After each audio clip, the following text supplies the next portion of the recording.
Sports TV, man. That's my dude. I rolls with him. You heard what the man said. It's Flight Sports TV.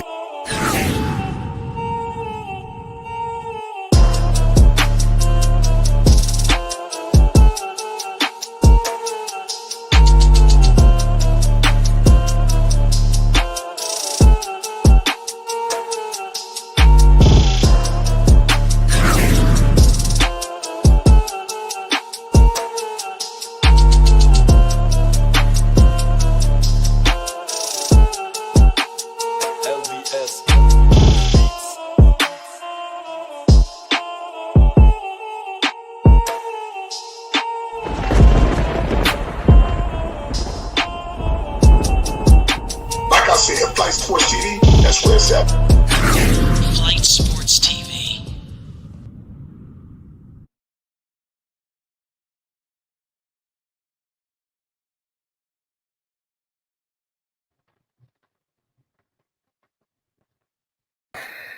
What's going on, people? It's Flight Sports TV. I appreciate y'all for checking with me. You already know what it is. We back with another one of them things. Listen, thank you. A lot of NB1. Thank you. I appreciate it. Talk, ladies and gentlemen, is going down. You won't believe this. We got NBA in-season tournament play tonight. You know, the Lamelo Ball and the Hornets will be taking on the Orlando Magic. It will not get no better than what's about to take place this evening. You know, we got, the Group A. This scenery is kind of wild. Listen, the Charlotte Hornets, they clicking at the right time. And the last time I checked, the Orlando Magic is dealing with some injuries. I believe Lamelo Ball and the Charlotte Hornets can capitalize on this situation, in my humble opinion. But only time will tell. We will be seeing it firsthand. Shout out to LaMelo Ball and the Charlotte Hornets. This game against the Orlando Magic, it should be very, very crucial, in my humble opinion. They need this. They're coming off of a real nail-biting loss, to the Philadelphia 76ers. I know they want to rewrite those wrongs. I'm expecting LaMelo to just go ballistic. I mean, it's not the playoffs, but it is a serious game and a serious scenery. The NBA, they're bringing out different basketballs for this. So you seen last year how they was changing the courts and things of that nature. Clearly, Adam Silver is taking this Commissioner's Cup, in-season tournament play very seriously, and it's a new thing. It's fresh. This is what people want to see. It should be a good look. For the Charlotte Hornets and LaMelo Ball. Only time will tell. I got my man All Access with me, Dex. We live. What's your thoughts, man? We got MB1 in minutes. Yes, sir.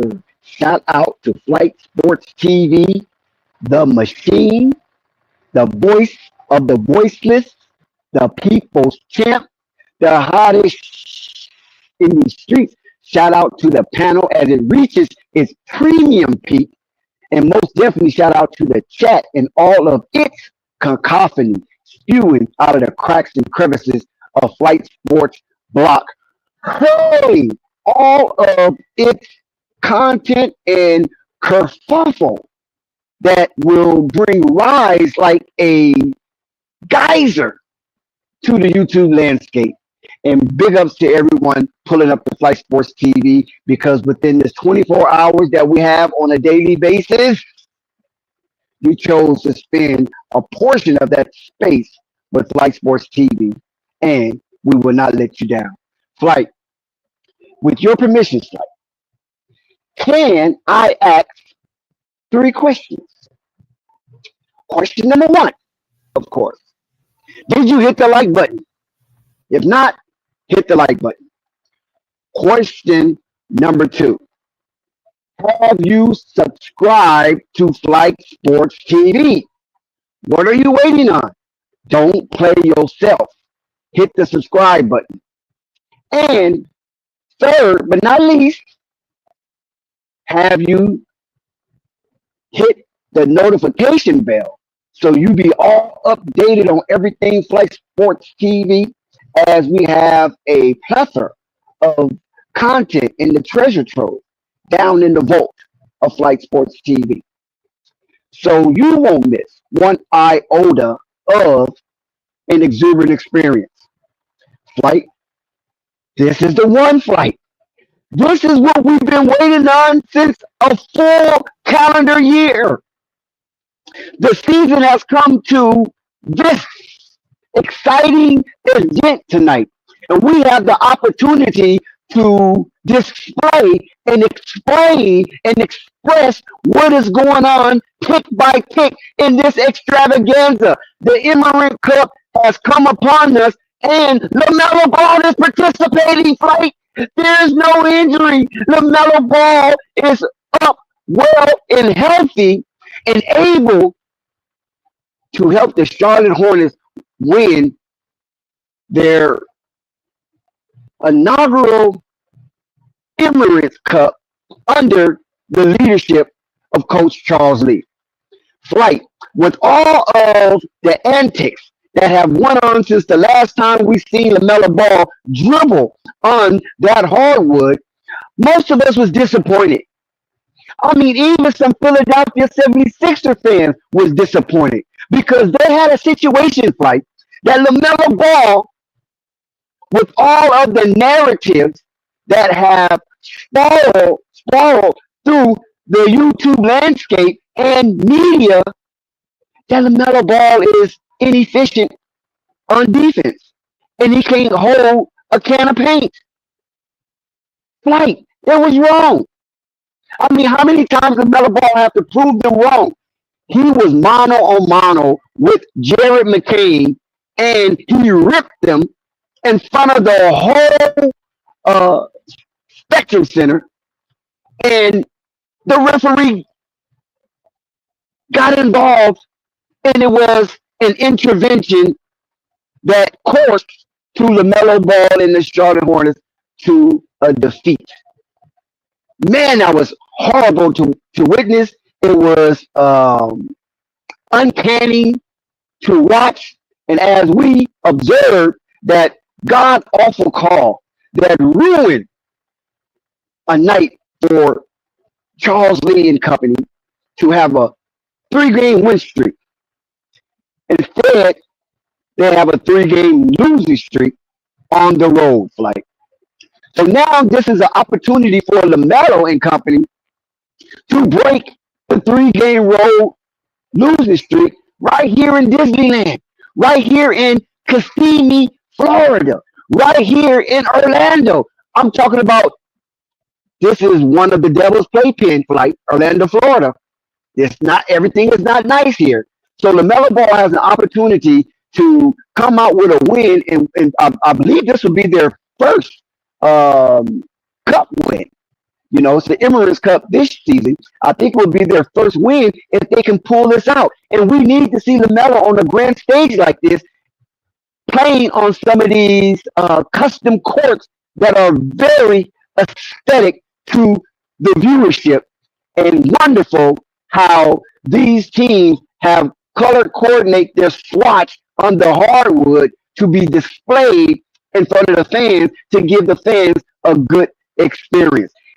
Like, we need Brandon Miller to show up. Like, we need Brandon Miller to show up. We need all hands on deck. Trey Maniac. We need TS Terror Squad. We need all of them to get on deck, like, because this Orlando Magic team had just went through 2 games back to back, blowing out their opponents, and we don't want to see Charlotte being the third.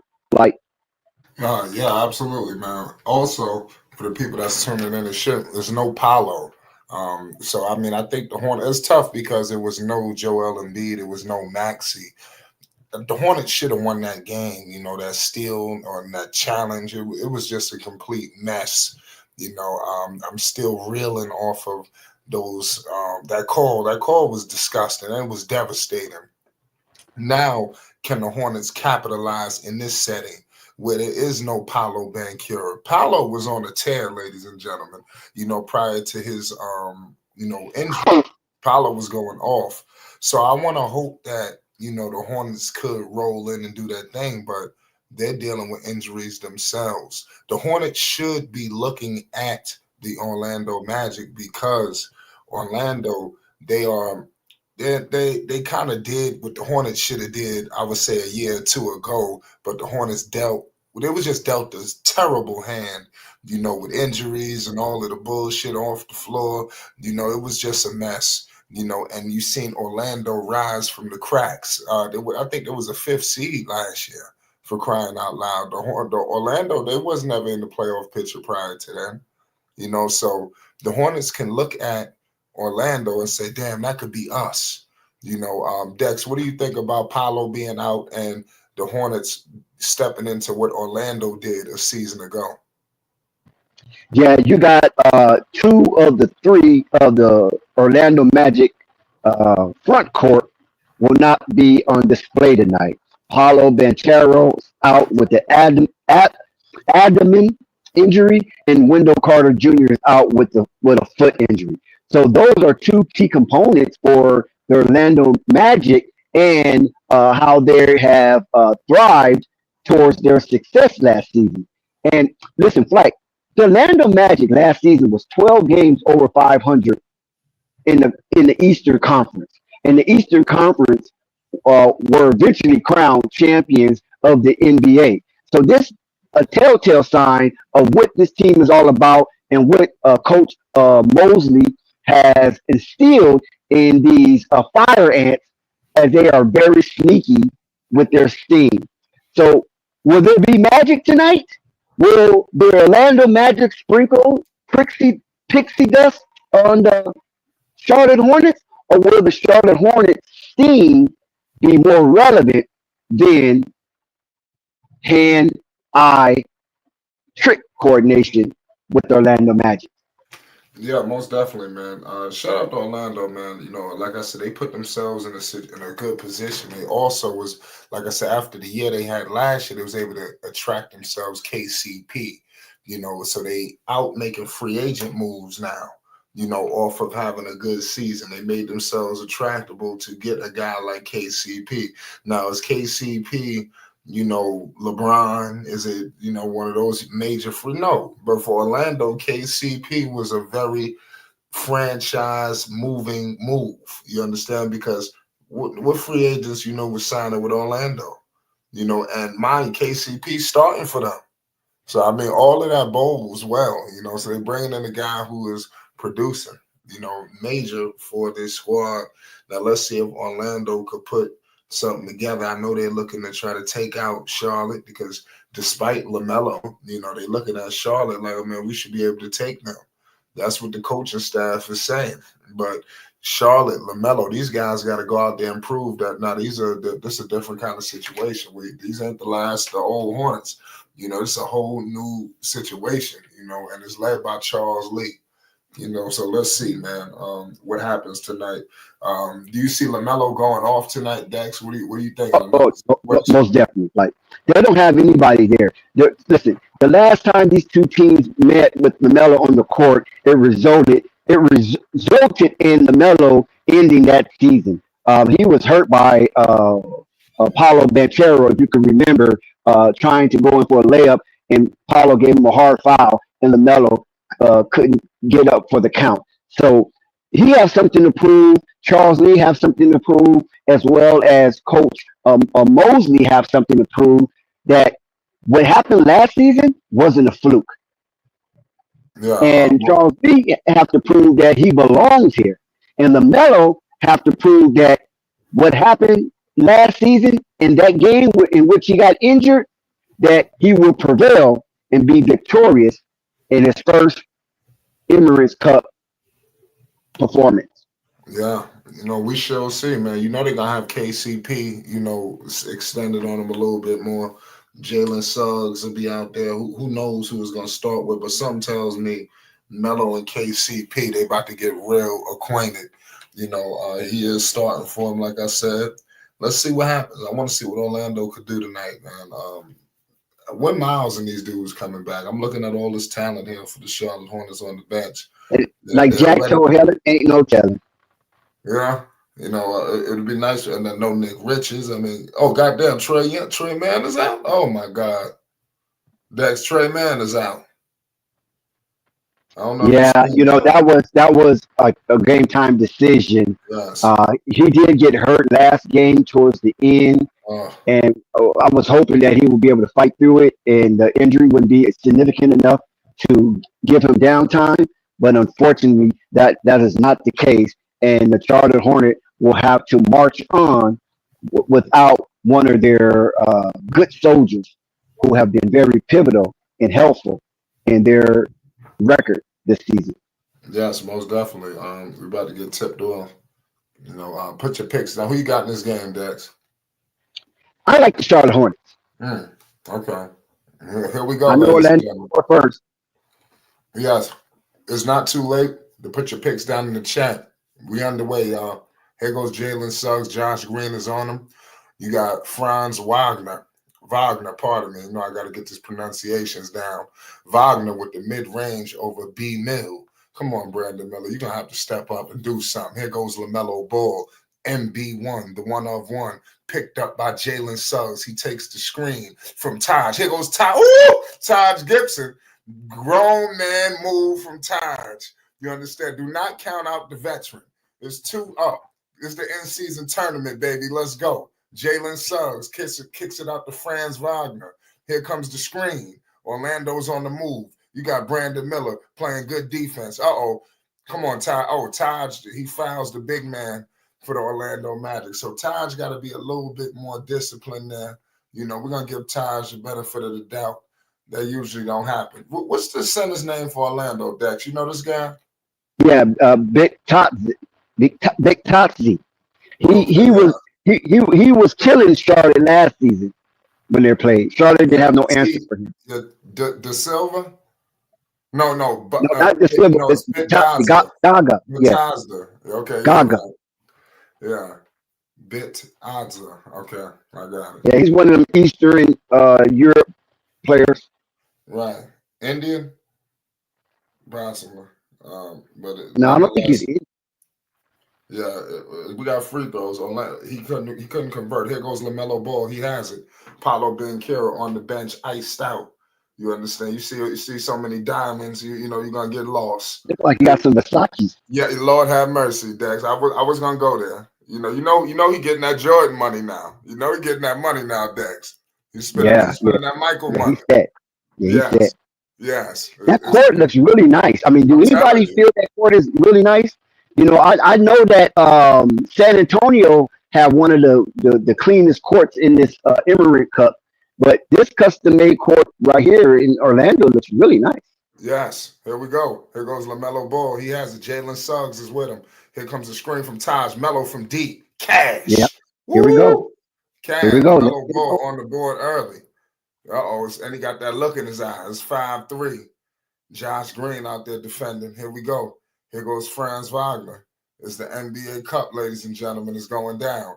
Here goes Wagner over Brandon Miller. Taj Gibson, he couldn't get the stop. And it is Hornets basketball. Good play by That's the going to Charlotte. be that's going to be a really tall task for Brandon Miller to hold down Franz Wagner for tonight, but he's up for it. Yes, we shall see. LaMelo from deep again. Back-to-back threes from LaMelo Ball. MB1, the one of one. It is going down. It's going down, ladies and gentlemen. It's 8-3. 10-10 to go. Here goes Suggs. Suggs in the mid-range over Josh Green, and it's good. It's 8-5. Charlotte, 10 minutes to go in the first. Here we go. LaMelo Ball. He takes the screen from Grant Williams. What is he going to do? What is the rare one going to do, ladies and gentlemen? Oh, he got Franz on the island. Oh, don't tell me he's going to do this, Dex. Oh, he want the screen from Grant. He dumps it off to Grant Williams. Grant Williams gets a strip. Come on, he gets a strip from Suggs. Grant Williams got to be smarter than that. Oh, Suggs tried to throw up the alley to no avail. Here goes Franz Wagner all the way to the paint. They moving and grooving out here in Orlando. Suggs, Melo is on Suggs. This should be a good matchup. Suggs shoots a three and is good over LaMelo Ball. You know he's going to get him back. Here goes Josh Green. Come on, Josh Green getting the ball stripped in the paint. So he making silly decisions, y'all. Here goes Franz Wagner. They moving and grooving. Here's the Orlando Magic. T. De Silva. And another big three from Jalen Suggs. So Suggs out here feeling the swagger. The Hornets have called a timeout. Orlando is up 11-8. Suggs is getting the crowd fired up right now, ladies and gentlemen. What are the Charlotte Hornets going to do? They know they got to answer back. Dex, what are you thinking right now? You got Suggs activated early. What is the Charlotte Hornets going to do? This is crazy. What's your thoughts on this game so far? Well, that last 3 point shot from Jalen Suggs, first of all, let's give recognition where recognition is deserved. Shout out to Jalen Suggs, who is the nephew of one of the contributors to Flight Sports TV, and that is Big Church, who is a bodyguard for numerous celebrities, but he is known to be Floyd Mayweather, close companion and bodyguard during Floyd Mayweather run to 50-0. So shout out to Big Church and his nephew Jalen Suggs, who has appeared on Flight Sports TV on several occasions. But nevertheless, that shot by Jalen Suggs, you can't do anything about it. It was too deep. You don't really go out there to try to defend that because all it does is open your defense and it makes it really frail. So you couldn't do nothing with that shot. But as far as Jalen Suggs leading this Orlando Magic early on, getting the crowd all into it, that is his job. He is the floor general for the Orlando Magic. And let's see what the Charlotte Hornets do after this ATO. What kind of execution will they have on the offensive set? Yeah, Sky says that boy Uncle Bullet Catcher. I'm not sure who you're talking about. Big Church. You're talking about Big Oh, Church. Big Church. Oh, Sky trying to be funny. Sky had to inject some humor in this pause. Well, Sky don't really have much to say because what's Oh going yeah. on with the Pelicans is Oh looking yeah. like they're on the verge of collapsing. Oh, Jose Alfaro is out. I mean, I don't know what's going on with the you know Pelicans. what's so crazy, Dex? The Sky about to get his wish, man, because the Pelicans, they about to get my undivided attention in a second. So Sky not gonna like what's coming about the Pelicans, because the party's about to be over. Shout out Alvarado. Listen, we got the legendary Pope B. Frank in the building. What's the deal, Pope? Yo, fly, OG Dex from the West. How y'all feeling tonight, bosses? Yeah, I we can't feeling good. I love to see the mellow in this type of scenario. Yes, Lamelo Ball, man, yeah, man. He looking like we looking like he cooking. yes. He He sure is. Brandon Miller is too, man. I'm I gonna have to told you. give a couple flowers, man. You know what I mean? I keep my vase with fresh flowers in it. I'm gonna give a few of them to Brandon Miller. He been showing proving. Yes. I got Melo with the rock right now. We coming out of a timeout. Melo, he dumps it out to Taj Gibson. Here goes Grant Williams, Franz Wagner, all on Grant Williams. KCP is picking up LaMelo Ball. We should see what's gonna happen. Brandon Miller with the rock, picked up by Jalen Suggs. They dump it out to Taj Gibson in the mid range, and that's money. Taj Gibson with the vintage mid range jumper. There's 8:40 to go in the first. Do not sleep on Taj Gibson. Here goes Franz Wagner. They dump it out to Jalen Suggs. Josh Green is on Suggs. KCP coming. Um, Jalen Suggs mid-range over Josh Green and his money. It's 13-10, 8:25 to go in the first quarter. Orlando, they moving it offensively. Here goes Melo. They give it to Brandon Miller. What is Brandon Miller going to do with it? Brandon Miller operating around the three-point range. He was picked up by T. De Silva, LaMelo Come Ball. on, that's offense. Stack. Yes. Let's Yeah, go, Melo. Get him out. Get him Melo, out the Melo, loop. good layup. Melo just hit a layup. I'm not sure where you at on the clock, Pope. Yeah. No, we together. We Oh, together. good. Okay. So we Yeah, got we together. friends with it. Here comes a screen with DeTito. They kick it out to KCP. Melo on KCP. KCP all the way to the cup, and he missed it. Rebounded by Taj Gibson. Taj Gibson has it, gives it to Melo. Melo gives it to Grant Williams. Grant Williams all the way to the cup and one. No, Grant Williams with 2 free throws. What's your thoughts on LaMelo Ball, Pope, throughout this season? Obviously, everybody's active. Talk to us. I want to say too. Shout out to Taj Gibson real quick, man, because he been something that I didn't think he was able to, be in this stage and age of his career. So that's a good spot right there. But Melo, I'm not surprised. This is what I expect from Melo. My only deal for Melo is to be just healthy the whole way through, man. Because this is what we all been waiting for and anticipating for, just because we know he could do this, putting up 30 pieces all the time on a regular basis, plus with 7, 8, 10 assists, 5 rebounds type of situation. This is what we knew. This is what Yeah. I've been saying. He can be the face of the NBA. Ain't nobody Oh, better. It's just availability. right. I got Mello with the rock right now. We got Purple just joined the house. We getting a packed house in here, ladies and gentlemen. I got Brandon Miller with the rock. Oh, Brandon Miller pump faking the three. We got LaMelo. What is Melo gonna do with it? Oh, Melo from deep. Oh, that's a foul. Oh wow, they Oh, ain't giving no foul. oh, Oh, wow, yeah, that was crazy. Yeah, wow. yeah, that was wild. Oh, and They they don't. giving Oh, back to got him LaMelo. one. Get him Yeah, that was one. crazy. Let's go, LaMelo Melly. 10 points early, halfway through. LaMelo 10 points. Oh, here you go, Dex. Oh, Melo kicks to Debate. Oh, yo, Debate been cooking. Yeah, I ain't gonna front. Let's That's the dude that's go. balling. Melo with the assist. Good bucket. Good pass. Good Oh, steal. it's 18-15. It's 6:30 to go in the first. Here goes France, picked up by Brandon Miller. They kick it out to KCP. KCP mid-range. Good. It's 17-18. Ugh. 6:20 to go in the first. That was a good look. Here goes LaMelo. KCP on Melo. We knew this was going to happen. Here it goes. LaMelo ball. You're gonna LaMelo break shake. him off. Here you go. Oh, Melo all the way to the cup. Knocked over KCP. Yeah, Still watch no out. foul. He couldn't The get the dude. block there. Come on. Where's the foul? I'm telling Melo from deep. He missed it. No. Oh, Yeah, I thought Melo would have got these calls due to the bullshit they pulled last game. I thought they had to blow the whistle now. And then they still not doing it. I don't know what's going on. Suggs. he Damn. get that Caitlin Clark treatment. I'm telling you. Listen, you're gonna have to go there. It's He could. 2018. Here it Yeah. goes. They Miller. took that whistle for Clark and Melo. Yeah. Oh, let's go, Damn. B Mills. No. Oh, Oh. Franz. They should have fouled him. Franz Wagner. It looked like he was Franz. Oh. Yo, how the fuck they let him do? He just flew by everybody. Here goes Melo. He's crossing half court. Picked up by KCP. Oh, screen with Grant Williams. That's a moving screen. Grant Williams making a series of mistakes. And I like Grant Williams. He's been balling pretty well for them. Here goes Seth Curry, the sniper. He's coming in the game.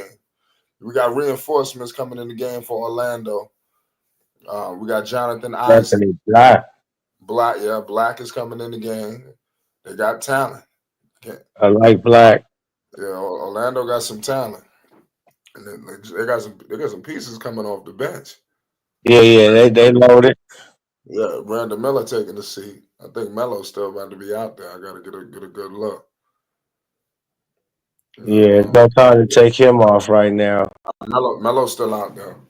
It's 5:20. It's 5:20 to go in the first. Melo picking up KCP. Melo calling out for the defense to talk to him. Here goes Black, picked up by Martin. I like the way LaMelo just denied KCP that pass. You know those things. Yeah, Melo's really yeah, just stepping up defensively. I mean, it's not getting the credit. You know, yeah. we knew that this is what he gonna have to do to get to where he need to get to. So it's wild. It's 5:12 to go in the first, and we got Tex. What's good, Purple? Hi, Basil. Hi, Pope. What up, Perp? Everything good? What Melo gonna do tonight? Hopefully, have a good game and they win. That's the plan. Black is inbounding. You need to be a little more excited when you mention Melo. Here we got. KCP. Oh damn, KCP. See, he thought he was Melo right there. He tried to throw some shit behind his back. Yeah, Melo just made a team, man. I can't wait to see. He limping and shit. What happened with KCP? That's crazy. I know, just a little basketball, a little tweak, something it's gonna clear up. Oh, let's go. Nice. Oh, come on, youngster. Melo all the way to the top. Oh. Handle your candle. Play.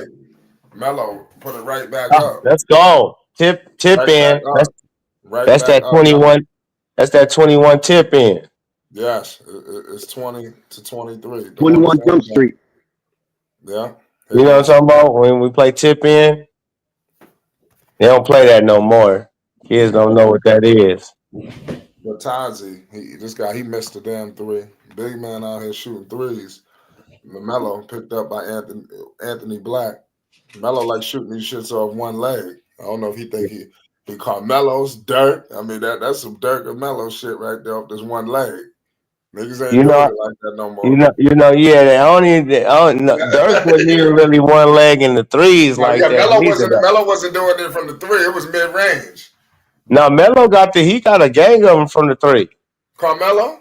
No. I'm talking about Lamelo. Carmelo. Carmelo used to go off one leg, but it was more from mid range. Yeah. Same with Dirk. Yeah.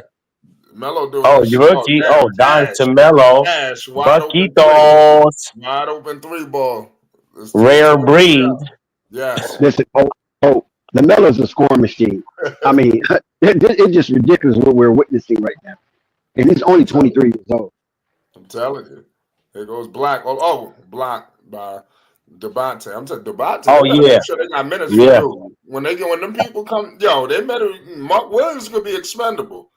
Devontae is balling. They got to give this guy some minutes. You can't just tuck his ass to the bench when people come back.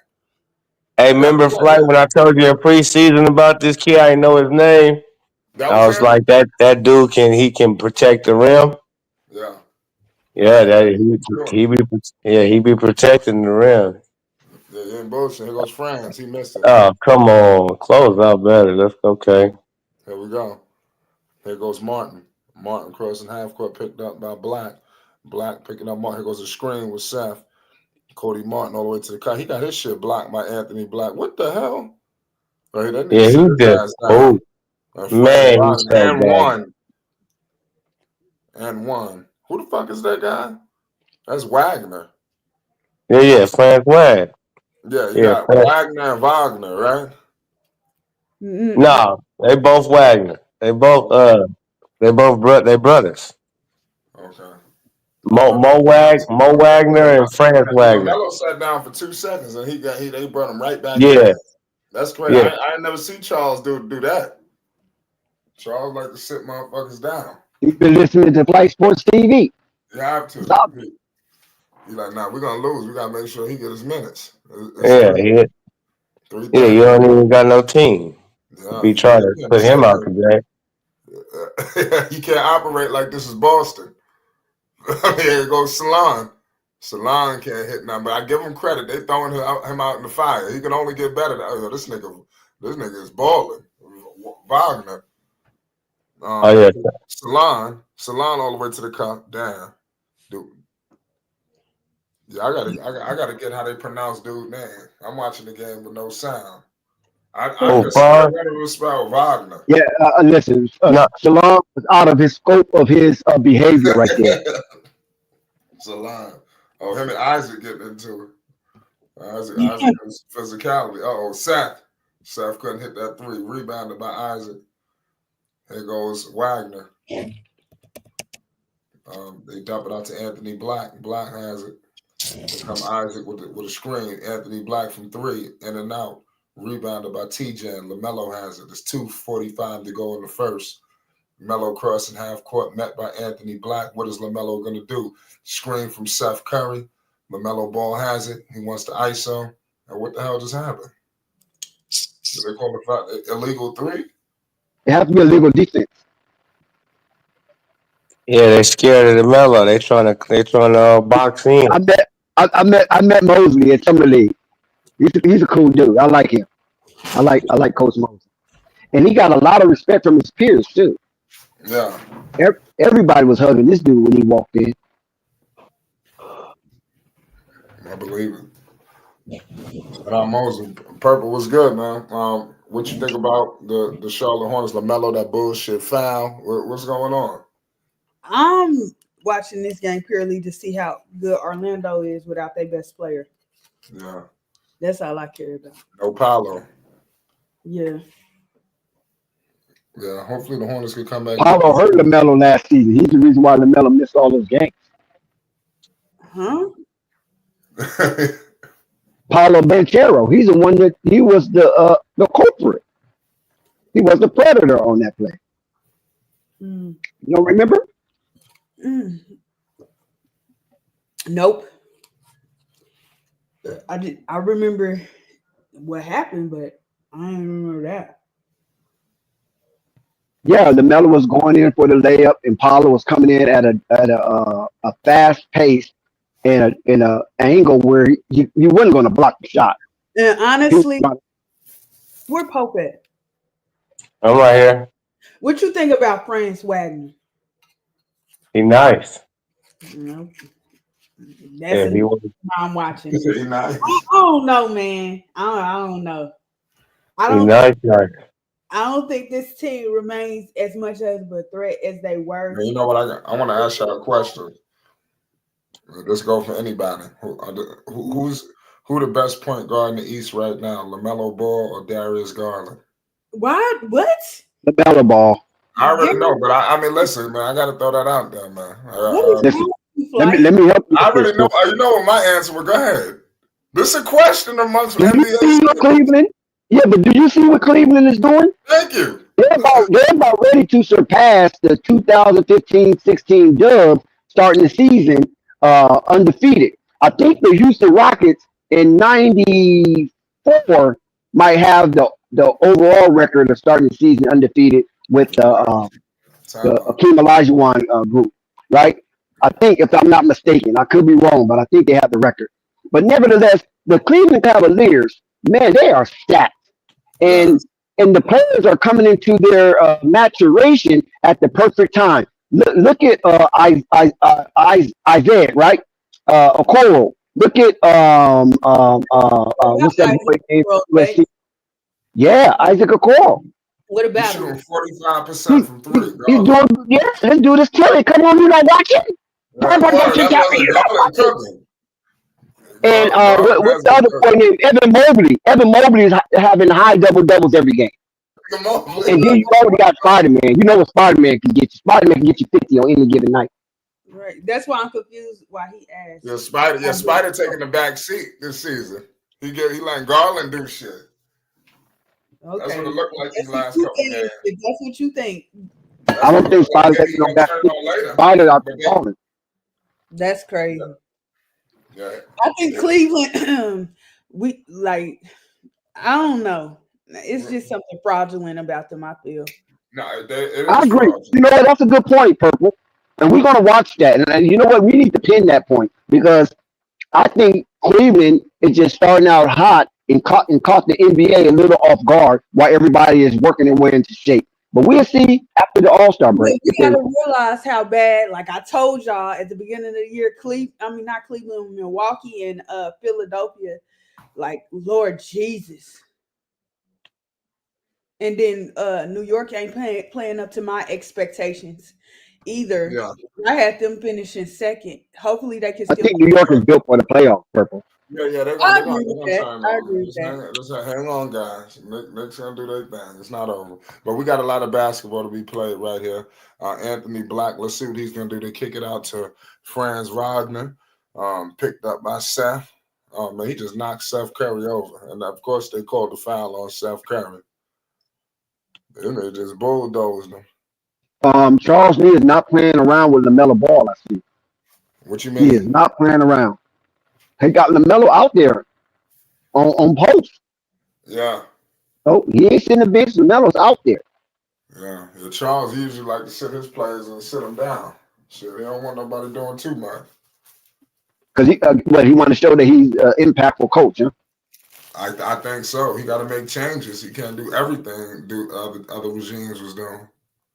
Out of the 12 minutes of the first quarter, so far LaMelo played 9 minutes and 38 seconds of it. And we still have a minute and 35 to go. Yeah, we got a whole lot to go, ladies and gentlemen. And it's 27 out too. Shout out Billy Sports. He says Las Vegas, here we come. I'm not sure what he means by that. But The win. You know what the money line is on this game? First of all, the Orlando Magic is a home favorite by I think 7 points. Oh, so this is a money game right here. Money game. The Hornets should pick this game up. This could go What he's either way. saying too, Las Vegas, here he comes. Is that's where the championship is. Yeah. Of the whatever they call that shit, in season tournament. Oh yeah. Emirates Cup. Yeah, the end. I Yeah, forgot about yeah, that. Yeah, you are right. yeah, You yeah. know. It's in When I think Vegas. of money, anytime you talk Vegas, I think money. That's stupid. Here we go. We got Melo with it. What's Melo gonna do with it? Anthony Yeah, I Black. paid a lot of bills fucking with Vegas. Right. Yeah, you know Vegas more than anybody. You can tell everybody the money lines. You know who's supposed to win. All this other shit. You know where your money's supposed to go. Anybody getting into gambling, I'm gonna talk to Dax. Here you go. We got it. Black. He just threw the ball straight to Cody Martin or Lamelo with it. Oh, Melo alley. No, that was too much. Devontae couldn't catch that. But shout out to Devontae, man. He balled, and he got good chemistry with Lamelo. A lot of people need to point that out. Melo thought he was throwing that to Zion Williamson. Right, that shit was crazy. Mark might have caught that. Yeah, they need to do something about Mark Williams. These guys failed the Hornets. Bridges, Mark, Melo ready to play. He'll go TJ. How long Bridges out for? What's wrong with him? What the hell is wrong with Bridges? I forgot what was his injury. How long he's supposed to be out? Purple, you know. No, I He don't. went knee to knee, didn't he? Surprised to Last see time I him. checked, he went knee to knee with somebody. I ain't seen him since. I forgot what was his injury. But he definitely looked crazy making $26 million a year sitting on the bench laughing and joking. You know, so it's not a good sight. But here goes Melo. They kicking out the Miller. So Miller got to wake up. See, Miller missing wide open mid-range jumpers. You know, this is the consistency that we want to see from Brandon Miller. Yes, yeah, that's the only thing with him. You got to hit. You want to be Paul George, you got to hit that. And then another thing, you got to go back on defense and lock a motherfucker up. People think Paul George just scoring. You know, here we go. Here we go with Miller. Kicks it out to Martin. Good play by Miller. He passed the ball. Oh, there we go. Miller tried to get the play right there defensively. He couldn't convert. Yeah, Miller got to step up defensively. You got to pick up the best player on the other team. You know, and not just pick him up, stop him. Yeah, I knew it was a knee. He's a hyperextension his knee. We'll be back about a week or two. I just know that he went knee to knee with somebody. Oh, damn. Yeah, hopefully he'll be back soon. We at the end of the first quarter. Yeah, off a big time mid range jumper from France. Miller tried to call the heave to no avail. What you think about this quarter, Dax? Break it down. Well, I think it's pretty good for the Hornets having a 29-point quarter. They were just a shade off of 30, which would have been spectacular on the road in this type of environment where this game counts towards getting a trophy of some sort. So Lamelo is holding his grit, and Orlando is just being Orlando. What you think about this game so far, Pope? Oh shit, man! I'm gonna go back to it. I turned it off. When we go to Purple, what you think about the game so far? Like I said, I'm trying to learn about, Orlando. I'm thinking that I knew they were going to drop, but, it's not looking good for them to me. I don't like what I'm seeing.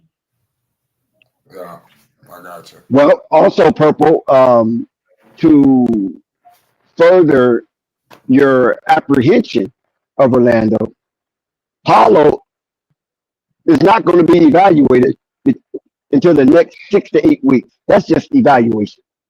I know that. So Yeah, he's gonna be out forever. that's what I'm saying. There's no movement on him whatsoever in 2 months for 2 months. So that's So why Orlando, this season gonna be a wash. That's what you're saying. I don't know because they're good. They're a good team. They have a good coach, and right now they're sitting fourth in the East, so they will be in the playoffs. And the Charlotte Hornets is sitting ninth, so they will be in the play-in if it was to end today. So both of these two teams are racing to be a part of the extended season. Yeah, good point there, Dax. So hopefully they can figure it out, man. We're gonna see. Pope, what you think made Orlando, separate themselves from the pack? They was right in there with teams like Charlotte. How did they slip through the cracks? Good coaching. Mm-hmm. They picked up old boy and they got good coaching in there and ended up getting the right piece with Pablo and France. France and Pablo together. And then now you stacked up with a deep bench with a cat like Anthony Black, 6'6" point guard. You got Isaac coming off the bench, snatching rebounds, giving energy. So yeah, they got they got good chemistry over there, man. The Wagner brothers, they over there doing what they do. So Lamelo will not start the second quarter as he had reeled off Yes, 16 sir. points in the first quarter. And if he keeps that average, Lamelo will have a 64-point game. Yeah, Lord have mercy, Dex. Look who it is, Dex. We got Michich out there. We got a Michich sighting, I ladies was and waiting for you gentlemen. to say that. I Lord wasn't have going to. mercy. I was Don't waiting for tell me you to that's say don't that. tell me that's who I think that is. Don't tell me that's who I think that is. Michich done got Yeah. himself out the doghouse. Yep. He done came on for the second row. You better not fuck nothing up out here. They'll sit his ass back down. Here goes Michich. What are you gonna do? He taking the screen. Oh, come on, Michich. You want to cement I this? think it's because of Trey Man, though. I think Oh I yeah, think that Nick is will true. get the Trey Man Oh, in so it. say he ain't, that he ain't really doing nothing for him. He just out of. Oh my goodness, good play by Miller off the glass. A lot of players don't use the glass enough. Shout out to Tim Duncan. Tim Duncan used to shoot his shit off the glass. What Tracy Dex? McGrady. Yeah. Dex, what you think is the reason why these players today don't use the glass? You ever think about Fundamentals. it? Mm, And these players jumping so freaking high. What you need glass for? right, right. You said fundamental. That is basic Yeah. fundamentals. That's The for the back, shoulders. That glass is for the shoulders. yes. I That's for people like me. Not for mean, people like you, for people like me. yeah. That a backboard. Here we go. They kick it out to Black. Black corner three ball. Off.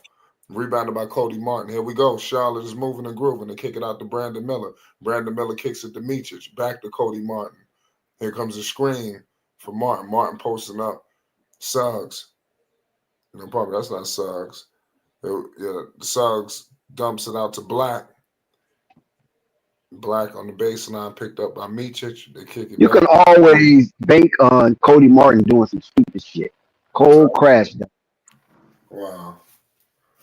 Oh, cool. So we ended up with the wrong brother. We should have had dude. That's what you're saying. They go Michich. They kicking it to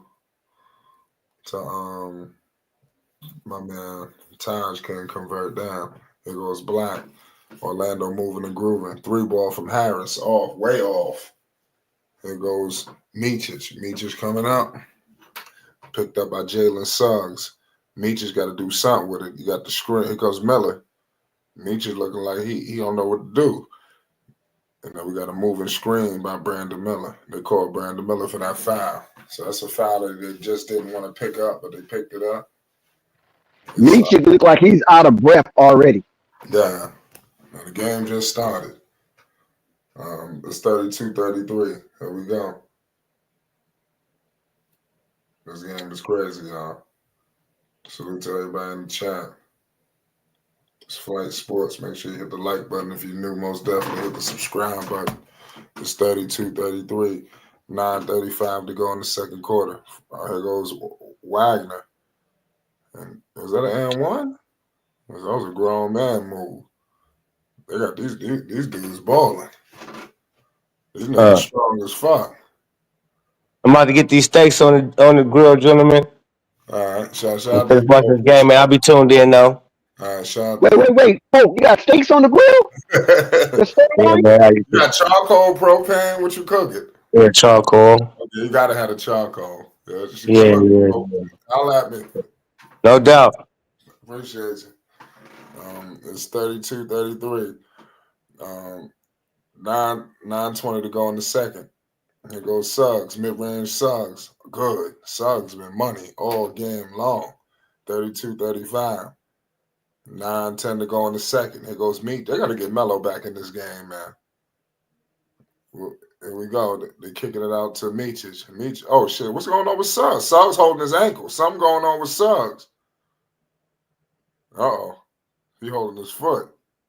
How do you call a timeout? How do you call a timeout when the other team is down? You can't do that. What is going on here? How do you call a timeout when a player is injured who don't have the ball, who don't have possession of the ball? You don't call a timeout. You're right. That is he don't even look like he made it look worse than it did. He got the way Suggs went down. But regardless, though, you don't call timeout unless it's a foul. Is it a foul? That is true. Who called the timeout? Did the Charlotte call it? Heck no, Charlotte ain't finna call it a man down. Your word. That is. Yeah, Suggs should be out for he might be out for the rest of the game. This motherfucker Suggs was cooking too. 17. He limping. Come on, coach. He's the lead scorer of the game with 17 points. He going to the back. 7 for 7. He was perfect. Yeah, they're gonna try to take his ass up and get back in. But I'm still wondering why the ball was stopped. Why was it reset? Yeah, good question. That's illegal. Yes. Unbelievable. Here goes Michich. Michich with a screen. Grant. That was a wild pass. Grant Williams got fouled. That's crazy. That's crazy. Yeah, because Michich was on his way to make a layup, and they blew the whistle. Nah. We gotta be smarter than that. That's interesting right there. Yeah, that's wild work. Salute to everybody in the chat. What will the Charlotte Hornets do? Brandon Miller couldn't convert it. Here goes the Orlando Magic. They kick it out to Wagner. 3-ball. Yeah, these motherfuckers can ball, Dax. There's Wagner and Wagner. These two dudes balling. Yeah, but they're down a man, though. There's no Jalen Suggs available. Grant for 3. Good. Grant Williams hit him right back with a 3. Let's go, Grant Williams. It's 35. I wonder how they're going to fare. Hornets are down by 3. Hornets down by 3. Here goes Anthony Black. They kick it back to Wagner. Wagner has been cooking all night long. KCP looking for the ball. Here goes Black. Black all the way to the cup. They kick it back to Wagner, and it's an and one. I'm telling this motherfucker Wagner, they can't do nothing with this dude. And he yelling and barking, and they can't do shit. And the Hornets, they struggling on the interior, when they don't have their guys. So I don't know why nobody's not just eating them alive. Pause. So they should just, if I was playing against the Hornets, I would just take it to the paint just every single time because that position seems to be kind of lackluster. But you know why they don't play? Oh, we got a sighting. Cole Anthony is on the floor. Yeah, they got all kinds of things. What were you going to say, Purple? I'm sorry. The reason why they don't do that because analytics say that's bad. Yeah, it's favoring the threes. Yeah, that's what I would do if I was I would just go. It's time to get Lamelo back in the game. Charles Lee, you need to get your head out your ass. Get Lamelo back into the game. It's been approximately 5 minutes. Lamelo has yet to get into the second period. Yeah, he probably trying to play this team without another turnover by Charlotte. Another turnover. They need ball control. Pope, what's going on, man? You a coach? You a PG? Didn't he leave? No.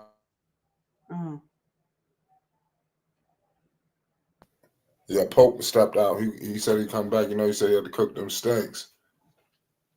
It was dinner time.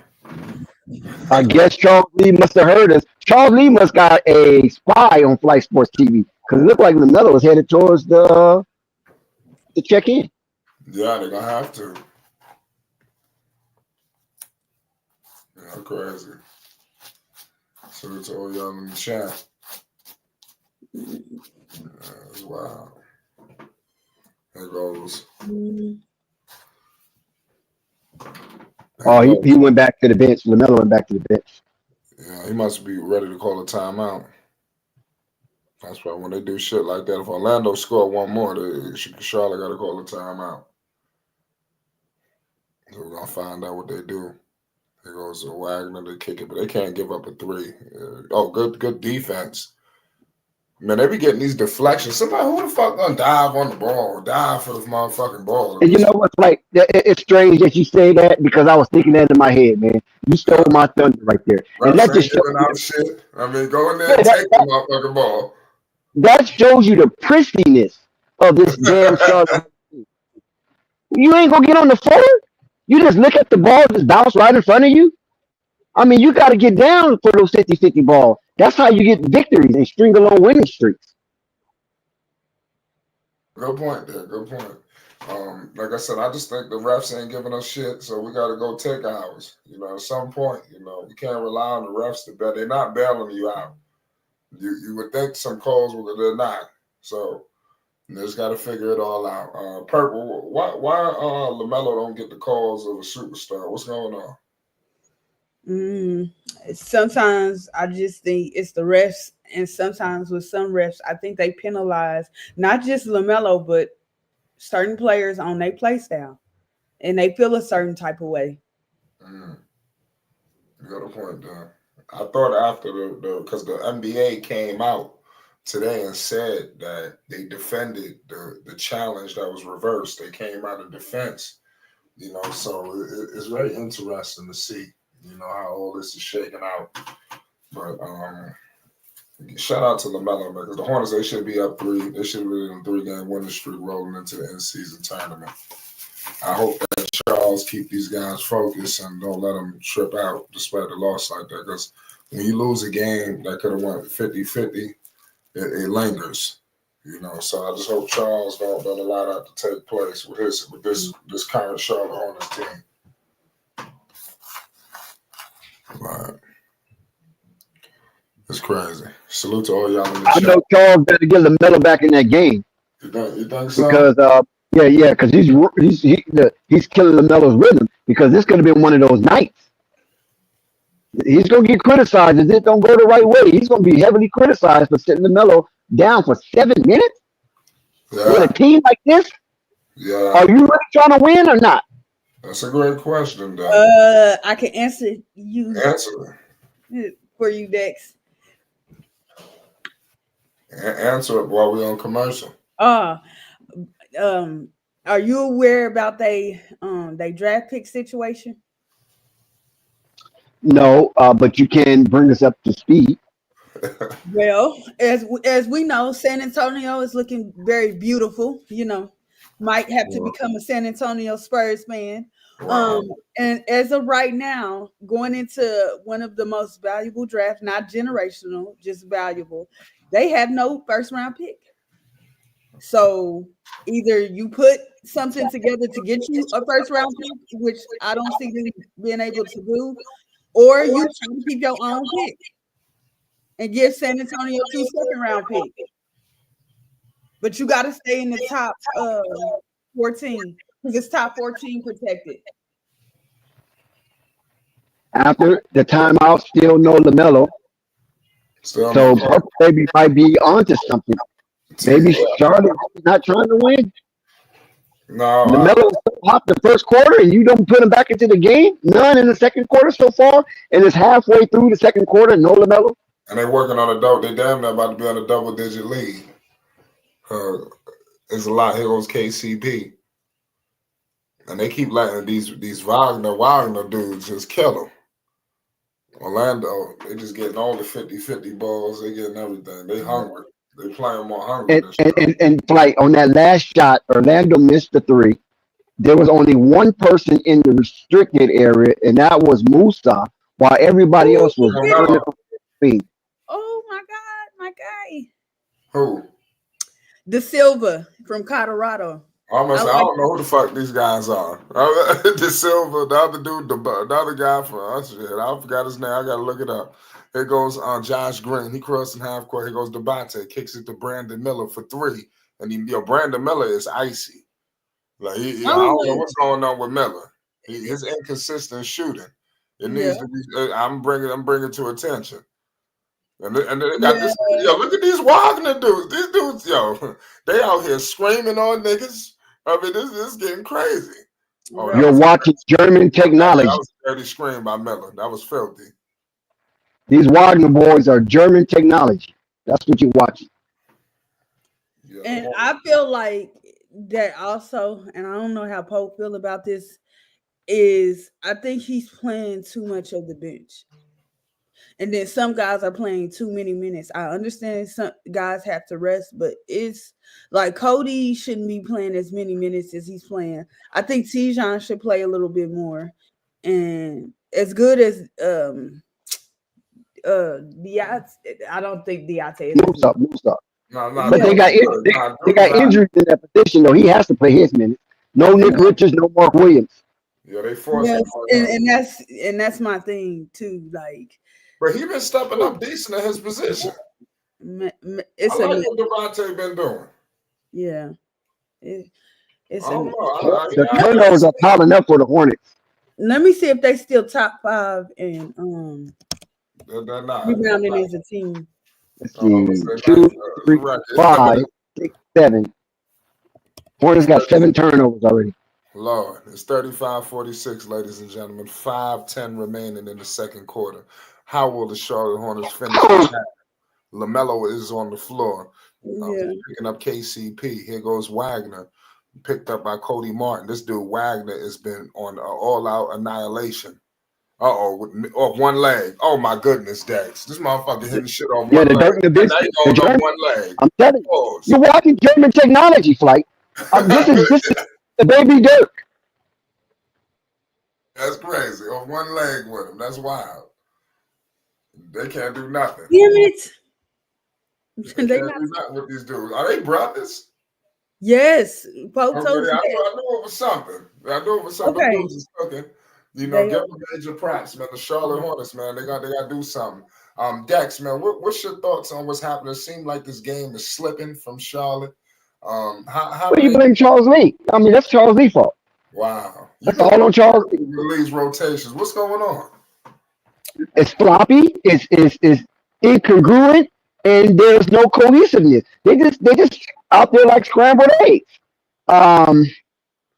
You don't sit a star player on the bench that long when he's on fire. 16 points in the first quarter. You give him a couple of minutes rest to go into the second, and then you shove him back out there. This is the Emirates Cup. This is not no just regular season game where it's early in the season, so be it. No, they're fighting for something. There's cash on the line. Every round or every win you get money until you get to the finals and get the $2 million or whatever. The ante is up right now. These players need this money, man. Charlotte Hornets ain't paying nobody. I would like to point out, as a team, they are shooting 43.2%. And they are still top 10 in rebounding. They did lose their top 5 to probably the Bulls, maybe, or the Nuggets. They lost it to somebody. Yeah. Shout out Hornets in the chat. He said Brandon is supposed to pick up the slack. They're absolutely right now. Brandon Miller is not stepping up. I think they need that extra scoring. He's we got to bring up his inconsistent scoring. And then when he's not hitting shots, it's like he don't buckle down defensively. It's like he got to be hitting shots. Are you calling him Terry Rozier? Are you calling him Brandon Miller Terry Rozier? I'm not gonna go that far. Nobody's Terry Rozier. Terry said that he never heard of himself being a selfish player. You can't teach an old dog new tricks. Let me see where they're gonna be able to do something with Miller. They're gonna be able to mold Brandon Miller, and get him right. They're gonna be able to iron some of these mistakes out. Yeah, but Charles Lee can't keep letting these games get out of hand, man. I mean, unless it's they say done rolls downhill, right? So maybe it's coming from the top, not to win. You know what I mean? Because when you're a franchise like the Charlotte Hornets, if you start winning with these type of scrappy dudes, then some of these dudes might get paid, right? Because they contribute to a winning season, and maybe they don't want that. Yeah, they know they got to pay straight man. They have to figure out what they're gonna do with Hugo Wagner. Oh my goodness, Orlando look like they're ready to roll on their ass. Another thing I wanted to point out in terms of opponents' points, they are 16th. They're giving up 112 points a game. Another gratuitous turnover by the Charlotte Hornets. Their turnovers is just mounting up Pound up. quickly. Charles got to start. He got to roll his sleeves up there. It's 35-50. Here we go. He already screwed it up, Flight. I'm telling you, man. He jacked off the rhythm. You don't never leave Lamelo with this that long. What? And I'm not just saying that as a fan. You don't do that to the face of the franchise in a game like this. And now Orlando, they're rolling. Who gonna stop them? Yeah, they're gonna have a 20-point lead in a minute, man. And Oh then man, turnover. Miller just turned Look it at over. this Who got Miller turned it over? Martin. No, that was Martin, man. Okay, yeah. Are they doing this on purpose? Yeah, they playing now. That's just a sloppy play. And I That was is like, this is not like the Hornets ain't never been in the playoffs. This is probably like one of the closest playoff games or vibes But- you're gonna have. But every time the Charlotte Hornets is in a heated or pressurized situation, they fold, they collapse. Yeah, I'm telling you, badly. Like they not even going to war. Like lose close. They losing badly. I remember. I want to sock this dude, Charles Lee, man. I want to sock his ass. That big ass nose he got. I want to hit him right in his fucking bridge of his nose. Come on, for doing that dumb shit. This is his first day on the fucking job, Dex. Damn. So get him This is the in-season tournament, man, and this is the first time Lamelo get to play in a situation like this where all eyes are descending on Orlando, Florida, and this guy cooking. The announcers going crazy, and the crowd is going crazy because Jalen Suggs was cooking with him, and then he sits Lamelo down and don't bring him back until 6 minutes into the second quarter. This is going to go down on him. I'm telling you, he's going to be heavily criticized. I can see it coming. They average 109 points a game. So to 112, like what, 2.5 point to 3 difference. Yeah. Exactly, Testing. I feel your pain, bro. Shout out Testing. It's 37-52. It was still an early game, man. Yeah, I don't know. Like I said, I just mainly because I've seen, to me, they 2 to 3 point losses. A loss is still a loss, but I feel like defensively, my ranking is going to hold true. They might finish. They not gonna finish top 3, but hopefully they finish now in the top 10. Yeah, here we go. Grant Williams all the way to the cup with a big dunk. So it's the thing of it is that the Charlottes don't really play good defense. So you can't put your team in situations where they constantly have to dig themselves out of a grave. And that's the job of the coach. You don't have a talented roster. But we also have to hold Brandon Miller's feet to the fire too, because like, what's going on? Are you hurt? Like, did you change your shot? Your form? Like, what's going on to where you're not matching with LaMelo Ball at all? Like, what's going on there? LaMelo with another turnover. He claimed that the ball was tipped, but the referee is not trying to hear it. So that's at least 10 turnovers already for the Charlotte Hornets in the first half. And another thing is, considering 12. Wow. For how much they turn over the ball, to have that differential in points scored on you and what you're scoring, like I said, it's costly, but that's pretty good. But when teams start to get better, Hello just lost it again. 13 turnovers. This is cooking. Yeah. And the Charlotte Hornets get ran out the gym. Yeah. I ain't gonna lie, Dex. I mean, they lost. What about? I mean, they lost. There was no Trey Mann tonight, so that's a lot of. That's some scoring. Yep. They lost a guy who actually put the ball. No, man. What turned the game was he left LaMelo out too long. You leave him out for 1 or 2 minutes to start the second, and then you see a heat check. And if it's not there, okay, you can take him out a little bit. But you can't just bury his freaking archery. The dude is an archer, man, a sharpshooter. Right. But what about Brandon Look Miller? at this. Look at you see what I'm talking about? Did you see what I'm talking about?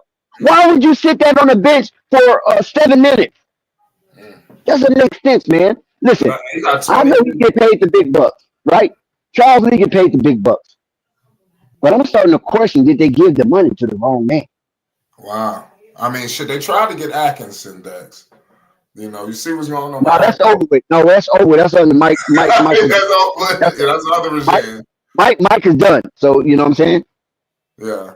We talking about the Jeff Petersons, the Gabe Plockton, and the Rick Smalls now. Mm.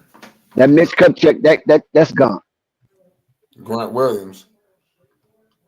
I mean, they did shake up the joint. They got rid of PJ and company. You know. Right, but what good is it if you're not going to lead these men into successful situations? See, your job as a coach is to put player 1 to 15 in a successful position. That's it. That's your job, to put them in a successful position. And then it's up to the players to finish the job. But you can't take your players out that are doing good and then expect the remnants to come in and hold up the boat when the waters are choppy. Listen, this is a road game. If they was at home, then you can unleash your bench. But on the road, you can't unleash your bench, man. You got to constrict your rotation to at least 8 at the max. Man, let them other guys be waiting in the wing for an injury or for players extremely fatigued. Then you can plug them for a minute and then get them out. But he's letting these guys play significant minutes at bad junctures of the game. Mm. I see, and this is not just the Hornets problem, but it's a lot of bad teams that are having, good starts. I would consider the Hornets having a mid start, but there's a lot of pretending going on right now in the NBA, because they don't want to be perceived as tanking, to get, a top 10 pick, number 1 Oh, yeah, pick. they got to play possum. They got to act like they're playing that stuff. Slow down. The Hornets, people are out. I know they looked at this roster at the beginning of the season after the Miles Bridges stuff happened, and they were looking at their options as far as trying to trade him. Like I said, I'm very surprised that he didn't have decent, at least the value that Mikal Bridges had, and whatever. I'm very disappointed in that. Oh, what was that? Grant Williams. Grant Williams said he ain't done. Yeah. But I mean, the Hornets always got to play catch up, It's Yeah. 47-58. And that's my point, Flight. Why do they have to play catch up when they don't have to? right. When you can manage the game where if they do play catch up, it's around 5, 6, but not 15, 18, 22. You know what I'm saying? That's ridiculous. And look at the team they're playing. It ain't like it's no real standout talent there. They've got Wagner. You know what I'm saying? But Melo can cancel him out. Brandon Miller can cancel him out if they come to play. But when the coach start doing goofy shit, you take the morale away from certain dudes. Everybody's not built the same, Flight. You know what I'm saying? So you can't be fiddling with these dudes' emotions because they ain't gonna give you nothing. They're gonna empty the tank, ain't gonna give you nothing, and then you're gonna try to get something from them, and it's too late. So don't play with them like that. Show them that you are here to make them win. You talked all that crap in the preseason. You talked all that crap in the summer league, and now you get here on the main stage and you just lay a dud. I agree with that. That's why I said I'm not sure about this crew, because when I went back and looked at that history, boy, I'm like, yeah, nah. That's the only thing I'm saying. I know the Charlotte Hornets is not one of the elite contenders that's really being taken serious night in and night out. I understand that. We heard what Jason Tatum said about the Charlotte Hornets, right? But when you got a group of guys, and this is what disturbed me about Jeff Peterson, because Jeff Peterson last season, if you guys don't remember, when the Charlotte Hornets went on that 3-4 game winning streak or something like that with the new players, when Meek Cheek was playing better, Trey Mann and what's the tall goofy dude from OKC, when he was on the team, Puko, when he was on the team, and the bearded caveman, you know what I'm saying? They all came over. The Charlotte Hornets was winning. Mm-hmm. Jeff Peterson came and said during that time, the intentions of the Charlotte Hornets executive staff didn't expect Charlotte Hornets to win. When they made that trade, it wasn't for the win. It was trying to get the money off the books and get geared up for the future. But But that's what surprisingly, there was winning. And basically, he said he didn't give credit to Cliffy. He didn't give credit to the players. What he said was their winning was basically a serendipity. It's by chance. You know what I'm but saying? you know how Nothing that like that was our intention. Dex, I don't. I'm for sure that all those players that came over from OKC were in the G League. So once again, there's an adjustment period for teams that are scouting day in and day out, and you know on these players like okay, who's Trey Man, who's Poco, who's Michich, you know what are they good at, what are they bad at? I think that's all that is. So now they're coming into Michich, I knew was very mid. And Bertrand, don't forget Bertrand, the Yeah. caveman. Well, we knew him already. You know, whatever. But that's the thing. So yeah. Oh, we're winning. You got to understand, Mitch did a terrible disservice.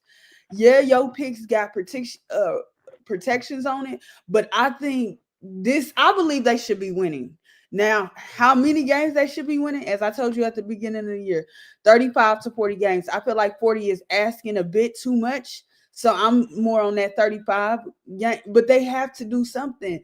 Like, what value? If I thought Bridges, which I was clearly wrong on, had the most value for this team, and from free agency, whatever happened there, and they couldn't really get a good deal for him, you know, to get good assets back in return, like OKC has done, Phoenix, Brooklyn.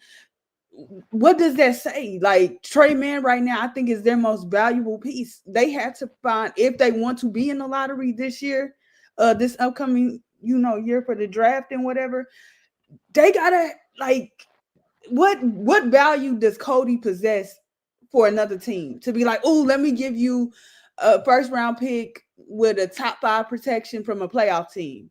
Or I understand that right there, right? But I wasn't speaking about the value of the value and grade of their commodity, right? What I'm speaking about is direction.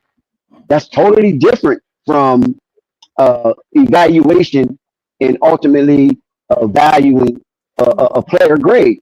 I'm speaking about strictly direction. I'm speaking about who is the gyroscope here, who is the topographer here, who is drawing out the map in order for these people to be directed up under the most shiniest star in the sky is the North Star. Who's guiding? Who's the North Star? That's all I'm saying. Is it going to be Charles Lee? Is it Jeff Peterson? Is it Lamelo Ball? Who?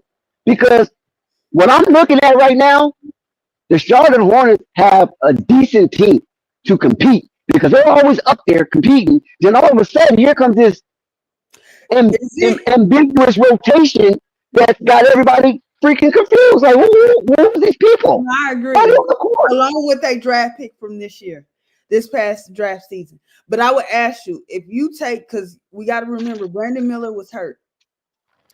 How, and with LaMelo, outside of LaMelo, you understand they would be at the bottom of the league with offense generated. This team, as good as Trey Man has been and Bridges has shown so far this year, this is not a good team. This is the same team, just with different players, with the same players in different bodies.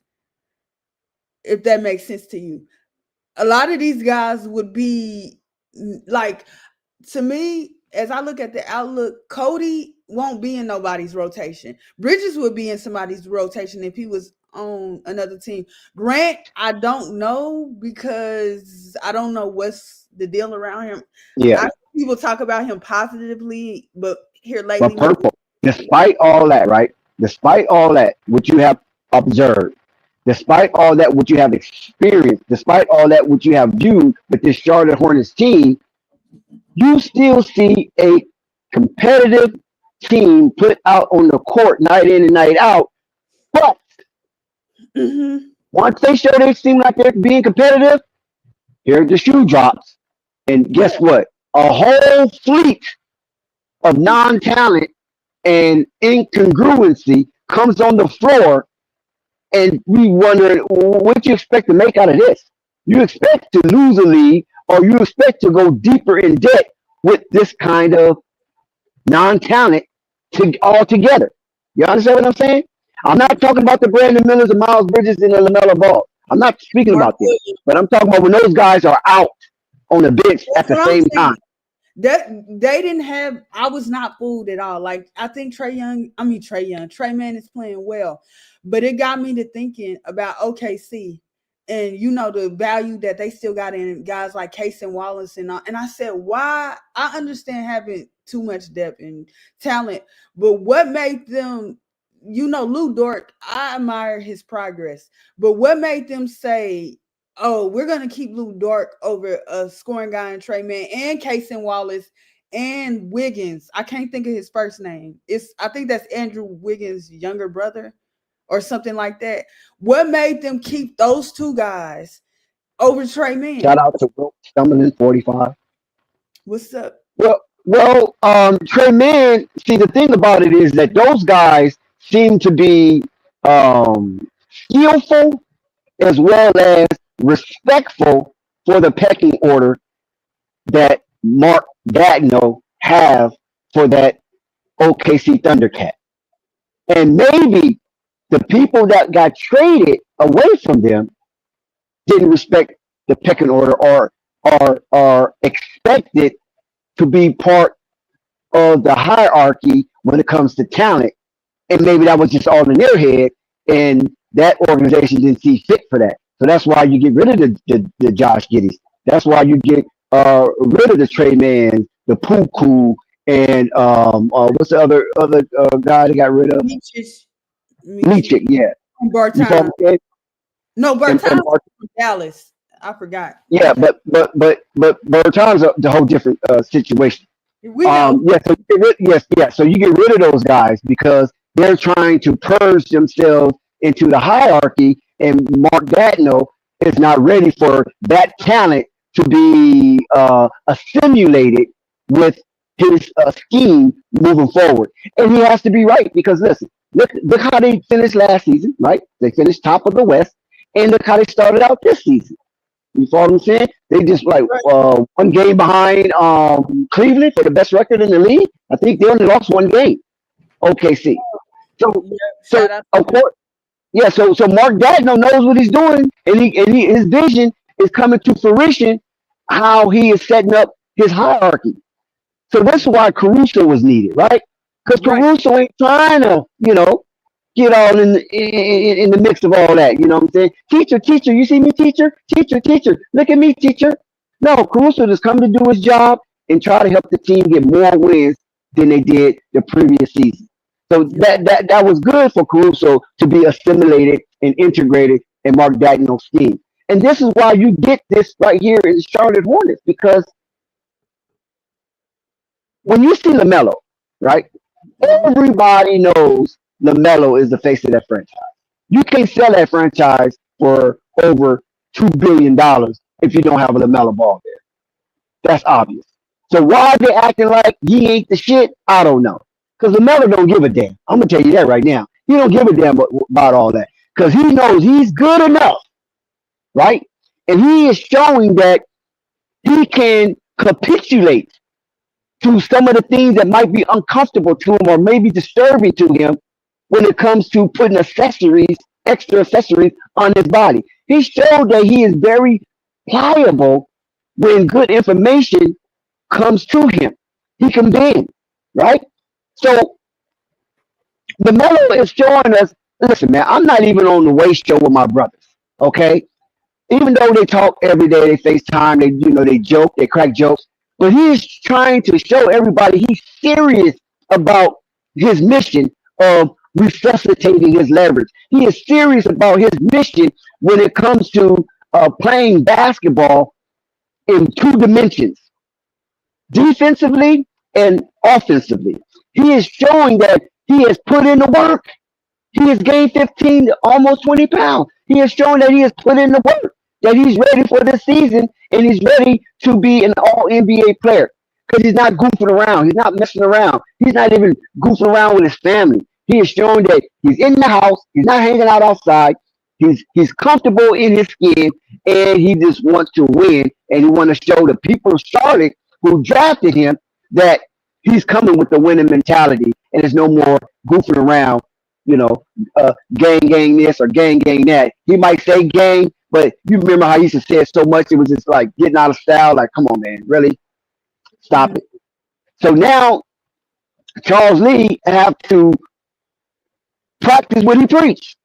So if you want LaMelo Ball out there playing defense, and he's getting some of these gratuitous fouls, right? And some of them have even been upgraded to egregious. Then Mhm. you need to be out there screaming and hollering and getting texts. You remind me of freaking Steve Clifford and James Borrego. Don't fight for the man. He out there giving you his all and pouring out his soul for this team, both on and off the court, with charity work and things of that nature. And you don't scream and get a text. How many texts have Charles Lee got? Why are you so fucking calm, Negro? I pass the mic. um, I can't pronounce this guy's name. Um, Wilt, Wilts, I think something. Will How stumbling. would you say that they have a good team on paper? Because I think this is the same team that we've seen the last 4 years. It's just with younger talent, a little bit of younger talent. I think they get what they pay for. Like I seen a lot of people feeling like, because I can't remember. I know OKC got some protected picks Shout out from. to Trent. Yeah. I think when they We're coming back from second half as well. You can continue, Purple.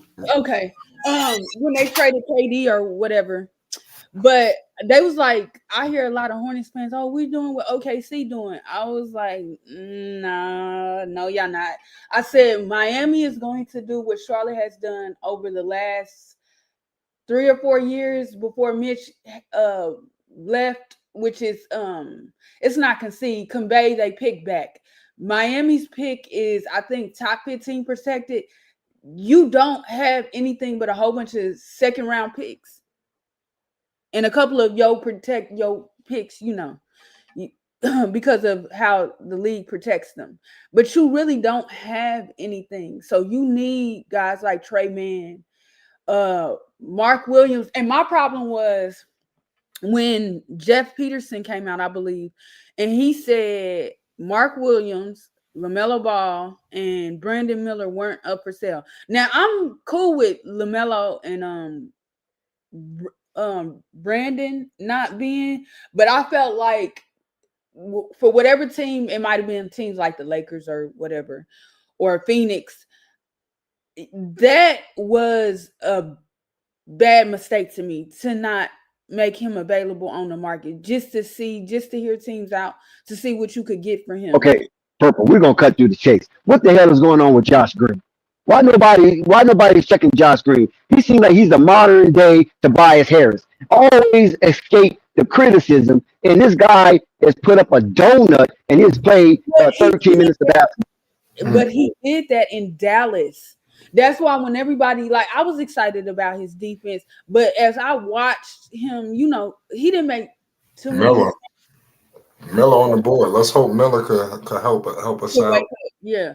But yeah, he's not playing any differently that he played in Dallas. This is the player you get. That's why I was like, when these teams they're telling you the kind of player that you're getting when they send second round picks with these players. Yep, good call, Purple. I got Jalen Suggs shaking and baking on Grant Williams, and he missed the three ball, and Charlotte could not get the rebound. It's going back to Orlando. So they're giving second chance opportunities. It's 11:15 to go in the third. Let's see who will prevail in this matchup. Ladies and gentlemen, LaMelo Ball is on the floor. The Hornets are down by 9. Anything can happen when LaMelo is out there, I'm telling you. KCP pump fakes a 3. You got Badaze in no man's land. They kick it back to KCP to Wagner for 3, and a big time brick. Here goes LaMelo Ball and the Charlotte Hornets. LaMelo pushing the ball up the floor. LaMelo all the way to the cup. Big time pass to Grant Williams in the corner. 3 ball. Cash money. Shout out teamwork. You already know what it is. It's Flight Sports TV. Make sure you hit the like button. If you're new, most definitely hit the subscribe button. We live. We got Harlem World in the building.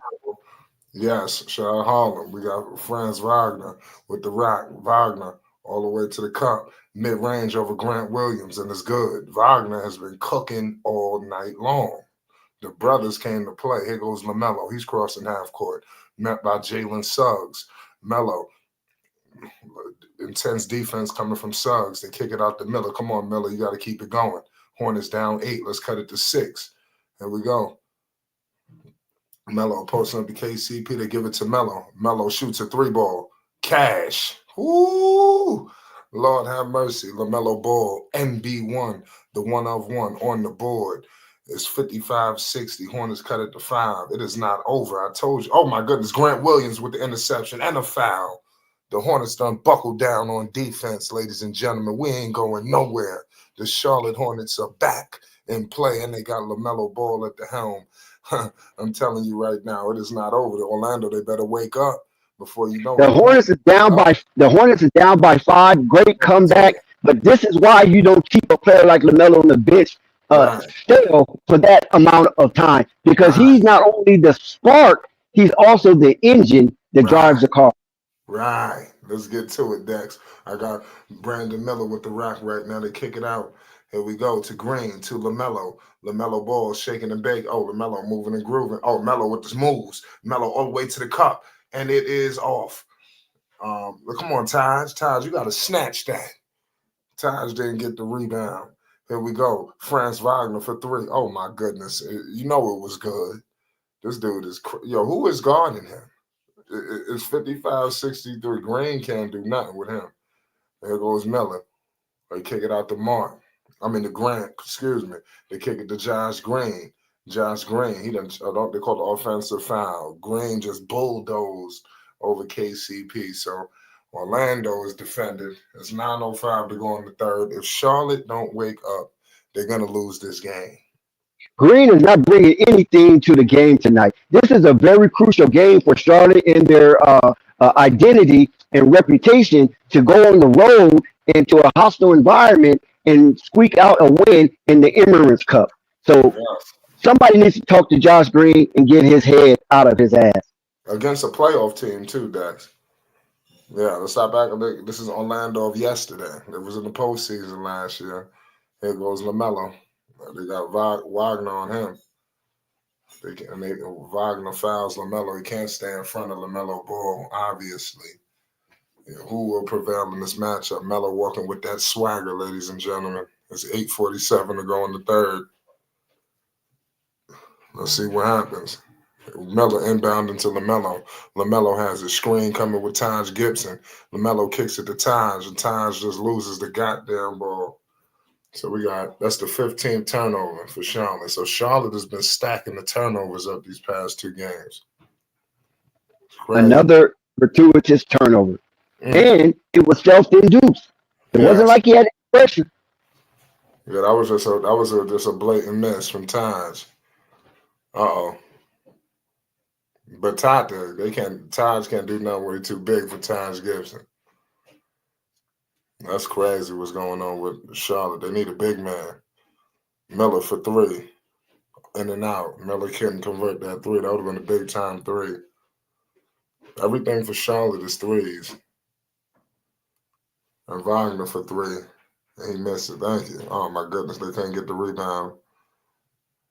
And then De Silva, he makes a layup. So the Hornets got a timeout. We got a commercial break. The Hornets back down 12. It's 8:02 remaining in the third quarter. It is not over, ladies and gentlemen. The Hornets had a chance, though, Dex. They cut it to 5. How did they find themselves back down 12?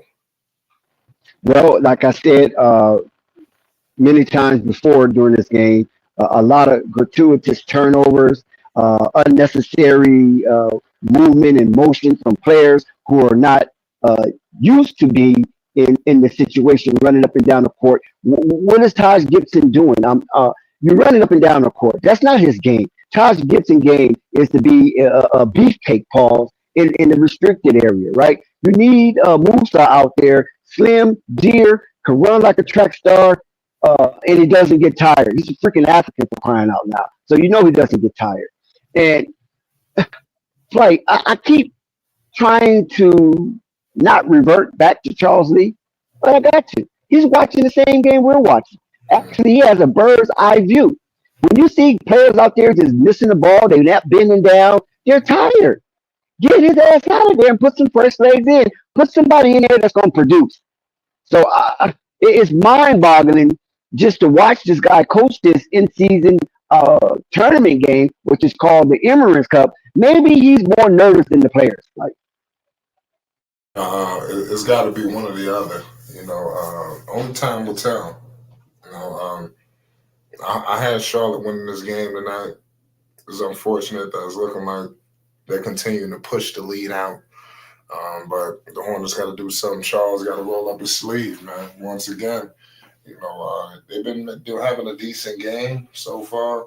They got to get back to how they were playing, and defensively, that's really where I think is the issue. They're not able to really stop anybody right now, and they going in the interior. And the Wagner, they're hot. Right now is an understatement. Like, stopping somebody right now is an understatement. Charlotte haven't stopped nobody all year. The only reason why the Charlotte Hornets have the wins they have is because those teams missed more shots than they did, and it wasn't because of defense. Yeah, you're right. I think Indiana they play shitty. That's not usually an Indiana performance. But the good thing about this game Flight is that it's not out of hand. It's only 12, and there's plenty of time to play. It's got 20 minutes of basketball to play. So a 12-point lead could evaporate in an instant. So the Orlando Magic should not feel too comfortable with this league because you still got Lamelo on the other side of the aisle, and you still got Brandon Miller, and he hasn't even played that well, and they're only down by 12. Good call there, Dax. Let's go. There goes Devontae. Don't sleep on this kid Devontae, y'all. What did I just say? Charles Lee have a spy at Fight Sports TV. Then we say get Josh Gibson ass up out of there. He's not even fit to be running up and down the court with these young thoroughbreds. Yeah.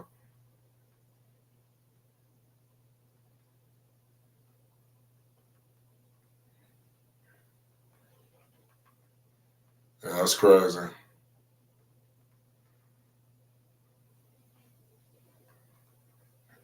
Let's go with the Charlotte Hornets, man. What is Devontae gonna do with it? Devontae. Nailed it. They lose it. This dude sucks, man. So you got Orlando, despite them being up, these guys it's something else. This is crazy.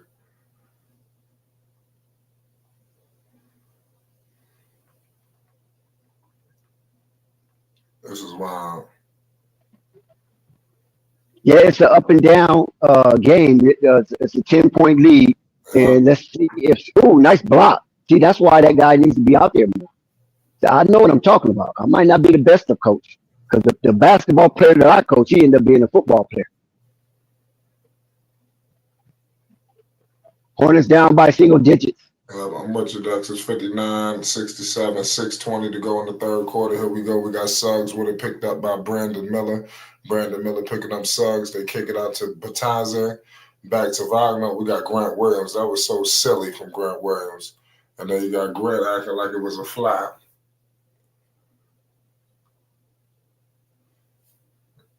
It's wild right now.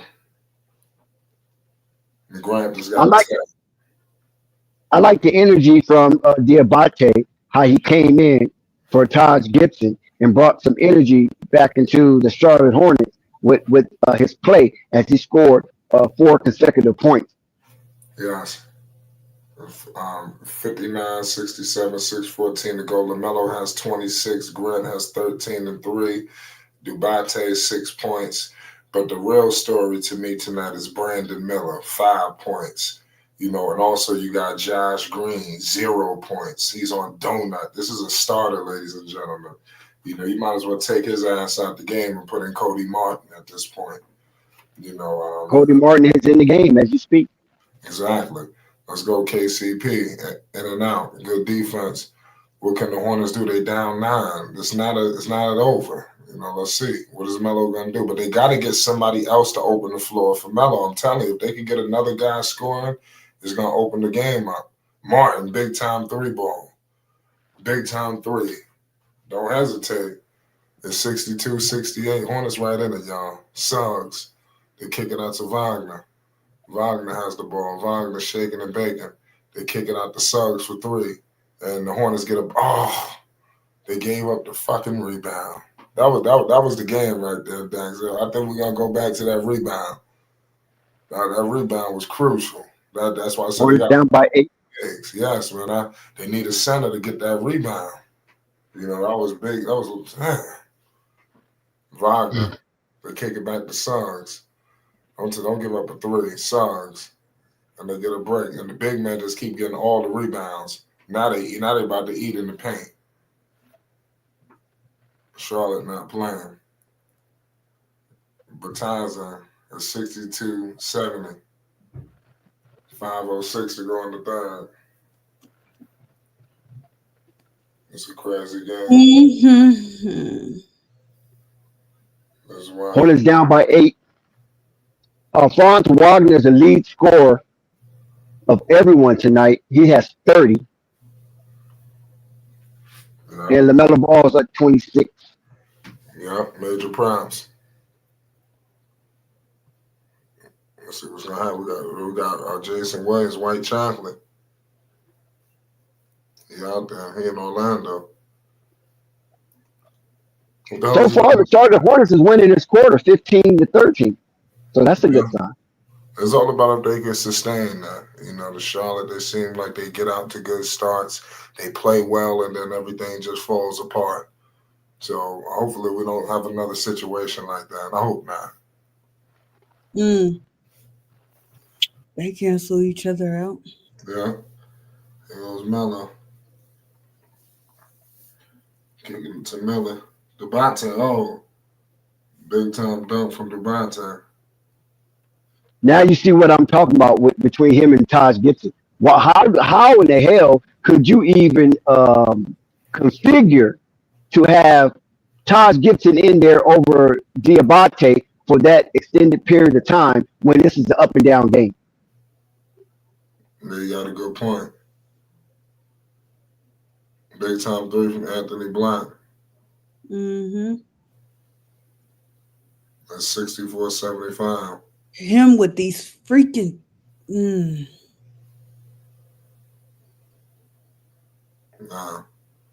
Said Brandon Miller can't make nothing. They said that's that kind of night for Brandon. Even they know what's going on. Batanza, they're looking for Wagner. Wagner with the rock in the mid range. They dump it out, intercepted by Brandon Miller. Brandon Miller going all the way to the cup. And he was fouled. 60-75. 3:54 to go. Good pass. Dubate. Oh my goodness, big time banger. You do not. I'm telling you, they gonna have to get room for this dude. You got Mark Williams laughing and shit. He messed up everything. Imagine if they had a healthy Mark Williams. You understand, to go with LaMelo. Now you talking. The Hornets, we still didn't even see the Hornets healthy yet. So I mean, this is a trap. We ain't got no update on Mark Williams. When the hell he coming back? This is crazy. They're gonna need Mark Williams, y'all. I'm starting to feel like Mark Williams is like Mitchell Robinson. Yeah, I think they just need to get rid of him. You got Dubate out here. I'll roll with him. He's too much of a liability. Mark stay hurt. Brandon Miller just got blocked. Wow, Miller. I'm so proud of Isaac. Shout out to Isaac. Well, shout out to Jonathan Isaac. The amount of times he been hurt, Lord Jesus, take the wheel. Wow. Shout out Purple. Yeah, Brandon Miller's playing like he been on Orange Blossom Trail all night long. Yes. Orange Blossom Trail. No, what the hell is that? Yeah, and I'm seeing like when that's the Blade in Orlando. Oh, okay. I'm seeing when you like to travel. You're traveling, man, Dax. You're all over the world. when they That- Shout out to No Panic. I sure heard. It's crazy. I see when they bring in what's the name, Tijon. I see he's countering that with bringing in Isaac, which I fully expected. Shout out to Isaac. It's 64-75, 3:32 to go in the third. The Hornets are still within this game now. Yeah. They haven't blew the Hornets' brains out yet. They still breathing. Yes. It's Are they at 64-75. they at half? Oh no, they not at half either. Isaac, good three ball by Isaac in the corner. It's 64-78. Orlando got their foot on their neck right now. Dubante. Isaac. It's real Melo-centric, this offense. It's like if Melo don't explode, the Hornets might as well pack it up. Pause. But again, where's that pressure for Brandon Miller? What's going on? Why isn't he playing well in this? Because Brandon Miller catch and shoot player. I keep No telling panic. y'all. Shut up, no panic. Player. I keep telling y'all, brother, catch and shoot. You run a couple of low plays for him, get him open.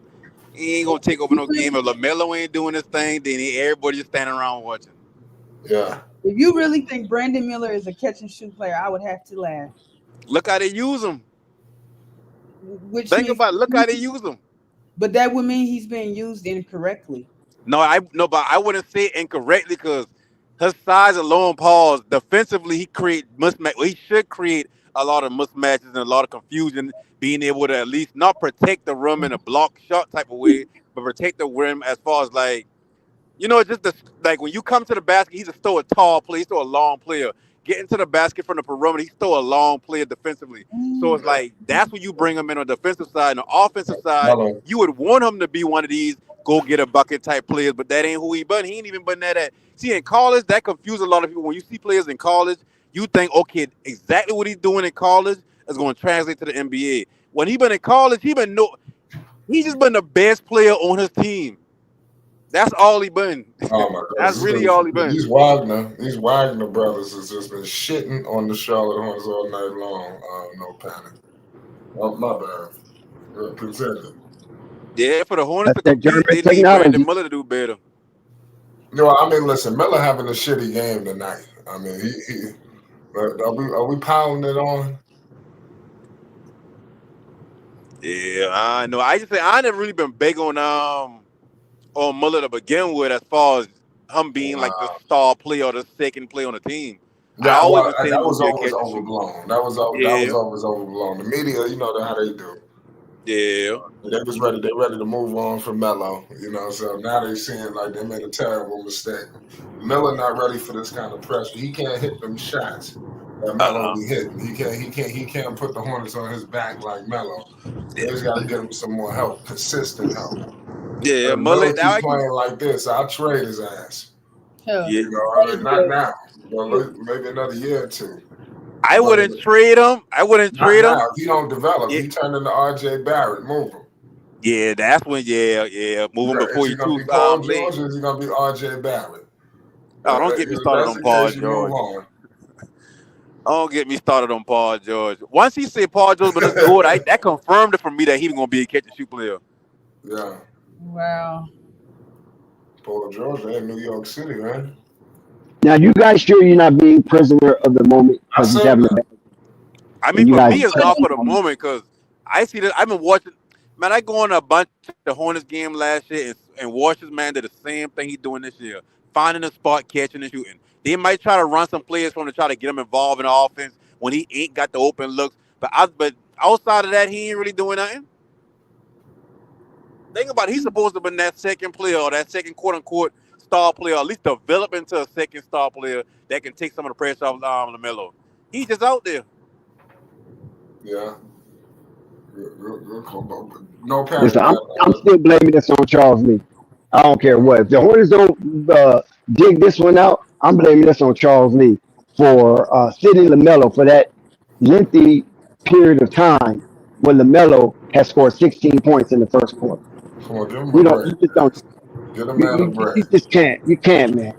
You can't. I, I mean, Can't do that's that. he like Give him the break. 70% of the offense. If you really think about it, 70 to 80% of the offense, you got to give him a break at some point. You got He should to, be able to man. go to the bench and the backups and the other players. Come on, you can't put this on Charles. Exactly. Come on, Dax. And construction You're matters. too hard Nah, on Charles. he killed the momentum because this is Lamelo's first in season tournament play, Right. and he was demonstrating in the first quarter.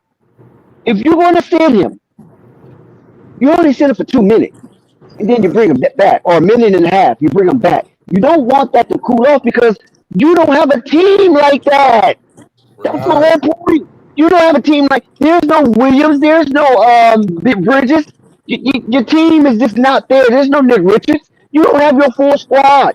You don't got So Trey this is Man, an man. important game. You don't have Trey Man, exactly. And this is an important game for Charlotte and their identity. And Charles Lee should have took it as an important game for him in his inaugural in-season tournament coaching debut. A Well, disaster. They well, better win this game. I hope so, man. I hope they get this. But we got Cody Martin with it. What is he gonna do? He's met by Anthony Black. Cody Martin surveying the landscape. He gives it to Lamelo. You got Wagner on Lamelo. He gets the switch. Oh, Wagner picks up Melo all the way to the cup, and he missed the floater. Rebounded by Tynes Gibson. TJ and Salon has it. He gets stripped. Turnover by the Charlotte Hornets. Add that one to the party. And then you got Wagner. He scores it. So all these points coming off turnovers is a wrap. One is down 21. When I was growing up, we went by 21 blowout. Once we went to 21, it's over. Let's go. It's a new era. Shit, these days Well, you in go down 21, 21, you it's need a to wrap. score. It's a wrap. Hey, listen, you got to credit Orlando because they're not giving Charlotte second chance opportunity. Yeah. Uh-oh.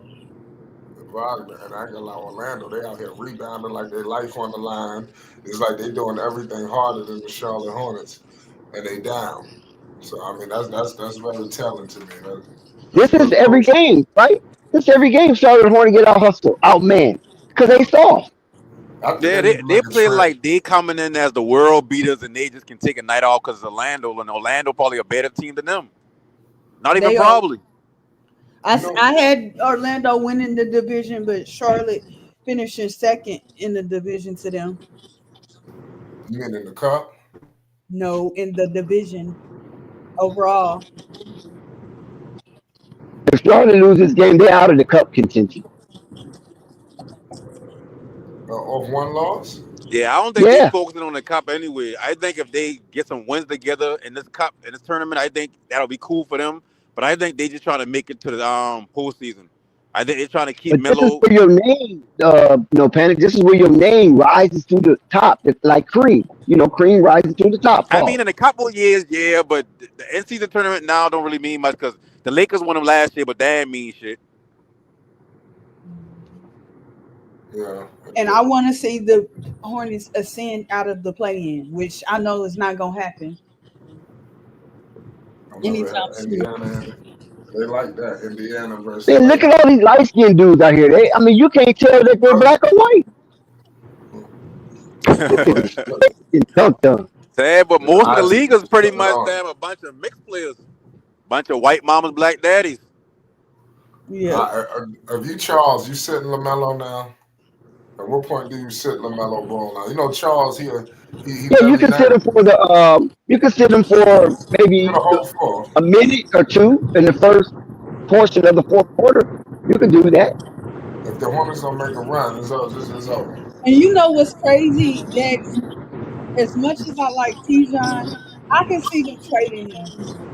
They need to. They need to make a move. I think, but you know what I was gonna say because I was bringing up the draft and all this stuff. You got to think, man. The Hornets they finished second You want them last. to trade Jackson Hayes Jr. No, don't do that to him. you got to understand when it was getting before T Jam, when it was Wemby, when it was another big draft, because this draft for T Jam was kind of like a wash. People thought this draft was trash anyway. But the draft for Miller, they finished second. So I'm pretty sure the organization, like you never know, these conversations are being had. They finished second in this draft. You know what I mean? You bringing in a serious impact player, but the way the draft is set up now is a real roll of the dice. It really doesn't even fit well to tank. The way they got the draft set up. And you got to remember, too, Philly and Milwaukee are not having good seasons so far. So if they fall out the playoffs, let me go Giannis can look be about. moved. Giannis is already on record as well. The Milwaukee Bucks is a report saying that the trade is up to Giannis. So Giannis got to make the call. When Giannis say I want to be moved, they're gonna let his ass go. So Milwaukee, it wouldn't be beneficial for them, but they do have the assets in Giannis. Well, I'll put that out. They must be looking to trade his ass. They want them first round picks. They trying to get right now, New New Orleans Orleans about 7 or 8 of them things. They're gonna rob somebody. They're gonna make a team go get some more picks. Shit, you don't got enough. Get a third team. Let me get some more. Who you guys talking about? Who you guys referring to? Giannis. That's when Giannis become available. But to let you in right now. They're gonna get so many first round picks. They're gonna have teams calling other teams to get more first rounders so they can get them. Just take the Knicks out the equation. They won't get them. The Charlotte Hornets need to get Giannis. Giannis ain't gonna come down to no damn Charlotte Hornets. Come on, why not? Giannis want to play basketball. How about this? The Hornets need to be on his short list. No way. I'm not even thinking about coming down. That's not even thinking about coming. First of all, he's going out. He's going to New York. He's going out west. They're not gonna trade him. Thank you. That's where he's going. He's going out. Dex think everybody going to the Lakers. No. He's not going to the Lakers. Golden State. But he's not going to the Lakers. Yeah, he's not going to the Lakers. Yeah. He can go to Golden State. Who else? I don't think Sacramento. Sacramento do have the assets. It depends on how Milwaukee treat Giannis. If they gonna treat him like, listen, you an asset, we need to get something back. They gotta send him somewhere who got a bunch of picks. Listen, they want him to leave. They're trying to force him out. Giannis been pissing the fit ever since they cut his damn brother. I mean, they've been trying to sign his brother back though. If they ain't already done. Hornets got the pieces to make that trade. But to make it clear, like Milwaukee does not own their pick. Shout out to the Pelicans. They have Milwaukee's pick. It was unprotected.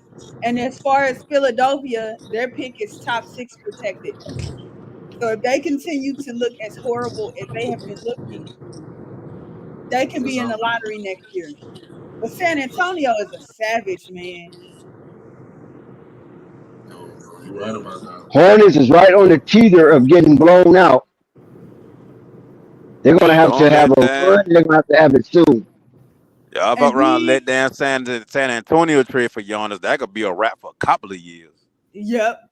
That's what San Antonio popped into my head too, because they also have the assets to get him, and as far as draft capital, and they have cap space, plenty. Yeah, I don't think Giannis and Popovich could get along. No. You say that again? I don't think Giannis and Popovich could get along. If he can't get along with he ain't getting along with Popovich. They're gonna figure it out. I think they'll get along, but even if they're doing shit, you don't think they already kind of ready to move up Popovich now that he got this health issues going on? I mean, like I say, it's on Pop. If Pop want to coach, he's gonna coach. It's on Pop. I think if the Spurs win the championship, Pop ain't gonna be the coach. Pop just there to try to. I agree with that. Be a stopgap coach for Wemby, really, so he don't end up going every 2 years a new coach like most of these other teams, or staying too long with the wrong coach. And I would like to say shout out to the Atlanta Hawks because they have I think 3 picks. No, they got 2 picks. They got Sacramento's pick and they have the Lakers pick. Who? Atlanta. If I him, I'll be like, man, listen, I'm gonna go down there and play with no damn tree. Yeah, I I think he needed. I don't think he need to be with no guard like a Trey or a Lamelo. I think he need to be with a veteran squad that kind of everybody know their role. Cause like, don't get me wrong, Lamelo can give you a triple double, but look who Giannis been with when he had success. He had a Drew Holiday who understand his role, defense, give us a couple of buckets here and there. He had a 20 25 point scorer who been trustworthy when he comes to score. I mean, he been injured lately, Middleton or whatever. Then he had a bunch of bruises around him with Portis, not Portis, yeah, Portis and one of the twins. It's like he can't go to a team like Atlanta who all they got down there is Trey, and we still don't know what John Collins is yet in this NBA. John Collins ain't there no more. He's in He ain't. no, Oh He yeah, in he's he ain't. Utah. He ain't. He going to damn, he going to Utah. Well, shit, that make it even worse. Cause now who do they have over there? What kind of guard well, play I they got? wasn't only reason why I know that Atlanta because I've been trying to keep up with the draft picks and people being so happy about San Antonio having a field day coming up in this upcoming draft. I know he's not staying out east. Atlanta don't have the assets, so I think Atlanta just more so if they got the two first round picks, I think they just gonna be like that third or fourth team in the trade. The move yeah, trade. yeah. Whoever trades with Milwaukee, because I think Milwaukee is severely This overpaid. game is becoming despicable. Yeah, I 92-66. yep. Brandon, we got it. Brandon and the construction of this team, like Nuke pointed out. And I pointed out this thing at the beginning of the season, Dex. Nuke said Hornets constructed horrible, no shooting for playmaking for a playmaking for a playmaking PG or You think Lamelo's done? Is he going to get some more play time? he should be done. This game is too Melo's hard. done. You can't roll the dice with this. You know, you can't roll the dice It with ain't it. no need. Charles ain't gonna do it. Yeah.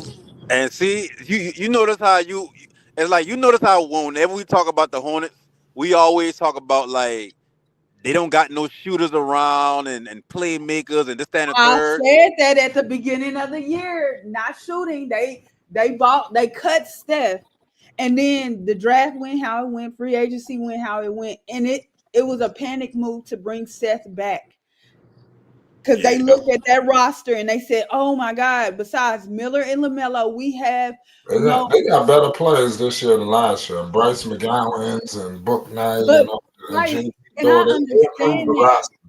but you got to It's understand not they drastic, but it was an improvement. But go ahead. yeah, but you gotta I didn't believe like people who was trying to, oh, they got Michich. And I said these guys are G League players. Once teams get the film on them, they not gonna be doing as good. Shout out to DiVincenzo. So as they were last year in the second Mitch half is of having a the hard time though. You're right about Mitch. He looks like he's ready to go back to his country. season. Yeah, and I said they still have the same issues. They still have a rebounding issue. I will forever say Miles Bridges. I don't like Charles Lee approach. I just don't like it. I'm starting to see a whole lot, but I just ain't saying No, that yet. no, you I'm already going to have know to he was dig. gonna be I'm going to cautious. have to dig in some information. I'm going to have to dig in some information about this dude. What's But really up with him? Dex, I told you, I said, and I'm about to see how long Charles Lee was on the staff in Boston with Tatum and them. But I tried to tell y'all, I was like, yo, the current coach that's there got, I'm not gonna say not Brunson, Brown and Tatum.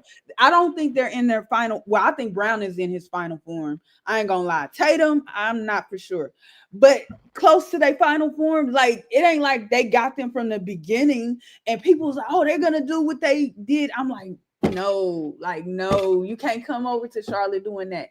And then I forgot whoever came from Atlanta. I Nah, was there's some information going on. Thunder. You best believe that. My eyes are not deceiving me. what It's two things, right? It's like if you look at what Boston do, this Boston in a nutshell. Let's play all us we can play individual defense. All us individually can play good defense. We got this big 7, 8 motherfucker who can damn float from damn the not to the perimeter so much, but he can stay in the bucket. He can damn make shots hard for a lot of people. and we just gonna shoot until we miss. If we having a bad night, we may lose. If we having a good night, we always gonna win. All they do is shoot the three ball until they die by it. That's all they do. Now, when you try to take that to Charlotte and do the same, replicate the same thing, it's like you can't do that because you don't got the pieces defensively and you don't got the pieces The offensively. personnel. The personnel. Exactly. So now you're in a position where now you got to create a whole offense or a scheme or a system from scratch on your own. He may have already had a system that he been like, you know what? If I can't run what Boston doing over here, because they bring him in to do what he been doing at Boston. I don't care what nobody say. Any NBA team that bring a coach in from another team that's already good, they don't bring them in to create some new system we've never seen. They want them to replicate what they did in Boston or whatever team they come from over here. That's why I remember when the Pelicans are going and grab what a coach name Willie Green. no, not him, before him, the one that come in with Zion. Oh, Stan Gundy. Stan Gundy. No, before him, the black dude. Oh, they Money. got fired. I can't think of his Oh, name. Alvin Gentry. Gentry, yeah. Gentry come from a winning program the season before. And they see that and I'm like, oh yeah, well, we want him to come do that over here. And when he couldn't do it because of like whatever reason, personnel, different people, whatever, and it ain't like he come from a team that been so hard to construct.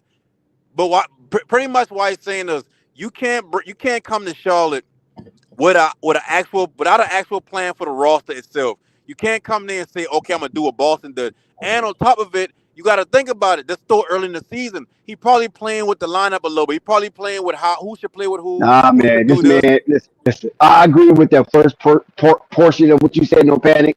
That he's bringing a system that he's familiar with, and he's bringing a system that have won, right, and is a proven a staple in the NBA. So I agree with that part. But the other part, it seems like he wants to really have his fingerprints on everything. Instead of just coming in and kind of letting it flow a little bit and make it, adjustments at times, it seems like he wants to radicalize the Charlotte Hornets approach, and it's not working.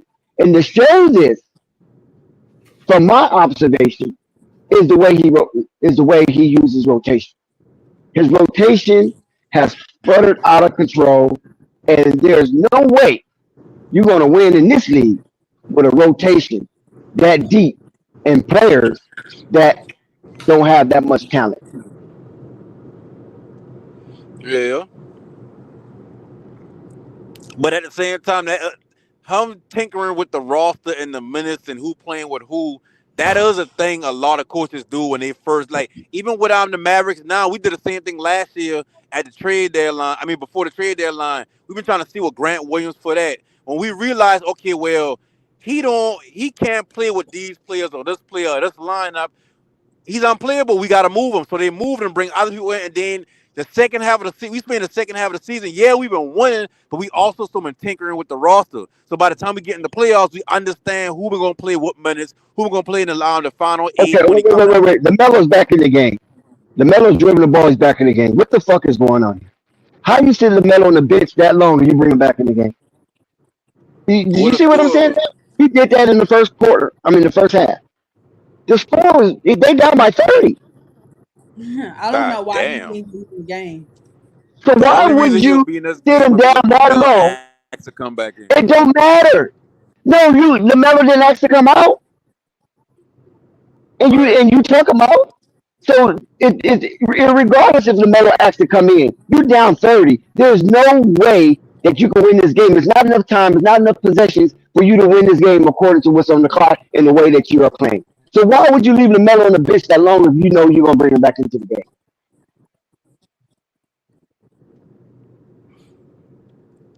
I said the only thing that do sound crazy as hell. But the only thing that can explain that, like I say, is he probably just tinkering with the roster still at this point. Oh, let me see how long. That's the only thing I can say. I don't even know how you justify that. You don't sit a player that has rhythm like LaMelo that long, and then you get blow it out, and then you want to put him back in. I don't understand that. Even if LaMelo begs him, please, I give you half my check. No, I gotta protect you from you.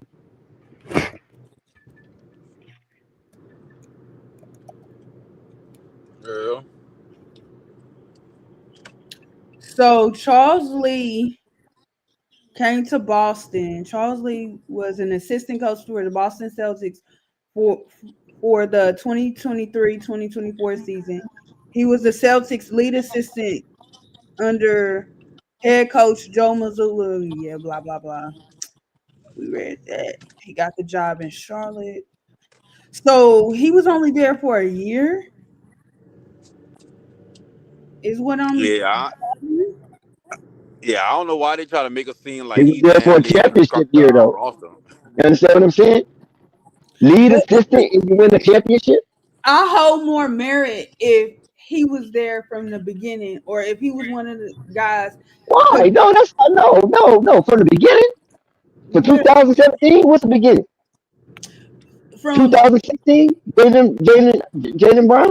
What's the beginning? yeah, after from the time that they drafted Tatum, you know, because Jalen Brown was still very fresh and trying to figure out his game at the NBA level. But he was And winning in Milwaukee. who Charles Lee. he was? Oh, that's what I'm trying to see. What so he He was not. won a championship in Milwaukee in 2021. He Are won you a sure? championship in Boston in 2024. Are you sure he was in Milwaukee? Yes.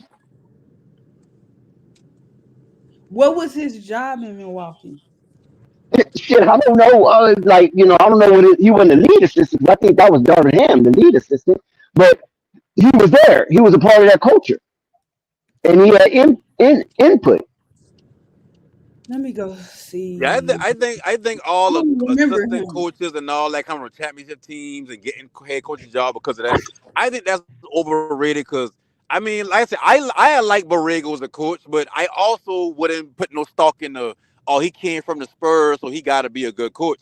I just Right. think he just learned how to be like a professional coach, but not so much of like well he's about to damn reinvent the wheel. I think he's just one of those okay, I've seen the system work before with my predecessor, with my mentor, and he did it this way, and I'm gonna do it. I think if you want a steady person or steady coach, I think you go get a Borrego or somebody like that from somebody's staff, but not like I mean I know, like I said, I don't know too much about Charles Lee. Okay, it I said think I think Lamelo might have been forced to come back in this game, man. Because I don't think Charles Lee is that ignoramus that he would do some of this foolishness with. I think oh, he was it's in a televised Atlanta. game. It's the NBA. It's the Emirates Cup. The people come out to see the stars in this, and you're not sitting Lamelo down like that. You know what I'm So saying? Melo's so just going to play through it. basically Charles Lee was on a trash team. Let me be nice. So he was in Atlanta from 2014 to 2018, and then in Milwaukee from 2018 to 2023.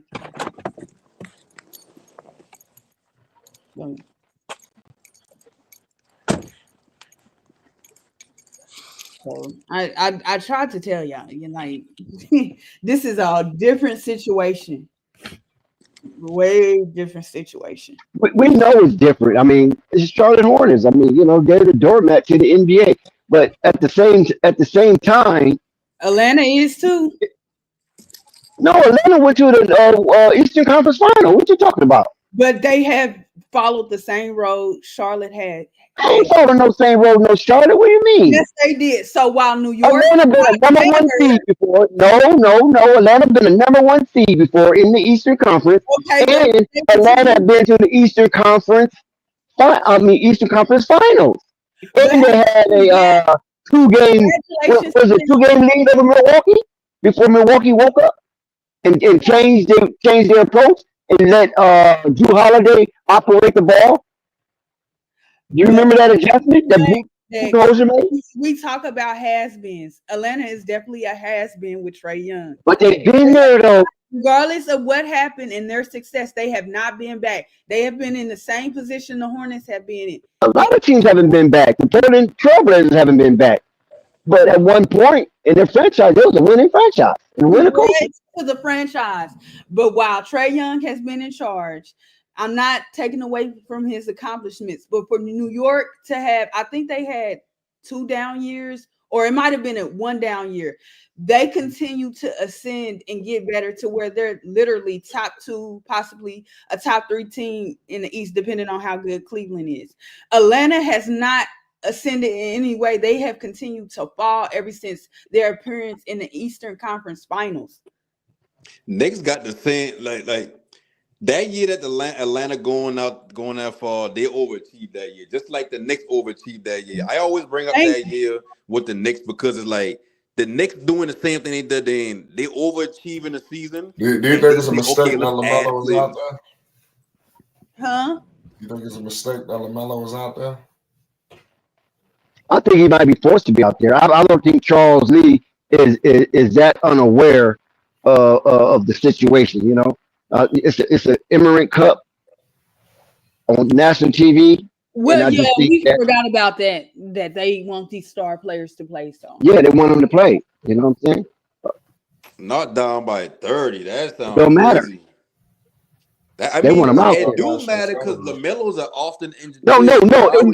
I'm saying it matters to us, to people with smarts, but we're talking about people with the money. They want these players out there. If you ain't hurt, you got to play. I see that, and that's why I say that's what fans and business separate. Because me as a fan, I don't want to see LaMelo in a 30-point blowout loss just chucking up shit. Like that ain't. I'm gonna turn the TV off regardless. right. Like, I don't care if Michael Jordan down 37 points. Like, I have to use for the honesty, and I agree with Rap Guy. And another thing that I'm concerned about is, although LaMelo's averaging, I think 30. I think that's 29. 29. 29.4. Yeah. My biggest concern, Dex, and you don't believe me, is he's putting up these great games. I literally said it's his team, specifically Brandon Miller. He's been hurt, but he's not been playing well at all. And Charles Lee's questionable rotations. You don't like. How do people view him right now? Is he a good player on a bad team, or is he a okay player just putting up good numbers? Who, LaMelo? Yeah. No, LaMelo's a real good player. So he's putting up good numbers on a bad team. So you would say that his team is bad, right? Oh my God, it's called another foul on LaMelo. This is ridiculous. All right, go ahead. You would say LaMelo's team is bad, right? Yeah, that's a bad team. Yeah. So again, 105-79. Trae Young is a good player. His team and his organization is just bad. And I told you, I believe you can't say that. You Why? can't say that because you think Trae Young. No, Trae Young took his team to the Eastern Conference Finals. That's to him, but what has he done since? Bro. It doesn't matter. It doesn't matter. He did it. So when has he done it again? It don't matter. He did it. But some teams have never done it. Okay, how do you view Kemba Walker in the bigger scheme of things? Kemba Walker he ain't been out the second round. No. I know he ain't been out the second round, but what I'm saying is, if you look at what LaMelo doing, and you look at what Trae Young doing, you don't think if LaMelo had made it into a playoff, you don't think he could have get hard and take his team to the second of or Eastern Conference Final herself, LaMelo?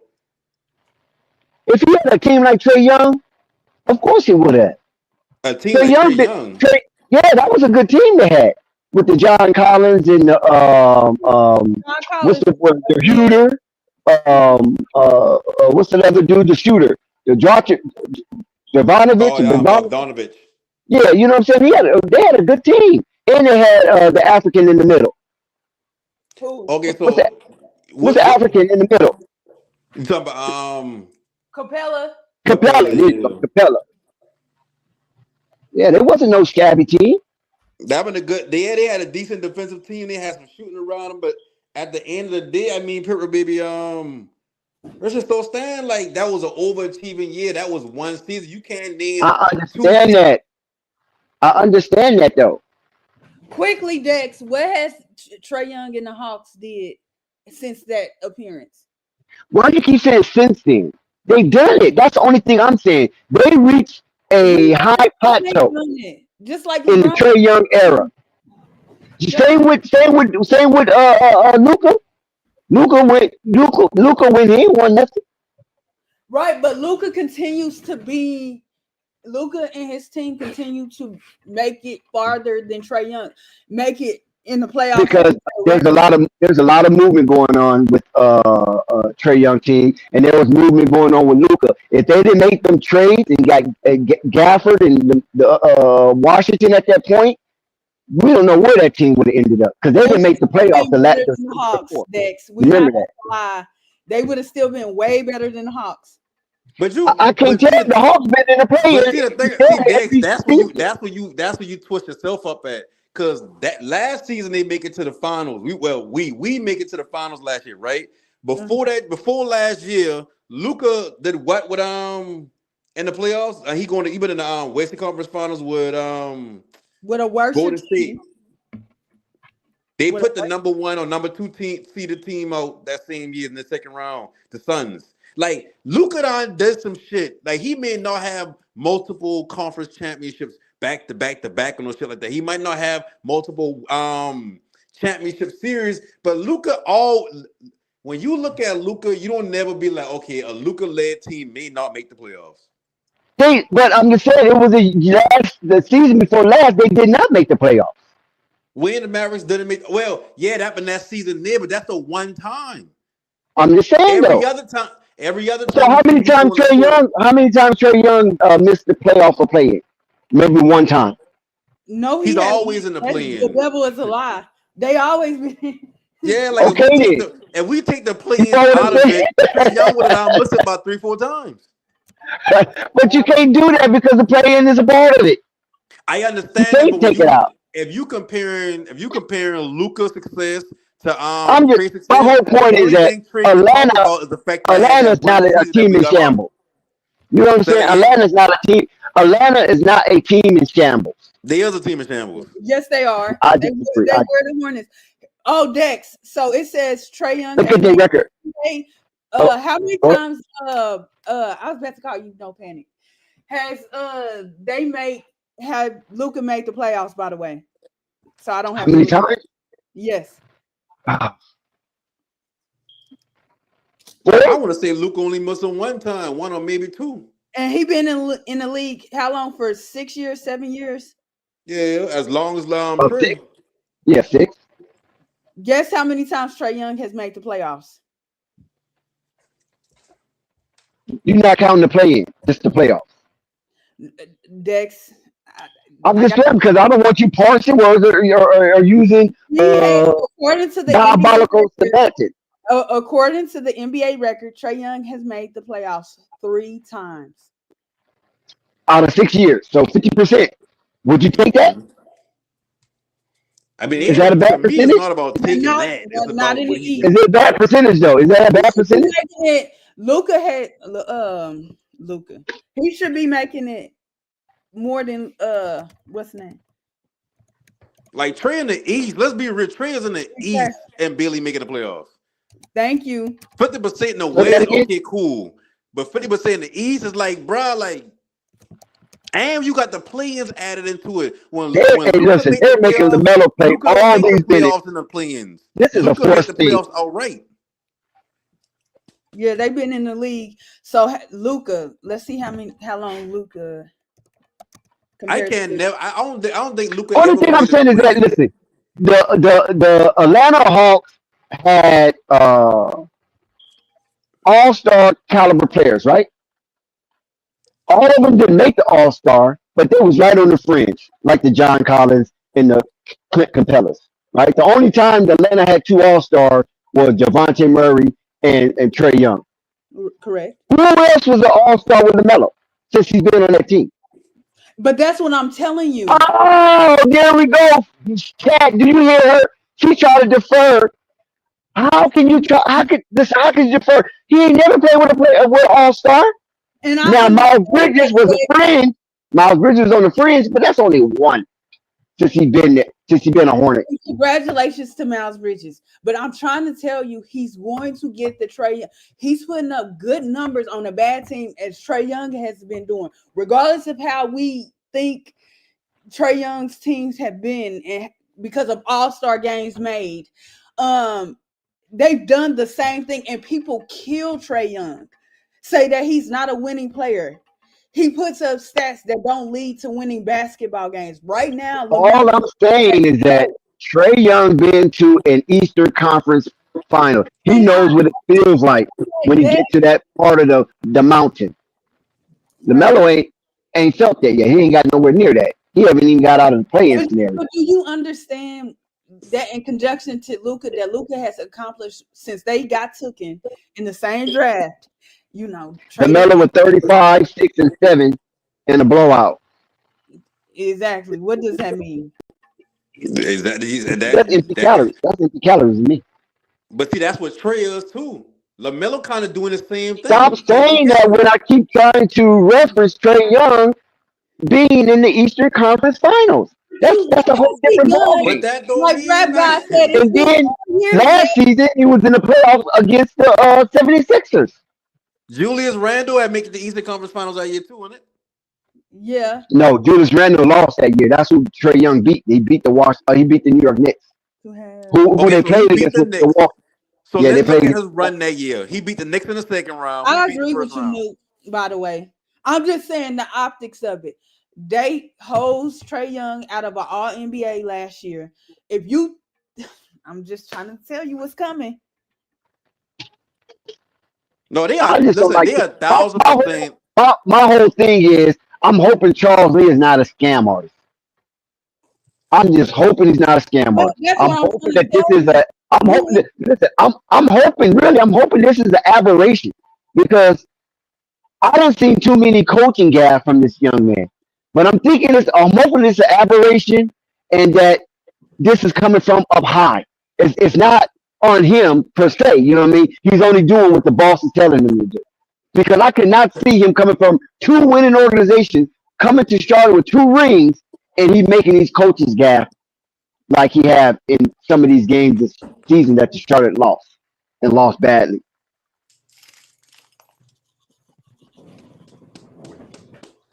But all I know is when, uh, if, not if, but in a couple of years, the same way we looking at Trey Young, they gonna want us to Rap start God looking said at I'm Lamelo. side high. Yeah, I like that. Rap God, you feel my sentiment. But listen, Thunder, I know it's only 10 games in, but normally that's how you grade at 10 game increments as far as the NBA. And I said I wasn't going to judge the Charlotte Hornets until they play 10 games or they have a healthy roster. So 10 games preceded a healthy roster. And I'm just saying that uh, it just amazed me how Charles Lee approached some of these games. That's all I'm saying. Some of these, it's just fishy. So I'm with Rap God. I'm watching with a side eye. I think he just. I, ain't gonna lie, I think he just tinkering with the roster. I think he trying to see what fits, what don't fit, what work, what don't work. I don't think you can judge the coach this early. I think you give the coach at least half a season, especially with a roster like this. Because Okay, stop real quick. No panic. Just stop right there. Mm-hmm. This is not an average regular season night. it is. This means something, right? Charlotte hasn't done anything when it comes to meaningful games. We already said they hadn't got out the second round since the days of probably Alonzo Mourning, if even then. I got to look at the records for that. But when you come into a game like this and you have Paulo Banchero, one of the top 15 players in the league, and you have what's that other guy, the center? What's the center that wear the goggles for Orlando? Wendell Carter. Wendell Carter. Wendell Carter Jr. Yeah, Wendell Carter Jr. Thank you. Out, and you cannot take advantage of this. There is I no mean, girth. Atlanta they got Wagner too. Like they got a decent team. They got Cole No, Anthony. we're not talking about that though. We're not talking about that. We're talking about two pivotal players in the restricted area, right? That man's the restricted area. This is where Uh, their girth. This is where their girth is. Franz Wagner is a finesse player. He has no girth. He don't play no defense. You see that? All he do is shoot the ball. But Paulo play defense. Wendell Carter play defense. Paulo can score. Wendell Carter can get you a double double on any given night. That is absent, and you come in. You don't take advantage of that. You don't You coach the have team talent. in a way that they can win. No, they had it. I'm just trying to tell you what happened, Purple. You're not listening. so They you trying to had say they it. even They was only absent or down by something? 2 points. And he removed Lamelo after having 16 points. And not only did he remove him, which is okay, he need a breather, sub him out, okay, you know, wrinkle the transition, but you leave him on the bench Thunder. for 7 minutes. You don't Okay, leave Dex. no person like that on the bench for 7 minutes, and then Again, he do the same thing come out at halftime. The Lamelo don't start. He leaves him on the bench for another 6 minutes. but Where again, they and do what does that? that lead to? At What does least to a that lead blowout. team At least to a team blowout. construction, That's what it team leads to. construction, and Brandon Miller not showing up? That's why I'm saying it's Okay, like what was Brandon? Okay, wait. Now, in defense of Brandon Miller didn't show up in the first quarter, didn't show up in the second quarter, didn't show up in the third quarter, didn't show up in the fourth quarter. So in the first quarter, they was down 2. No, Brandon Miller didn't show up. What about the rest of the but team? How many points did the rest of the team? Nobody really showed up, but LaMelo, he had 16 of the, 29 points they scored in the that first quarter. but that's how some games And go that's when the you got a star problem. player. Sometimes it be like that. Sometimes the rest of the No, squad don't no, catch it up to the never second be like half. that. I ain't never seen that. Never sit a player down that's hot, your star player in a meaningful game for your organization on national TV. You sit But them see, down for let, 7 minutes straight, and then sit them down again for another 6 minutes but see, Dex, straight. that's what we separate at right here. You view it as a meaningful game. I view it as a regular season game. No one, listen, Dex. Your team is the Why Lakers. you view it No, as a no, regular season game? listen. Your team is the Lakers, right? Y'all won the cup last year. You asked the average fan who won last year's Emirates Cup, they could be like, damn, I know who I won them. They wouldn't know. No one gives a fuck about this cup. The only people that care about it is the business side of it. I get that. But Nah, the at the end, players care, dude. There's money in this. Every time you win in advance, you get a check. You man, don't people get no been money if you sitting. lose. I get that, but it's still a regular season game. You it still count as a win or loss at the end of the season. Thank you. You Did you said see what? what Thunder said? Did you see? They still playing 82 games. They ain't playing no extra games. These still count as Yeah, regular they do. season If you're in games. the championship, you play an extra game. You play 83. Okay, you play one extra game, but does that matter to the record when the season up? No, it Are doesn't matter. are It players doesn't getting matter. up? If let me ask you the question: if I say this player averaged 20 points a game,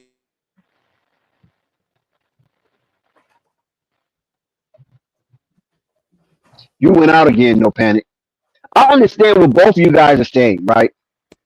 I only disagree because Charlotte doesn't have anything prestigious, right? So they are jacking this tournament up as a prestigious second only to the finals. So it will be incorporated throughout the years that basketball continue to exist, that someone will win the Emirates Cup or whoever sponsor it for that So season, Dex, right? I'm gonna ask you this: That's Where the do only you? thing I'm saying. If you're talking winning in summer league, that don't mean nothing. So why you put so much emphasis winning in summer league? That don't mean nothing. who would put So emphasis on winning summer now, league? yeah, the Charlotte Hornets, And they put that's why they emphasis on in a the summer position league they team. in now. But you got to start winning somewhere. You got to I get that, incorporate but winning most of the somewhere. summer, so the summer league roster, right? Maybe only two or three players from the current Charlotte roster right now, but on the summer league team. So Yep. when they start winning, like the Brandon Miller playing summer league this year. No. Yeah, he did. Yes, he did. I'm sorry. I'm bugging. Yes, he played. Yes, he And did. And he did which well. games do you Brandon Miller see? did well before they shut him down. I think he Okay, just played the so California Classic. And so he when you didn't play see the him play, Vegas summer. when you see him play right now, what you see? Like be honest, like just be 100% unknown, taking no other player into account. Just when you see him play, just individually watch him from tip to tip. Pause. Who, What do you who, who, see? who you referring Brandon to? Miller. I Mm. like Brandon Miller. I like Brandon Miller.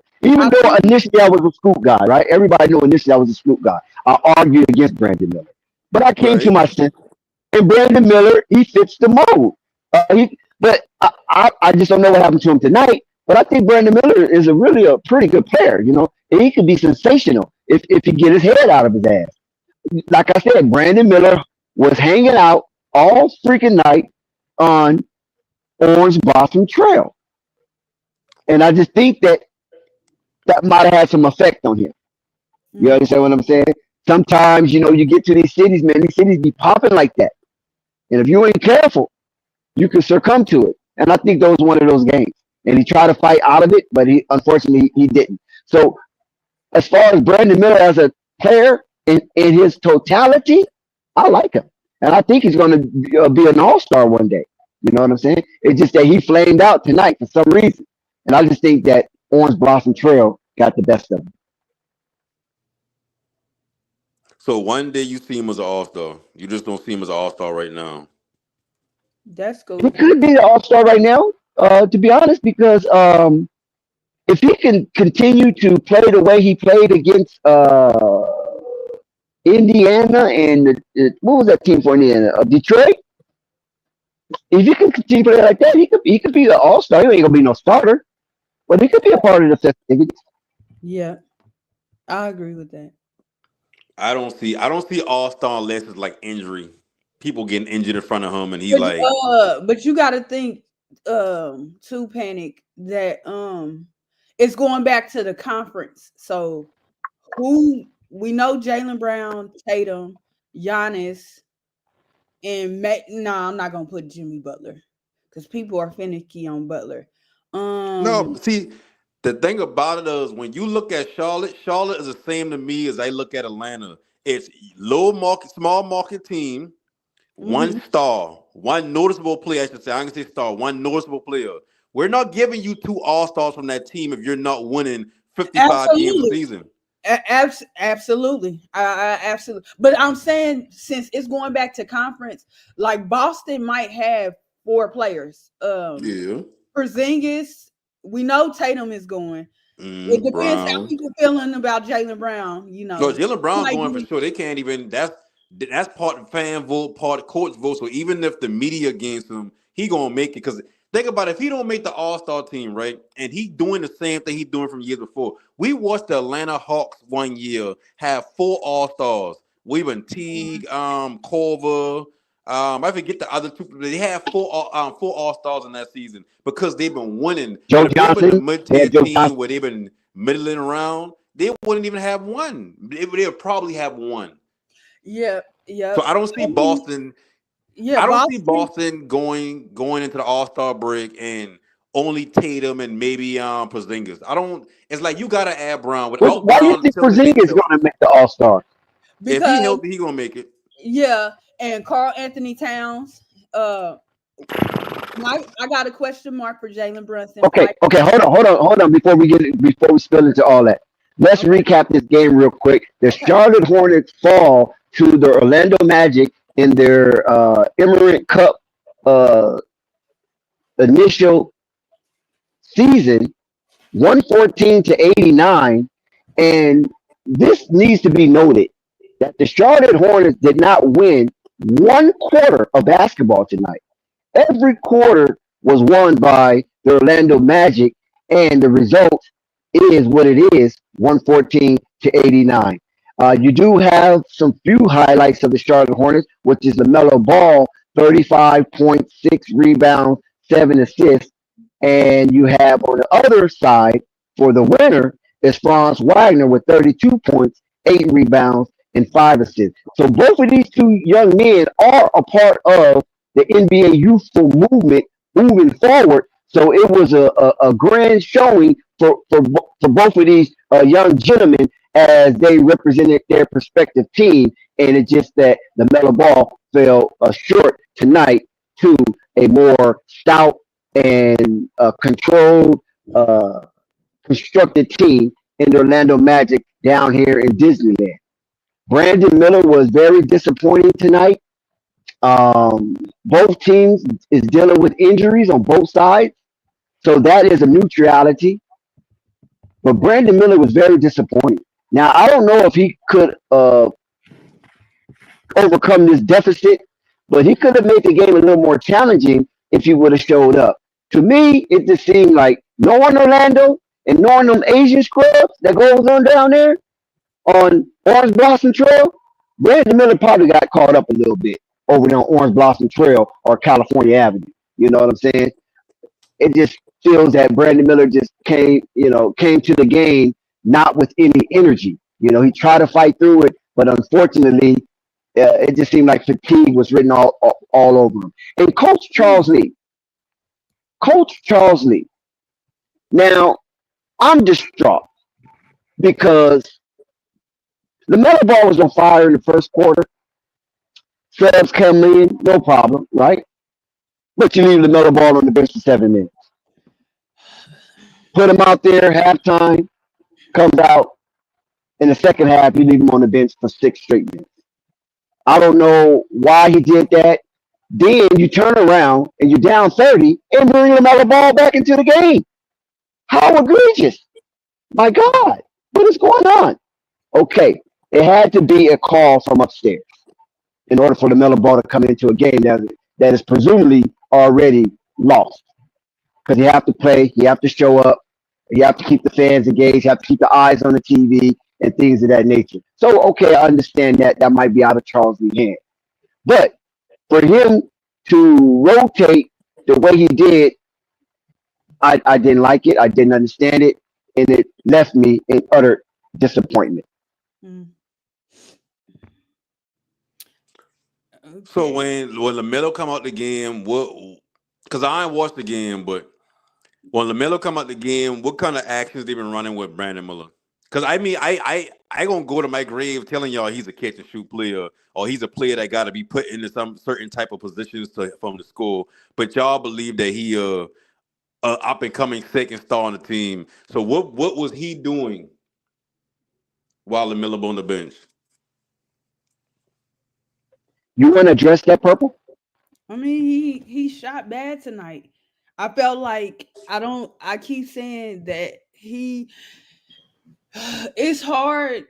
I see with a lot of guys now when they learn something in college, a lot of them continue that skill and put the skills that got them to that college in the back seat because of how today's game is played. And I will stick on that if this man made it through high school and then into college, we got to remember the college coach asked him to be more involved at the 3 point line. I think a lot of people mistook Brandon Miller's percentage, like they do with a lot of players coming into the NBA and that are currently in the NBA, and said, "Oh, this guy is this." I don't think he's a 3 level scorer like that, but he's this. You know, I don't know what the word to put on it, but to me, the 3 point shot is not the best strength in his game, along with his playmaking. I question his ability to rebound a little bit, and I don't think he's a catch and shoot player like No Panic does. I think he's much more of a creator. We just seen the product that the college coach asked him to do, and he adapted to that. And so a lot of people walked him into the NBA thinking that he's this catch and shoot guy, and he's not. I think he needs more time to explore his game individually and with isolation plays and stuff like that to get back to how he was playing to get him noticed by teams like Alabama, because I don't know what other teams noticed him and stuff like that. No, I But can listen. This my critique on him. Because all has been online talk about him versus Scoot. Y'all know I had one Scoot with Lamelo. Aim is so much of he's the better player. I just feel like Charlotte always been looking for a second ball handler so Lamelo can move off ball more right, and they can have a no hold I on. So can't they can tell have Dennis Smith Jr. They but didn't but even no, want to but give him an Dennis extra Smith. 500,000. But but see, when Dennis again, Smith Jr. moved off the ball while Melo got the ball, he ain't a good off ball player. So right, that's the problem. See, when right, I look at Brandon Miller, I got to me he been too stuff. To me, his 3 point percentage been what 40% in college or whatever like that. That wasn't a true 40%. I've been trying to break this down to y'all boy one time when y'all don't want to I listen. don't disagree with you on that because that wasn't his strength in his game. But no, but that was a script. That was a script. That what you gotta No, understand. it wasn't. If you talk No. his, The if reason you why it talk, was because if you look at us game by game stats, he will have 2 games where he shoot 45%, 50% from three. Then we have 2 games where he shoot 13% or 18%. Then he'll come back with an 80% game. Then come back with a 40% game. That's what he been doing the entire season. And then But when you that's put the not. averages together, it comes up to about 40, which is so good if you just looking at stats. But when he come and then when he going to the combine, he been shooting lights out. He can shoot. Shooting is never going to be a problem for him. The problem is he's not a player where you put the ball in his hand and he go get it. He's not about the all like well, Paul That's George, as much as false I though. go ahead. I said that's false though. You're not holding the college coach feet to the fire. He asked Brandon Miller to play that way. That was not Brandon Miller's game. His people, Name one other player from that college team. huh? Name one other player from that college team.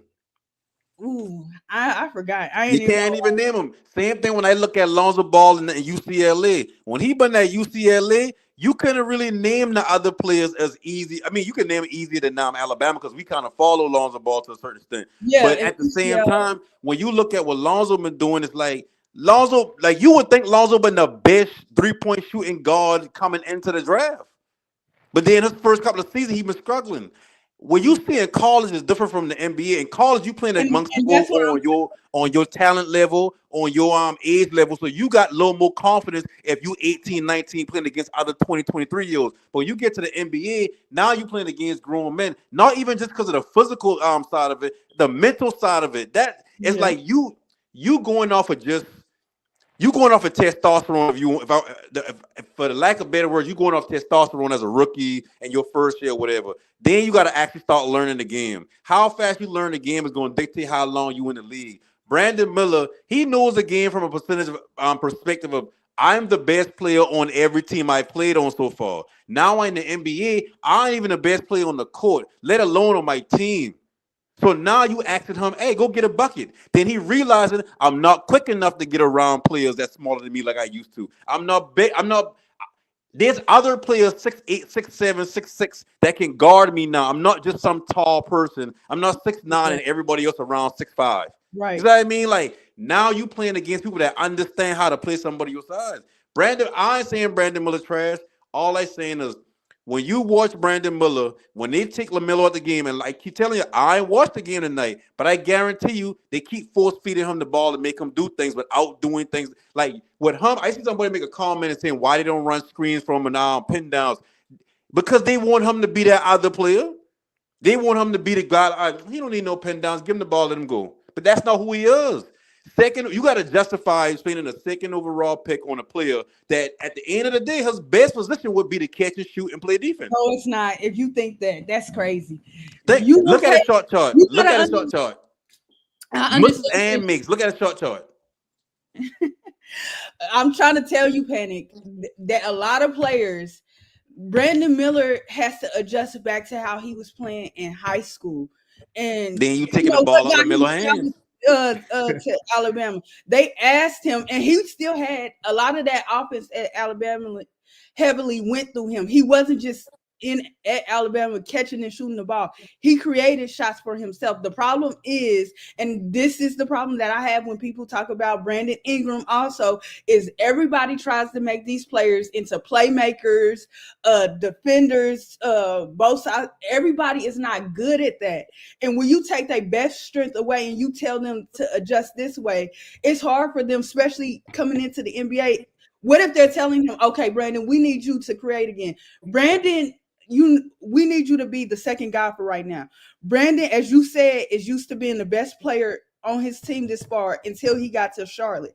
That's an adjustment. And Charlotte, it's seeming like Charlotte is asking him to be a playmaker, which I disagree with him. Let him be the scorer that he is, the creator for himself that he is, and put another playmaker on the floor with Lamelo Ball, and you'll see a different player.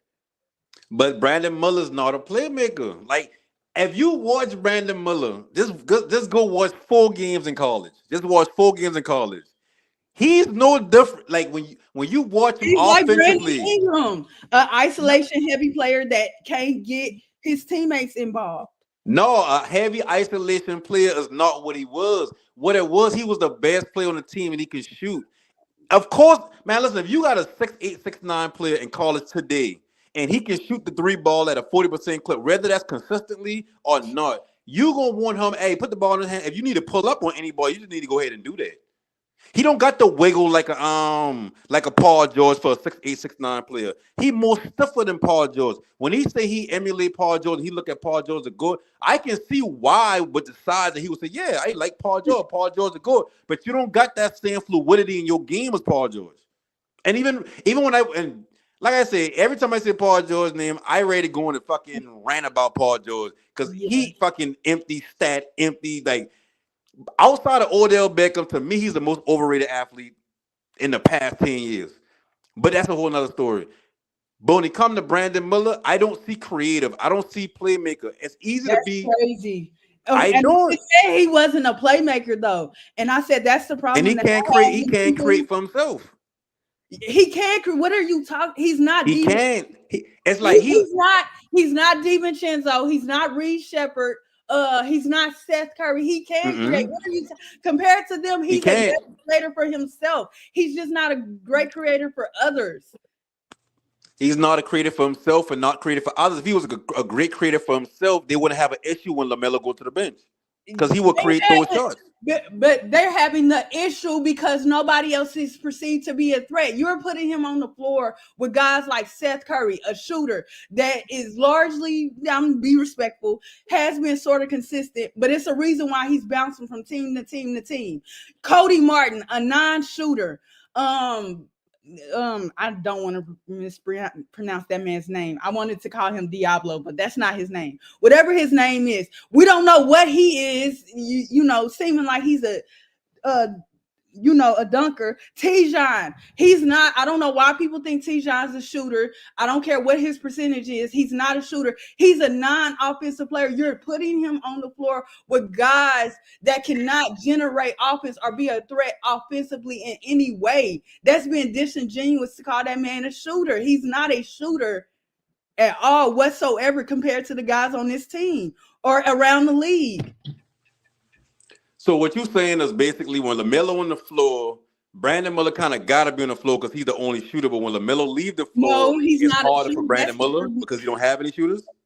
No, I'm saying when him and Lamelo is on the floor, as far as Mhm. it goes to Lamelo and Brandon Ingram, how it's my perspective on it is that Brandon Miller is a threat to be a scorer, an impactful scorer, not a shooter. That's why Josh Green is there to be a shooter.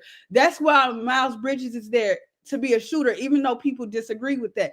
They're literally on the floor to be shooters compared to Brandon Miller. Brandon Miller is looked at as a scorer, not a shooter. He's not, no team is ever going to be like, oh, we're going to look at Brandon Miller to shoot compared to Josh Green and Miles Bridges. That would be the worst mistake you ever make. Who's the best 3-point shooter on the Hornets right now after Lamelo? Probably Brandon Miller.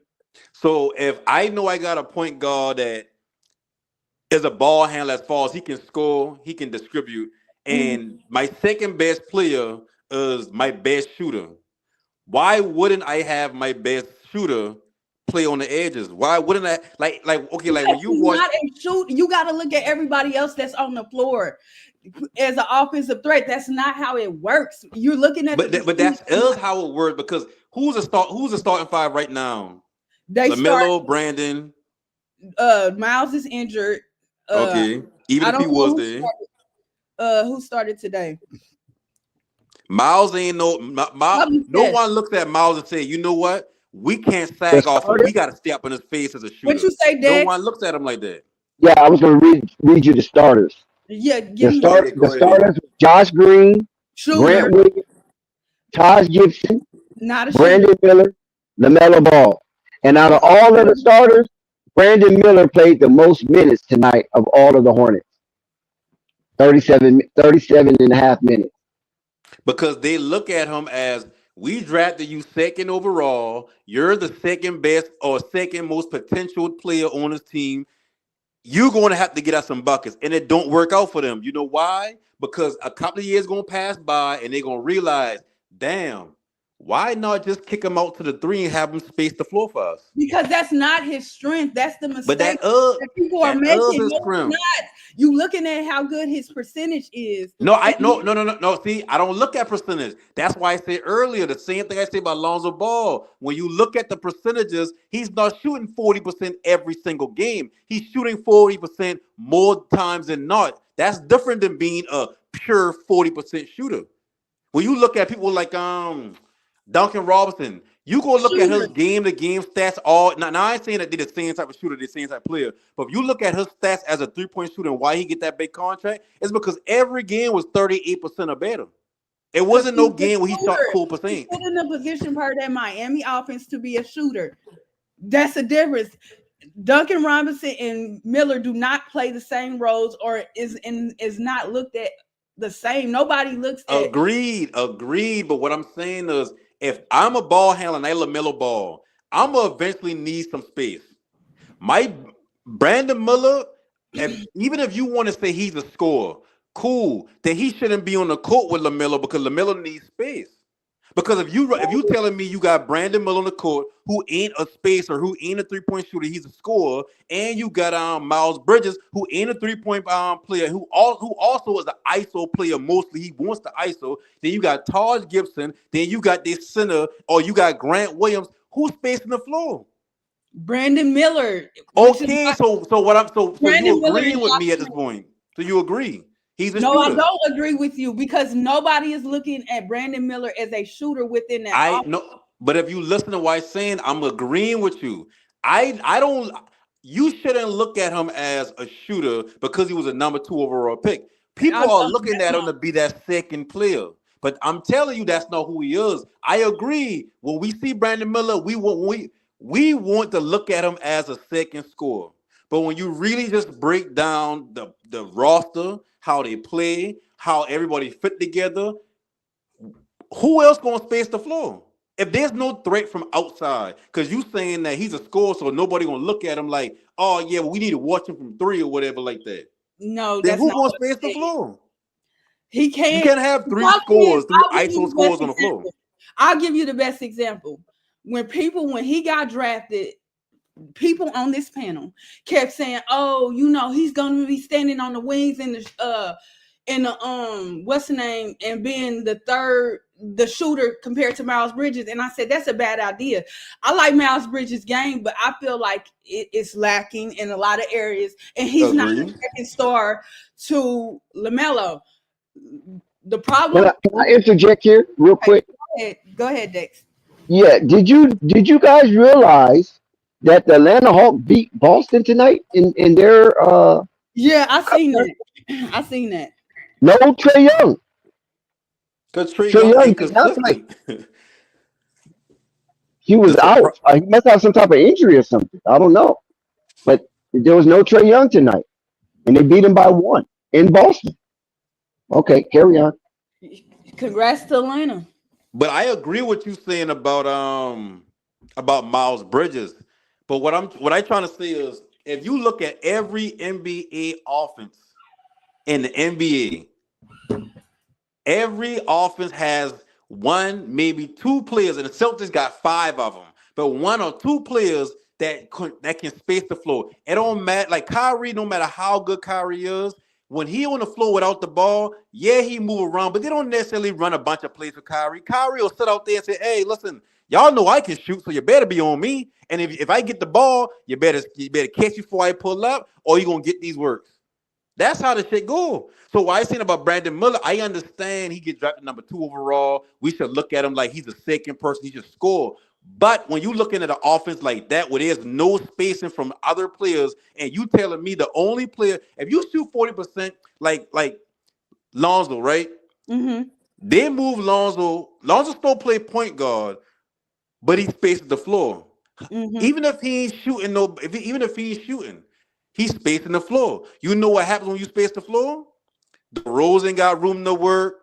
Levine had room to work. And I ain't talking about this. I'm talking about but I Yeah, I know using what you're Lonzo's talking about. example because he the only player that we can say we watch him own ball his entire career up until a certain point. So what I'm saying is, I don't care how good you is as a player. I don't care if you're the second best player on the team. If you're the only player or the best player that can space the floor for me, that's what needs to happen for it to work. Now when Lamelo go out the game, now it's okay, Brandon, put the ball in your hand, and then you bring a you bring a Seth off the bench.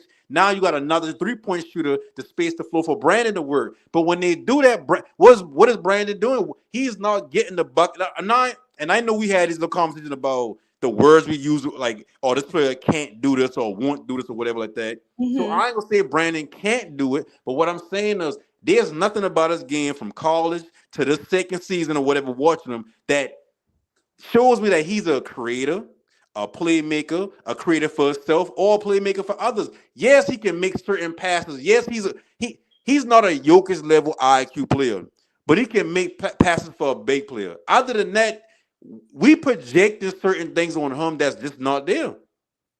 Well, I told you that he's not a playmaker, and in general, I have a problem with the league in general thinking everybody should come, not even out of college, just in general, and be able to play make. I think that's ridiculous. I think you have players that are good at specific things in specific areas on the floor. It becomes boring to me if you have all guys being great or good at everything. Some guys are just not, i.e. DeRozan. The fact that he's still in the league per how the league has trended is crazy to me. But you just have guys that are not career-wise starting off, like Shai Gilgeous. People are mad at him right now because of the amount of threes that he's taking. They won't accept him for being this guy that goes to the basket, gets to the free throw line, shoots in the mid-range. People have tended to come into the season and say that they want to say so bad that he's not a winning player, but I like to see the diversity. Everybody can't be this career 36, 35%. You're going to have guys that are bad at that. Look at Jimmy Butler. He's not really a guy that you look at and think that he's good at three-point shooting. He's good at the post, in the mid-range. At the free throw line. Same thing with Kawhi Leonard. We take for granted that these guys get older and master a skill sort of that they weren't good at, because people are looking at guys like Curry and feeling like everybody can do that, and they can't. And when I'm telling you, with Brandon Miller, although he can shoot a three, his strength in his game is not that of a 3-point shooter, regardless of what his percentage is. Compared to LaMelo's best strength in his game is shooting threes. He is getting better at going to the rim and converting at the rim and getting better at the free throw line. But for right now, his best strength is that of shooting threes. Compared to Miller, that's not Miller's best strength. You don't take a skill away from a guy or tell a guy to do this and then go to the NBA and then the NBA, because he did have a different coach his rookie year. And the rookie coach is like, well, I want you got to remember Steve Clifford's philosophy in a lot of ways was for this team to attack the rim and get to the free throw line. That's where Brandon Miller's strength to me showed last year. Charles Lee, for whatever reason, is making Brandon Miller this, per your logic, this catch and shoot player, this 3-point player. That's not his strength. Although he can shoot a good percentage, he shouldn't be taking 12 threes a game to me. He should take a lot of his shots either at the basket or in the mid-range, but people consider a shot from 18 to 22 feet a bad shot, and that's the problem. In today's league, we take a lot of these guys' best skills, like with a good player like Luka Doncic. Although Luka Doncic can hit threes and might be shooting a good percentage right now, his strength is not that of a 3-point shooter. Even guys, I can agree with that with him, but not with Brandon Miller. If you take Brandon Miller 3-point game away from him coming into the NBA, will he still be drafted number 2? Who? If you take Brandon Miller 3-point shot away, let's say he shot 25% instead of 40%, would he still be a second overall pick?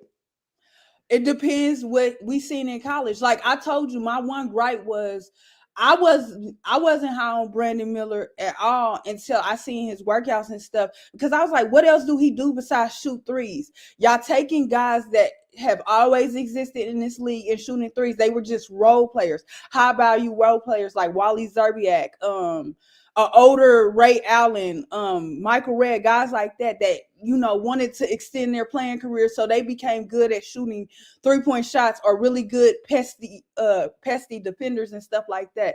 And I wondered, I said, what else can Brandon Miller do? I'm not taking the guy number 2 and I didn't care about the playmaking, because I think people look at LeBron James and take certain parts of his game and put it on other players. But I was like, what else can he do? And when I seen his workout tapes and how people raved on how good he is, although he needed to gain weight, how good he was at the rim, how good he was in the post, sort of, kind of, and even at taking mid-range shots, which people are discouraged in today's league at taking. I was like, oh, so he's worth being a number 2 pick, or even worth being in the top 3. But the thing was, whatever his percentage was in college, that's all everybody ever talked about was his 3-point shooting. And I was like, that's not worth. Same thing with Reed Shepherd. Reed Shepherd went as high as he went because of how good he shot the 3 ball. He was, I think he set a record in college. I want to be respectful. I don't know exactly what the percentage was, but I'm like, all Reed Shepherd is a high value role player that is going to be really good at shooting threes. His defense isn't going to translate. I think his playmaking will, but his defense is not going to translate. I don't see him compared to his teammate and Rob Dillingham. I don't see him as much as a creator like people say he is. I don't think he's going to do well for himself as a creator. I have the opposite opinions on Brandon Miller. I think he can create for himself, but I don't think he can create for others is the problem. And that's okay. Some guys look at D'Angelo Russell. He's downright terrible at creating shots for other people. Jordan Clarkson, it's tons of guys that are terrible.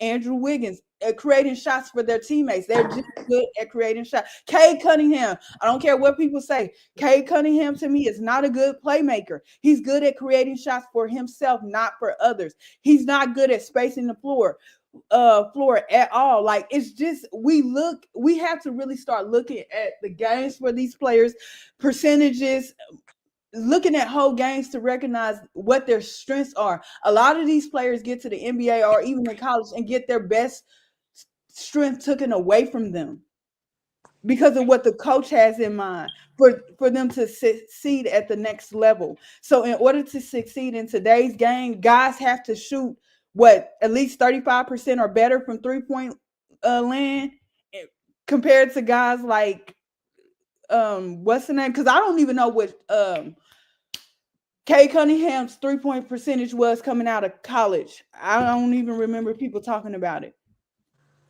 No, see, the thing about Cade Cunningham though is like, and I remember I say this, and y'all, not saying you, but like even a big thing about, we've been talking about polished, and I've been trying to tell y'all like Cade Cunningham already peaked. Not saying, when I say peaked, I mean, oh, he's about to be the best player in the league. What I'm saying is the game that he brought into the NBA is the game that he already going to play in the NBA going forward. He ain't no different than he been in college. That's why he ain't getting no better, because he already been that good in college. Yeah, so when I look at Brandon Miller, you gonna get exactly from Brandon Miller what you getting from he getting from college. You gonna get a shooter. In college, he was just a shooter. But that's not the strength of his game. My problem with that, and I'm gonna cut you up, but my problem with that is if you take away his 3-point percentage coming into the league, would he still be a second overall pick? If the answer is no, telling you heard how he playing. No, that's why I kept telling you the scouting report. So the 3 is a strong point. I read it throughout that whole college season. Only talked about this man's ability to hit threes, and then when we got to the draft. When we got closer to the draft, that's when I started hearing about his other abilities. And then when people started saying, well, no, that wasn't a strength of his coming into college. His strength was much more in the mid-range and at the basket and stuff like that. And he's never been a creator for others. He was a scorer. He just wasn't good at shooting from 3. At 3, his college coach, whatever his coach did a wonderful job at developing his 3-point shot. But I'm looking at this guy and I'm saying, although he can hit at a 30% clip, his strength is not a 3-point shooter compared to his teammate in Lamelo Ball. Like, for right now, until Lamelo Ball shows me some of the things, like, I know he can do everything Cade does offensively within the post and the mid-range, but until he shows me that on a consistent basis, I'm gonna say that's not a strength, and that's not his strength in his game. Is playmaking and 3-point shooting. That's not Brandon Miller's strength. Is not playmaking or 3-point shooter. Defense, he could be better. That's an effort thing. But I'm gonna throw defense in there. I think his best strength in his game, people have said it's not conducive in today's game of winning. You hurt your team that way. Yeah, I mean, but see, I just can't get past that ain't being like 3-point shooting and being her scrim for like I don't see nothing else from us game. Like I said, like when I watched them, like I'll say last season. I ain't gonna say this season because it's a whole new coach. I'm gonna just Mhm, give like the biggest sample size of what I see. It's mhm. like he been floating around. Like if Lamelo when the Lamelo ain't been playing, it's like I could see them and trying to run low more shit for him to try to get him involved in the game. And then when the ball in his hand, it's like I don't know. It's like he just don't create nothing. It's like okay, well I'm gonna try to pull up on this play. If I can, I'm gonna kick it out or I'm gonna try to force a shot. And they see that ain't who he been. Cause think about it now. If Brandon Miller been this score that you want him to be, at the very least, right? Then in this season right here, when they play, it wouldn't matter if LaMelo goes to the bench for 15 minutes.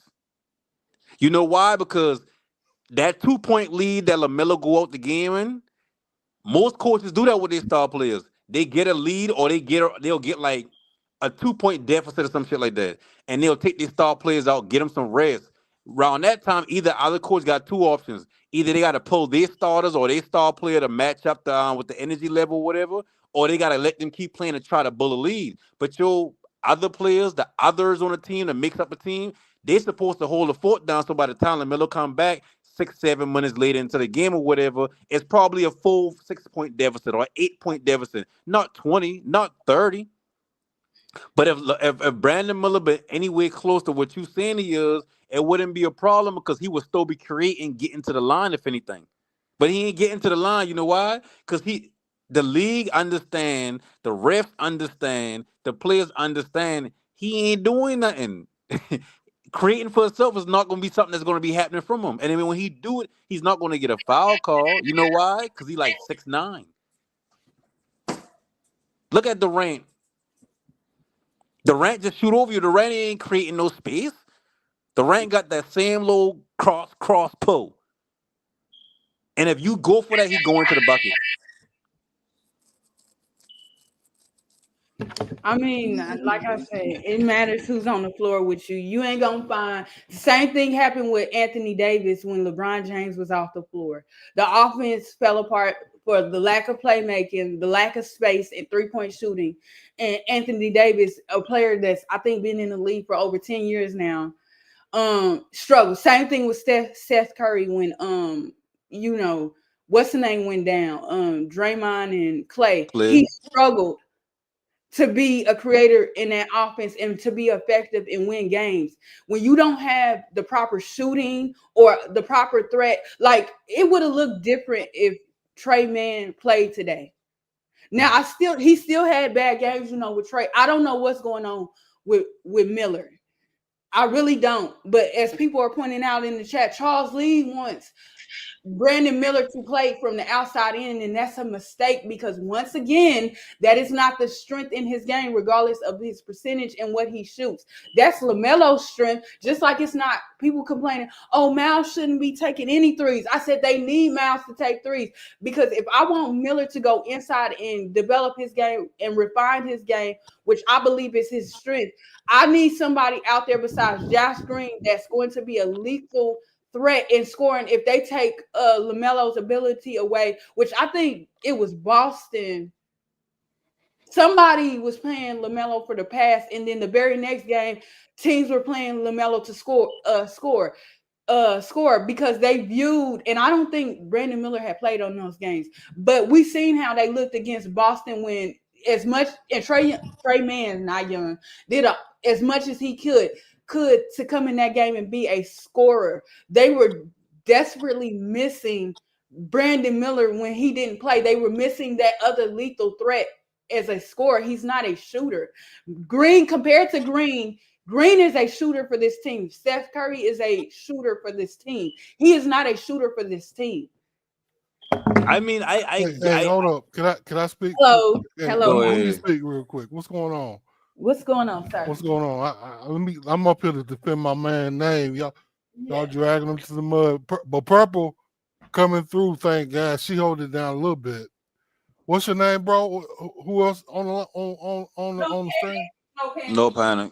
What's going on? No panic, man. Yeah, I remember you, man. You used to talk all kinds of shit about Brandon, but yeah, it's all good. Hey, but yeah, so Brandon right now, like Purple said, is struggling because I hate to say it, Charles Lee is not really gearing the play calls to his game, because his game is sort of predicated around the mid range, and I think for him, the way that the defense is playing him, they're playing him so close.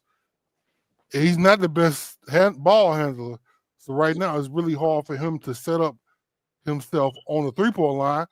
Because hell, it's hard to get space on the 3-point line if you're not the best dribbler. So he needs opportunities to make plays in the mid range. So what you're saying is he can't Hold up, create. let me finish.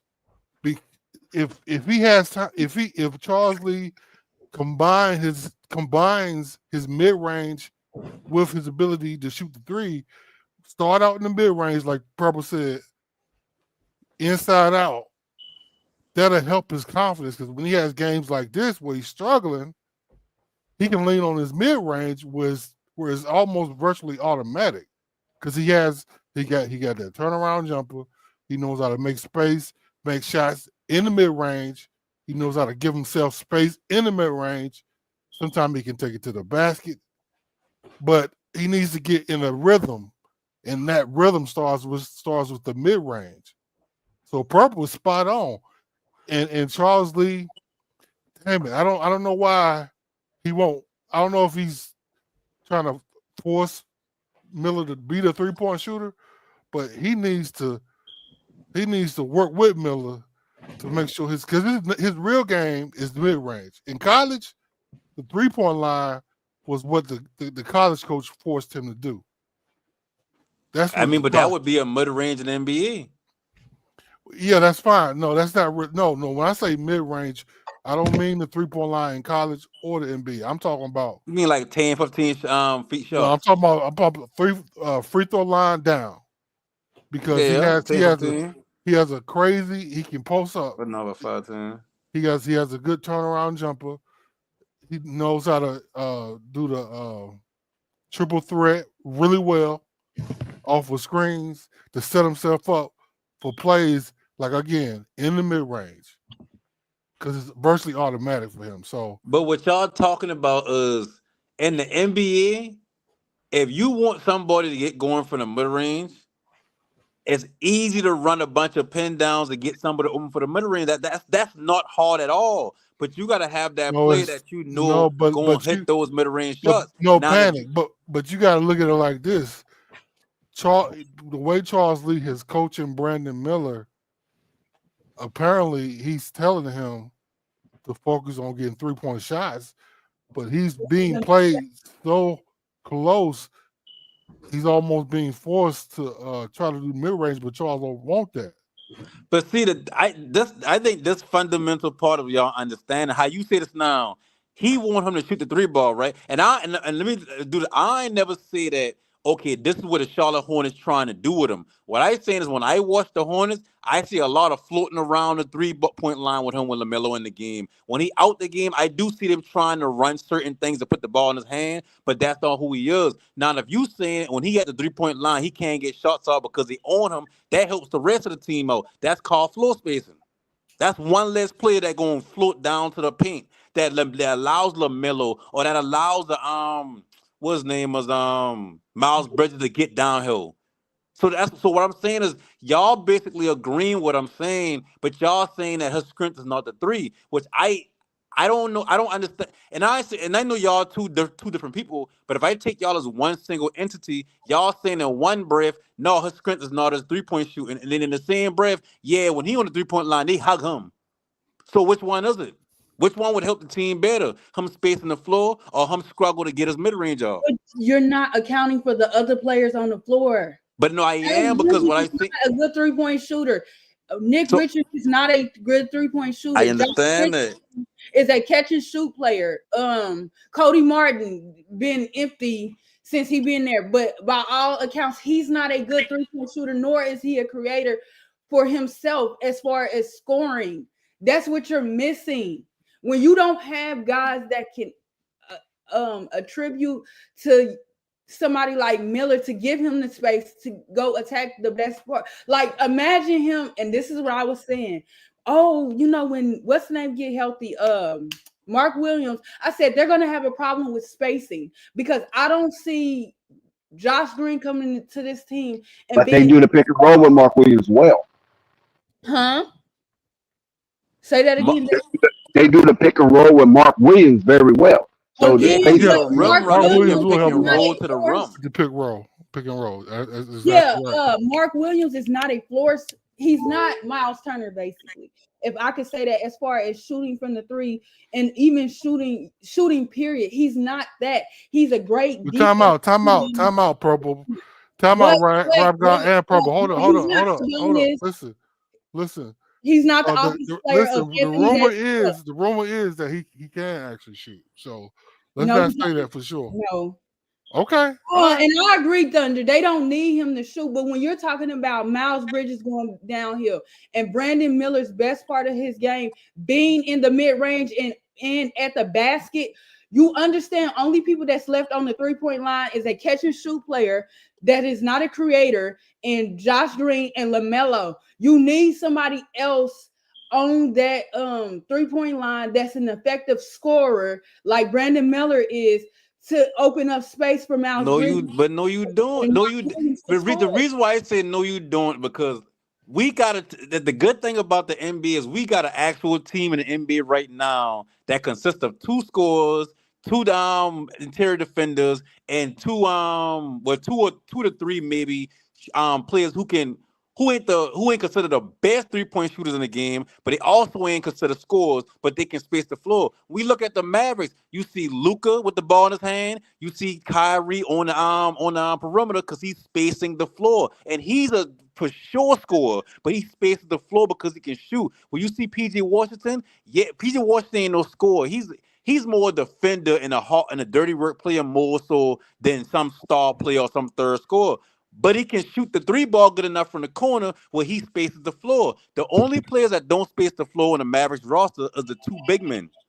So what I'm saying is when you look at the Hornets roster, I get what you're saying about Brandon Miller. His main thing is scoring. He's supposed to be a scorer. That's all good and cool. But for the most part, when I look at this roster right now, and you say, bruh, how would you fix this roster right now? Well, first of all, I would try to get some space around Lamelo. I would try to get another ball handler so when Lamelo go off ball, this ball handler can score or he can distribute. That's not Brandon Miller because, as my manager said just now, he can't. Well, he used the words he can't dribble. I'ma just say he can't create for himself. You saying that his best attribute is shooting the 2 ball, shooting the mid range. So if that's the case, when you look at Kyrie playing the off ball role, he's a spacer, but he also get a lot of pin downs coming down for his shots. He can get his own bucket, but it's easy to get mid range shots open for NBA players. That's the easiest thing to do in the world. And him being 6'8", 6'9" it shouldn't be no problem for him to say, you know what? Like how a man says now, Big Al said, oh yeah, he can back down and do the turnaround shot. Then why he can't get a 6'8", 6'9" ass on a 6'7", 6'6" guard, back him down to a certain point, then getting his 3-point, his triple stance, or say get a pick and roll going with Mark Williams or what? Why they don't put him in those actions if he's so much of a creator? That's Charles Lee's fault. But last year he wasn't doing that. Huh? He wasn't doing that last year. For the longest. Hold up.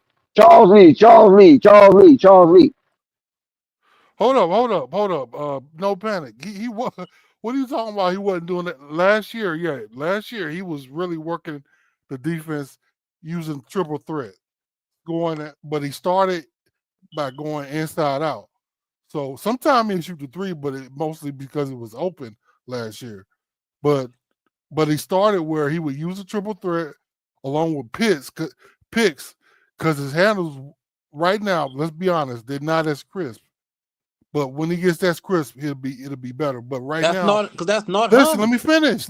Right now, I'm gonna let you finish, but you said that's not him. Oh yeah, I get it, but he's still effective handle wise. It's just more of a triple threat off a pick and roll type handle that really works for him. When he But that's does the not. triple threat, he gets the pick. It makes room for him in the mid range, and because he's automatic mid range wise, he gets his confidence up. He gets his comfortability up. So when he starts shooting the three, he's more accurate. So And what that's you so by that standard, then the game plan should be, well, he can't play on the court with Lamelo on the court. That should be the game plan. Then if no, that's the no, case, that's not the case. no, because what you No, saying is his best attribute. What you saying is the best way to get him at his best is to no, put him in a pick and roll, right? no. Because what you say, I mean, okay. So let me do this because I'll take back one of my comments I said earlier in the year on this stream about Miller, because I said it was 1A, 1B. Only reason I said 1A, 1B was in support of Miller is because I felt like for Miller and Melo to play together, it would be a great utilization for Melo to create off the dribble, attract the defense, pass off to Brandon for that three. But one thing we're noticing, that I'm noticing, they are really focusing on Brandon a whole lot. I don't know if you noticed in the Orlando game, but they were double teaming him early in the game. They try to take him out of the game immediately. But yeah, so because of that, it's been difficult for him to get his three off. But the way Charles Lee is coaching him, he's predicated on the three. So because of that, is an issue. So Charles Lee needs to open up his bag of tricks, if you will. Put Brandon in a position where he can be triple threat, so he can get a shot off a lot more. If he's double teamed, that opens the space for other players on the court, of course. And he is an okay playmaker at times. Sometimes he makes mistakes, but when he's got his confidence up, he's an okay playmaker. Once he has his mid range going, I think right now, once that happens, his 3-point will start falling as well. But I don't think his 3-point falling is an issue. My thing is they are playmakers and they're players who can make plays. If you saying he can make plays, yeah, cool. I'm not gonna argue. That's most players in the NBA can make a play. Wait. A true playmaker? No panic. That's a double entendre. You It's said he's not. a playmaker. There's playmakers and players who can make plays. Yeah. Well, devise that, because I'm confused. Okay, when you look at Luka's a playmaker. He can beat you from 3 levels. He can find players that's open that no one else sees. Players who can make players. Players who can make plays. Players like Jimmy Butler. He's not a playmaker, but he can make plays. He can give you certain times throughout the game where it's like, damn, Jimmy find him on cutting. Damn, Jimmy pull up and hit the 3. Damn, that's just like how I say you got shooters and you got players that can shoot. Luka's not a shooter. He can shoot. But people like Duncan Robinson, people like Lonzo, people like, and I'm gonna throw Brandon Miller. They are shooters. It's too. No, I think no. And I'm gonna give you another example. Just like with football, you got playmakers and you got game managers. You got players that you say, well, listen, we want you to do this. Don't throw the game away from us. Just do what you can do. Don't try to do too much. Just play your game. Make sure you do what you got to do. Then you got players like a Lamar Jackson, a quarterback like Lamar Jackson. Listen, we don't care. Long as we trust you. Do what you need to do. Because if you can't make your plays, we lose. But with a Brock Purdy, you don't necessarily want him to go out there and make plays. You want him to make the right play every single time. If the pass only going for 6 yards, cool. Deebo Samuel's job is to make a play. Give him the ball 6 yards off the line. Let him make a play. Brandon Ayuk, same thing. They are playmakers and they are players who can make plays. I shouldn't have to even go into like breaking that down, but that's how it is in the NBA. How many times we don't see players where we say like we'll see them like, okay, like we talk about shooting early with Mark Williams or whatever. Mark Williams probably can hit a 3 from time to time, but he's not a shooter. But so now, hey, so right now, the way you sound, you trying to predicate Brandon Miller to a Duncan Robinson who's a No, 3-point specialist. no. I don't think Because Brandon is Duncan a Rob 3-point to me, specialist. Let me Duncan finish. Let Robinson. me finish. No, Brandon, because let me finish. Let me I finish. can't let you finish Let me because you finish, said Brandon. you Come on, you no, pretty Brandon. much put words in my mouth, so I got to Listen. correct you. Okay, What all I'm right. saying, Okay, no. you didn't say So that. what I'm saying with Let me. What I'm saying with Duncan Robinson is he's a shooter. He doesn't play defense. You don't even care if he can't play defense. He's in the game in certain spots to space the floor and his shots when he open. When you look at Brandon Miller, I think he can be special defensively. Offensively, I just don't see his game yet to the point, or even not even yet. I don't see his game at this point where he's creating for himself, where he's creating for others. All these things about the mid range, that sound cool in a nutshell, but you got to be this player. We haven't seen that player. I've watched them run him No, through a bunch of back screens and pin no downs, panic. and it Hold don't up. work out because he's not that player. He's No, better no suited to panic. space the No floor. panic. No panic. Did you watch him last year? I watched them all last year. I ain't even going off of this year. Okay, yeah. I mean, he's making plays now.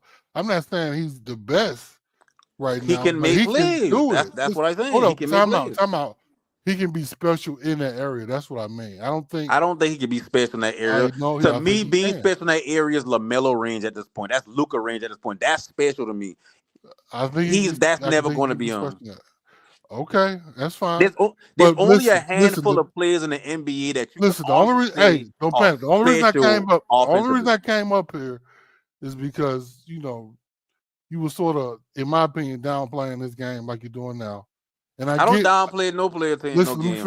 finish. And the only reason, and my thing is Brandon. Let's be honest. He had a bad game. Players have bad games. Let's be honest. Lamelo last year started the season off bad when he was forced to wear the ankle braces. I don't know if you guys remember that, but and then he got hurt. So we didn't see how. But before he got hurt, though, things started to pick up. So let's be honest. These guys have ebbs and flows. But to that point, though, for Brandon to get out of the ebb and start flowing, I think my man needs to be in a position to have triple threat plays off a pick and roll because he's really good at that. That sets him up to get the space in the mid range to make a shot. So he can do what Charles Lee wants to do is be automatic on that 3-point line. And I think Charles Lee needs to take that in consideration where you start in the mid range with Brandon Miller, and then you start working your way back out to the 3-point line because that's Brandon Miller's strength, and he needs to mix it up like that, in my opinion. I ain't even arguing if he having good games or bad games. That's not the argument I have. The argument I trying to put out there But you is can't make, but based on last year, and the fact that what he was doing was damn near rookie of the year type games. Let's be real. You but see, can't say he's not a playmaker and that when it comes to he can't be rookies, special in that because he was doing a lot of that on the team for the Hornets last year. no, he wasn't. But when it comes to rookies, I don't look Okay. at rookies and then look at their stats and say, "Oh, they had a good season, they had a bad season." To me, your rookie, like when ain't the last time in any sport, not gonna say name last time, but how often in any sport that a rookie comes in and win a championship that first year? That's real, right? So when I look at Yeah, we're not rookies, talking about a championship with the Hornets, bro. No, hell no, no. no, I'm not saying that. What I'm saying is, I don't look at rookies and say, "Oh, he was averaging this," so that means he was good this year. Because if that's the case, remember when I'm gonna say, is his name Nick Smith? When he went to when he get drafted to the Mavericks the year before they get Luca, he been a damn near offensive. I mean, the offense. He been a damn near rookie of the year. But when Luca come in, he been like, "Damn, Luca special." So when I look at points and stats, that don't matter. I look at the development. I try to see what are you doing from the game to game basis, or a month to month basis, or a 25 games to 25 game stretch, to where I can see, okay, this player is trending this way. When I look at Brandon Miller, I don't care about if he dropped 50 last season or he only dropped a point last season. What I'm seeing is they're trying to put the ball in his hand. And like I said, I'm just talking about last season. I ain't even talking about this season. It's a whole new coach, a whole new season, LaMelo healthy or whatever. I watched him try to put the ball in his hand as that guy, and it wasn't working. It didn't translate into wins. It didn't translate into a rookie of the year. Well, whatever you want to measure his rookie year in, it didn't translate to that. All that did is leave me with questions like, damn. Well, why aren't they kicking him to the outside? Then I start seeing him more when he don't have the ball in his hand. He is floating around the three ball. The offense ain't going through Brandon Miller all last year. Even spots in the season that they've been going through Brandon Miller. That's all I saying. I ain't trying to say he trash. I ain't trying to say he ain't gonna amount to nothing. But when I look at certain players coming out of college, and then I see how they going through their first season, and then how they get into their second season, sometimes a second overall pick a second overall pick can literally be just a good rotational player. Like we don't the days of the first 4 or 5 picks in the draft being, oh, give the franchise to them. Them shit over. Them shit dead. Now the first overall pick is the only pick that you truly look at and say, this the only player that we should be giving a franchise to. Like a Wemby. But Okay, if being a so special listen, hold player, up, man. Wrap it up, man. I got you. Okay, listen. So what you saying about Brandon? I get it, man. You're saying that he's a role player. Okay. Well, let's look at how these. listen, if that's what you get Finish. from Let me what I finish, say no just panic, now, then you don't please. have too much in your brain, bro. Like everything No I say, panic. you Can I just taking finish? something and making it something else. Can I All I finish? saying No is, panic. if I was running the No team, panic. Can I I finish? would try to put him in the best Listen, position possible to Brandon succeed Miller is with not the being space in the played. floor for Brandon LaMelo Miller Ball is and not for being down players. defended. That's all. Brandon Miller is not being focused on by other teams, aka tonight, like he's just a role player. Let's put that out there right now.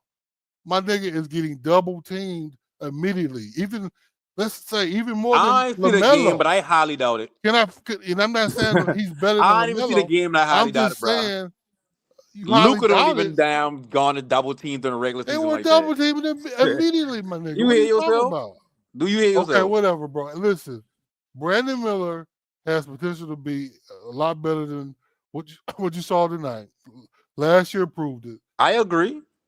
Last year proved it. So I'm not gonna No, go. last year didn't prove it. I'm Last not. year I'm just not gonna showed me what go. I I'm not saw. gonna go as far as that he's a role player. I don't know if that's what you meant. Whatever you said, but the tonight prep was predicated, in my opinion, on Charles Lee, and I don't know if it's because he's a rookie What? coach. Let me ask Can you I why. finish? Low No, panic. why? No, because I'm I hear gonna. Can everybody I say calling the this? coach No out, but panic. why? Why do you keep Give me interrupting me, some bro? give me some real I let you basketball talk, and you analysts just of always interrupt how me when I Charles start Lee fuck up talking. the game. I just want to hear that. No panic. Can I talk? I ain't hear nothing. I ain't Because hear he nothing ain't you on the asked court me. shooting. He I ain't ain't on the hear court nothing. giving effort. I ain't hear nothing you asking me because you won't let me talk. I ain't asking you now. I'm telling you. I saw an I don't want effort you to tell issue. me. I don't hear nothing you telling me either. I Okay. saw a fight issue. I saw a shots not dropping Oh my issue. God, I saw bro. No one player panic. doing everything Please he can stop, and man. everybody else not helping him. So Listen. how is that on the coach? So Charles Lee, I need Charles Lee to predicate his game on the strengths of the players because I think he's researching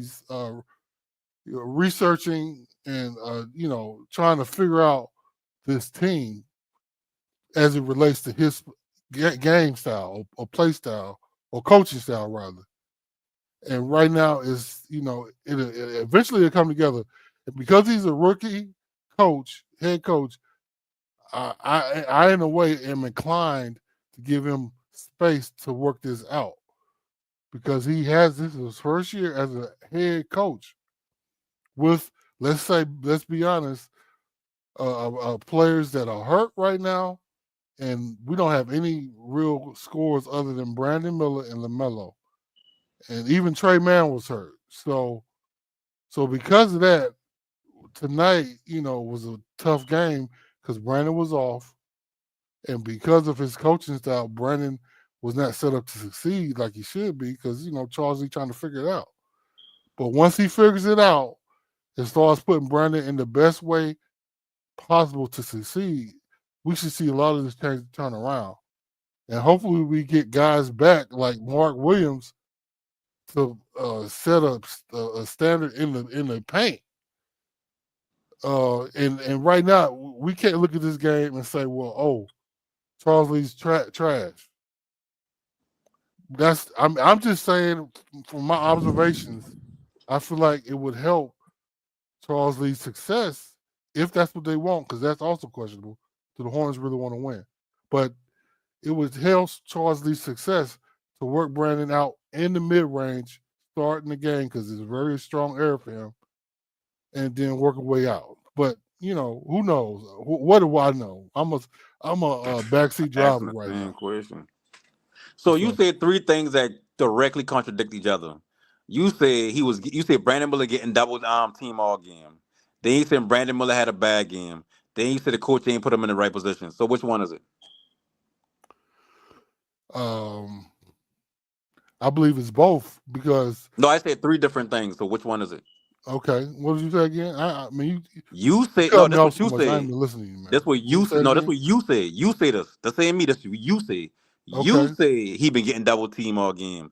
You say he had a bad game. You say it's on coaching.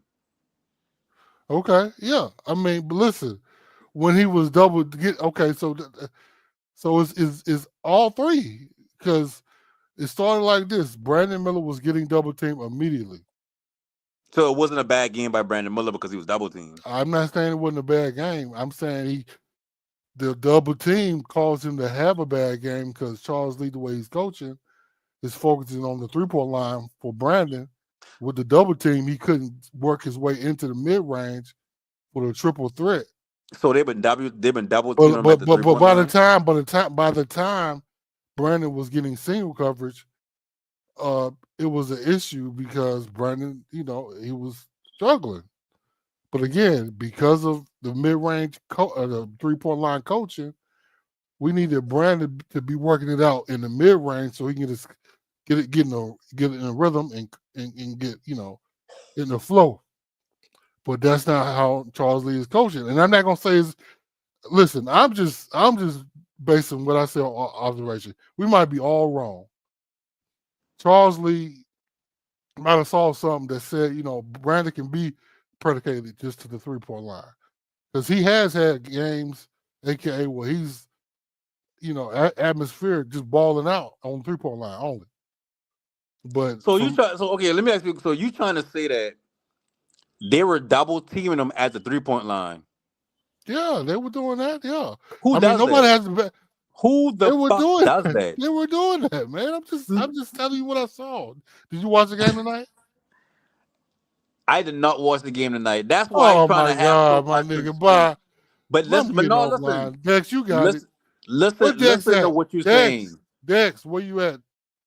I need you to go on Listen a to what you're train, bro. saying. You're saying that a team double teamed You the ain't even watch. player You ain't even that watch the strength game is for a no mid fatty. range at the three. That don't make sense. Who double teams at the three? You Slack. don't need a double. What are you Two saying? people You at don't the know three about doesn't that? make sense. Jordan. Yeah, they were. They were sending two guys to him at the beginning of the game. Slack. I know what I saw. I'm not crazy. I saw it. Go back You and sound watch it. I crazy, saw it in the bro. beginning. I'm not crazy. Okay, whatever you But say. what? Listen, I'm not even going to dispute if they've been double teaming or not because I didn't watch the game. What I am going to dispute is that doesn't make sense to say, okay, there's players at the 3-point line hanging around. Let's send two at them. That makes Slack. no They were sense. sending two guys at him. You don't When you say send two. blitz, what does that mean? Does that mean two guys being sent at him or just No, one guy? What you does that asking me mean, what Slack? blitz mean as in the NBA term, No, I'm or you talking mean about what blitz as Slack in said. Not you. What Slack said in the chat. But you know what, man? when I think about I blitz? ain't got to prove myself to you. No, Listen, ain't even about you proving listen. yourself. The Brandon thing is, what was you having saying don't make issues sense. It because don't matter if you right or his wrong. It don't game make is sense. mid range, and That's these cool, but niggas they wasn't setting him up for the best right now. And because of that, he had a bad game. But let's be honest, it happens. I don't care what anybody says, it happens. People have bad games.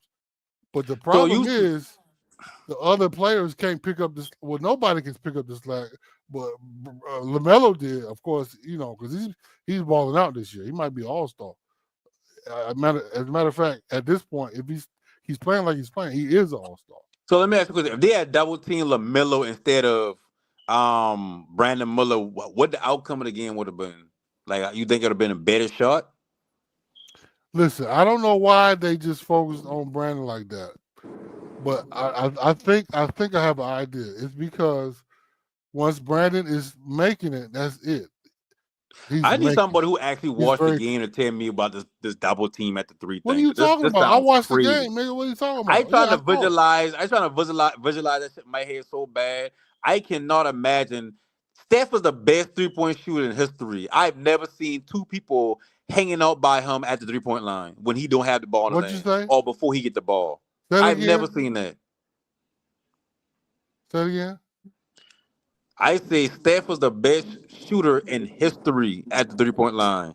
I've never seen two people throwing at him while he's just at the three line waiting for the bound pass. But even though that's not his game because he do move around a lot, he do relocate. But what I'm saying is, what you're saying is Brandon Miller in the corner at the three. Let's send two people down there to guard him. That's what you're saying. That don't make sense to me. Why? If it's Listen, Why Wayne, don't listen, make sense? listen. Huh? What'd you say, Purple? I said, why don't it make sense to him? because To now it's 4-on-3 with Lamelo Ball. You asking to get killed. He's look. Hold up. Who can highlight Slat's last comment? Please highlight this man's When last Brandon comment. Miller put the ball on the floor, the Magic sent two guys at him because his handle is That's weak. what I meant. Slat. What do you Okay, just all right, okay. So you no, just no, no, no, no, no, no, validated no, my no, no. point, Because Slat. What are you talking about? now we making some headway. Purple Baby spent most of the conversation saying he creates for himself. Now she's saying that he has a weak handle. It's hard to create when you can't handle the ball. That's first. Second, Big Al, you saying they double team at the 3-point line. Now, if you want to say a blitz happens when if I run in a pick and roll, we blitz the ball handler because we know he can't make a decision to pass the ball out. That's why when if you take a look at last year when with the Mavericks when Lively, but no, Lively is a good pick and roll I'm not ball handler, pick and roll partner because when you do pass the ball off to him, he knows how to make the right decision. So you can't really blitz him the way you want to blitz him. But if you got a player like Gafford who ain't got the IQ really to make plays once the ball in his hand when they blitzing Luka or they blitzing Kyrie, you fucked up because now he got to make a play and that's not a strong suit. So when you talking about the blitz, if they are blitzing Brandon when he got the ball in his hand, it's because they know he can't make no other play. That's what you blitz Time people out. for. Time out. Time out. So Listen, when you Slat, saying what you double talking team about? in my brain is, hey, me and you got him when he got the ball in the corner. You get one side, I got one side. Let's trap him. No one's Listen, doing that at the listen. 3-point line, bruh. When I say double team, that's what I mean. I mean they double teamed But him but to get the okay, ball out of his hands. all right. So what Yes, I'm saying, they double teamed Lamelo too. I mean, I don't know if they double teamed him as much because they didn't want Brandon to get started. Lamelo's a great passer, but they did double team Brandon because he does make mistakes as far as giving the ball up sometime. He got to work on that. So yeah, but that's what I meant. That's exactly what I meant. I was And right. So Steph listen, gets, by the way, Steph gets blitz and double, mostly double most of the time. right. Thank you, Purple. Yeah, you were wrong about that. No panic. Steph does get double, right? At the 3-point line. But either way, I interpreted a blitz tonight as a double, and Yeah. that's how I feel And the about it. problem Understand it. is when you don't have any capable, not just shooters, but other scorers on the floor to space the floor at that, you running, he had no business shooting 11 threes. Charles Lee, but per how the NBA goes nowadays and how they want these guys to, threes is more than twos. I know how to count. I know three is worth more than two, but the way they spin it is that these guys got to put up 5 plus threes a game in order to be effective. When I tell you, I don't know what Jason Tatum is shooting on the season right now, but when I look at Tatum, as good as an offensive player I think he is, I don't think 3 pointers are his strength mm-mm. whatsoever. Same thing with Jalen Brown. But does Same thing that with stop them Luca. from yeah, taking them LeBron James. LeBron James has built a career. I'm not gonna say in the post, but I'm gonna be respectful because he do got a little post game now. Oh no, you can say. I mean, But shit, that's all he going really had. downhill, Yeah. dunking, Right. making layups, floaters. He's made a career out of that. Congrats to him. Over time, he's became a better 3-point shooter. Same thing with Kevin Durant, and I believe it was Thunder or Basil. When I never said KD don't hit threes, but Mm-hmm. KD's strength is in the post and in the mid range.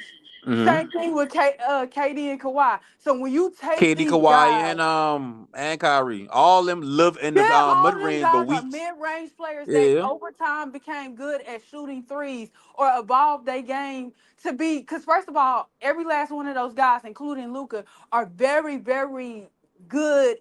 You know, in the post or at the basket. Shout yeah. out to Shea Gilgeous Alexander. But I like how Shea plays because Shea is going against all odds. This man is going to the basket, getting to the free throw line. He's playing to the best strength of his game. His strength of his game is not that of a 3-point shooter.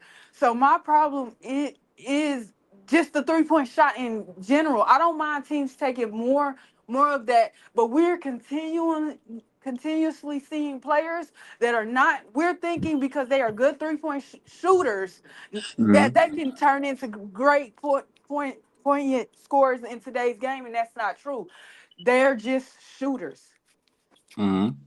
So and Brandon Miller is more. When I look at him, he don't fit the prototype of a shooter. Like Seth at this point in his career, even coming in, I knew Seth was always gonna be a shooter. Um, Duncan Robinson, shooter. Jaquez, I don't like to say his name.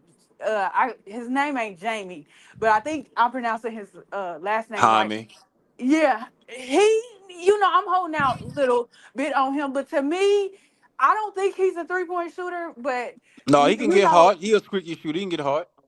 yeah, and that's what I'm saying. When I look at Miller and you're telling me he's a shooter, like Clay, per Dallas's offense, we all know Clay is there to provide a consistent, not just 3-point shot, but a consistent, 3-point, somebody that can hit better spacing, and that way teams don't load up on Kyrie and Luca, whether that's a blitz or a double, with both of those guys. It provides more space into their offense because Clay is there to be a threat to score or to get hot from three and shoot.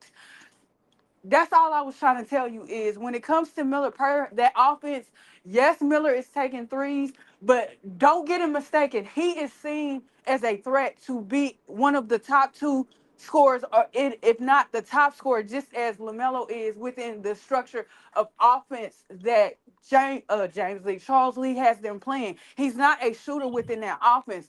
So when you put him on the floor with other guys that just shoot and they cannot create any offense, that creates where teams double up or blitz Miller because of his handle or whatever, which makes him, I still think he's just shooting bad and I don't know why, but which makes him make it look worse than what it is. So let I me ask like you a that, question: purple. That's a good point. Who's the better player? Brandon Miller or PG Washington? What? Per this for But see, they're in two different roles. They're asked to do two separate things within the Answer the offense. question, purple. To me, Give it. regardless, it's Brandon Miller. Thank you. I'm glad you. I'm And glad and you got. and you Thank and why God. and I thought why I was going why to PJ. why Brandon Miller over PJ Washington? Because again, PJ is not asked to be the third guy anymore. He's Mm-hmm. he's asked to be the defender for this team. If he's open in the corner, hit his corner threes, or out on the wing and hit his threes, or whatever shot that they've drawn up for him within that offense. Klay Thompson has more of an appointment importance for Dallas in terms of their offense. Hey, no More panic. No than panic. Klay. Can you ask him that same question? Why you just ask purple? What we talking about? Can you ask me that same question about PJ Washington and Brandon Miller? I mean, your point ain't the point she's trying to make. Y'all making two different points. Even though both of y'all, I don't agree with both of y'all points. She making a different point. So that question for her would be more, pointing towards the point she's trying to make, or to discard her point, I should say. But you is more so like it don't even make no sense. It is unless I got a clipboard in front of all us and we sitting down. I can't explain to you how dumb it sounds to double team somebody to three. Unless you talking about he's in a pick and roll situation and they sending a blitz at him. That's not. the traditional double team. But that is also going against Purple Baby Point because Purple Baby Point is he can create for himself. He can do more than just shoot. And what I'm saying is, if he could, then they wouldn't be sending blitz at him. You see what Well, I mean? So listen. the point you make actually goes against her point. No. She's right. I mean, because So you did you wrong. forget? Did you forget about the fact I said he can make plays off of the triple threat? But that's not creating for yourself. What do you mean? Yeah, that is. No, that ain't. A lot of players get picks. Everybody gets picks And in that's the why I NBA. said What do you mean? earlier, there's only a small handful of special offensive players. And they special because they don't need a Everybody pick and gets roll. picks. No I panic. understand at some point everybody do get picks. Kyrie even get picks, but Kyrie don't need picks. That's a special offensive player. Luka don't need picks. That's a special offensive player. James Harden them seasons that need picks. That's a special offensive player. You understand what I mean? Kawhi Leonard don't need picks. He was like. I mean, I don't know how y'all view him, but when I look at Kawhi when healthy offensively, like he top five to me offensively as far as just getting this shut off and being efficient with it. He might not be flashy looking, but he get that shit off and he efficient. Well, So when I if look you at hold on, special no offensive panic. play, there's Can I not say that this? much players in Can the I league say like this? that. I'm gonna get off. I'm gonna say this and get off. Ahmad Williams made a good point because the sophomore season they call it a sophomore slump. Right? He could be a Hopefully, sophomore slump. can I finish? No panic. No, Hope- I'm agreeing with you, but my point is not about it being a slump, and I don't care about the stats. Okay, I get it. No panic. Let me just make my point and leave. So he said a sophomore slump. That's what he's describing, right? Because Who? the teams get to the point where they know how to play you, and so hey, we might see Brandon evolve. We And might ain't see him. nobody game planning for no Charlotte, man. Okay, I guarantee some of the whatever say top you want. teams No coming in panic. like, oh, all we need to do No, is no, let no, no Lamelo go panic. the All right, fuck off, I'm and not, everybody bro. else I'm go sit off. around and watch. You saying nice? Okay, all right. What do you say, man? I All just right, y'all saying, have a like, good night. Hey, Purple, give him that business. Have a good night. no, I